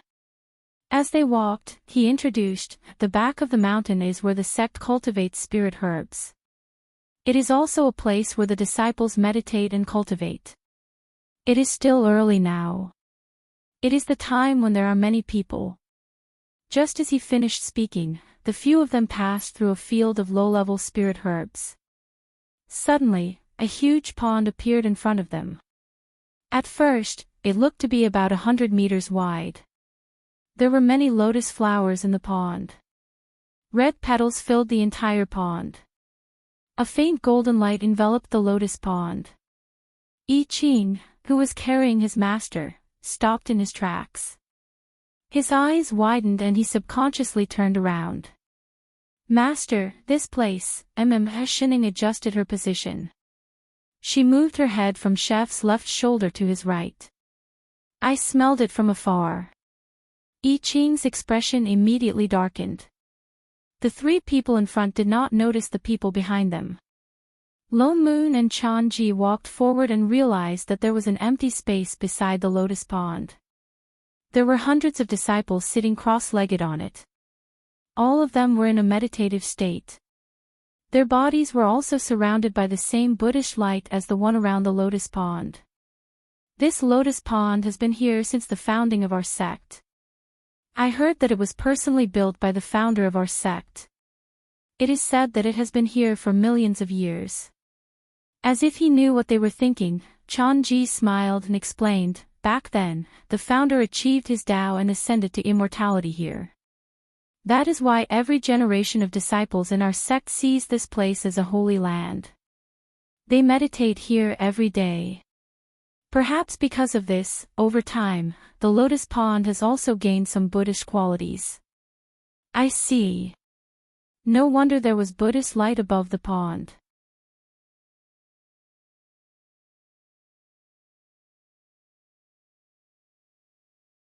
Chapter 488. Chan Ji led the few of them around the meditating disciples and walked to the side of the pond. He plucked off a lotus seed and handed it to Lone Moon. The lotus seeds in this pond are bathed in Buddhist light every day. They have already turned into spirit plants. We only get one lotus every 100 years. Not only can they be made into Dharma artifacts, but the lotus seeds also have the miraculous effect of calming one's mind. Fellow Taoist, why don't you give it a try? Oh. Lone Moon received it curiously. Indeed, a thick wave of spirit chi surged towards him. It did not even lose out to top-grade spirit herbs. There was even a faint pleasant fragrance. Habitually, he turned around and was about to hand it to a certain foodie. Foodie Ing, you, no. Shining rejected immediately, a look of disgust on her face. I hate vegetarian food. Forget it if you don't want to eat it. Little ingrate, do you think I want to give it to you? Lone Moon glared at her and started to pick up the lotus seed. Shining glanced at the lotus in his hand and narrowed her eyes. Suddenly, she said, Chef. Yes, Master. Where do the lotus pods grow? Naturally, it grew out of the lotus. Lotus. Is it the same as the dandelion and the radish? Yes, Master. Dandelions also have seeds. Oh, Lone Moon, who was about to eat, a certain image that was not a river crab flashed across his mind like a bolt of lightning. *CK, I suddenly don't feel like eating at all. I even feel like vomiting. What's going on? The corner of Lone Moon's mouth twitched as if he had been scalded. He turned around and shoved the lotus seed back into Chan Ji's hands. Court Lord, this item is very precious. I think it's best that we don't waste it.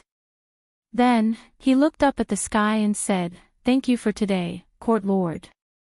It's getting late, so I won't trouble you any further. We should return to the guest room. After saying that, he turned around and left. As he walked, he swung his right hand that he had just used to break off the lotus seed.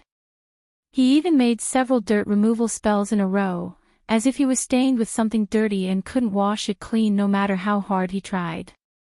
Chan Ji, Fatty, what happened just now? The four of them stayed in Hao Ran Court for a month. Other than Chan Ji, who would occasionally come to greet him, no one else came to disturb him.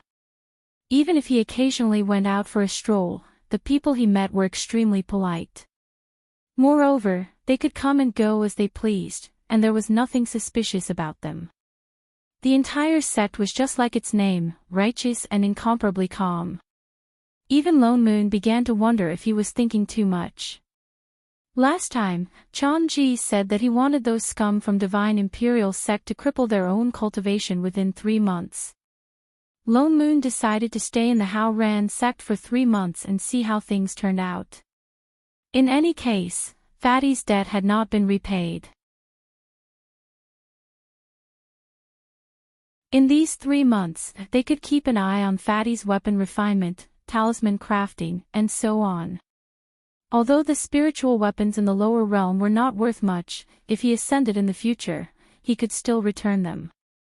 However, for some reason, Fatty's cultivation seemed to be stuck at the late stage of the soul formation stage, even though he had already resolved the knot in his heart.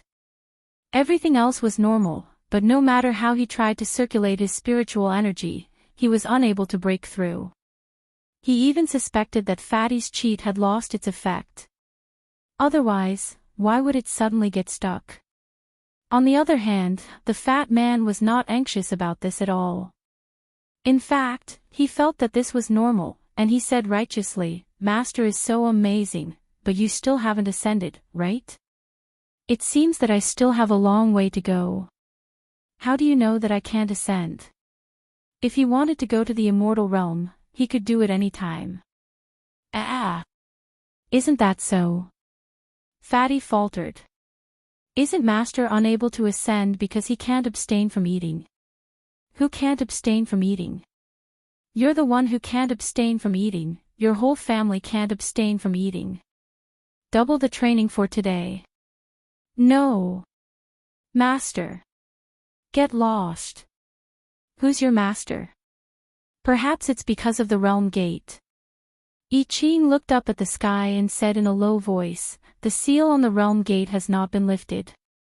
Based on Fatty's strength, even if his cultivation increases, he will not be able to ascend." You mean?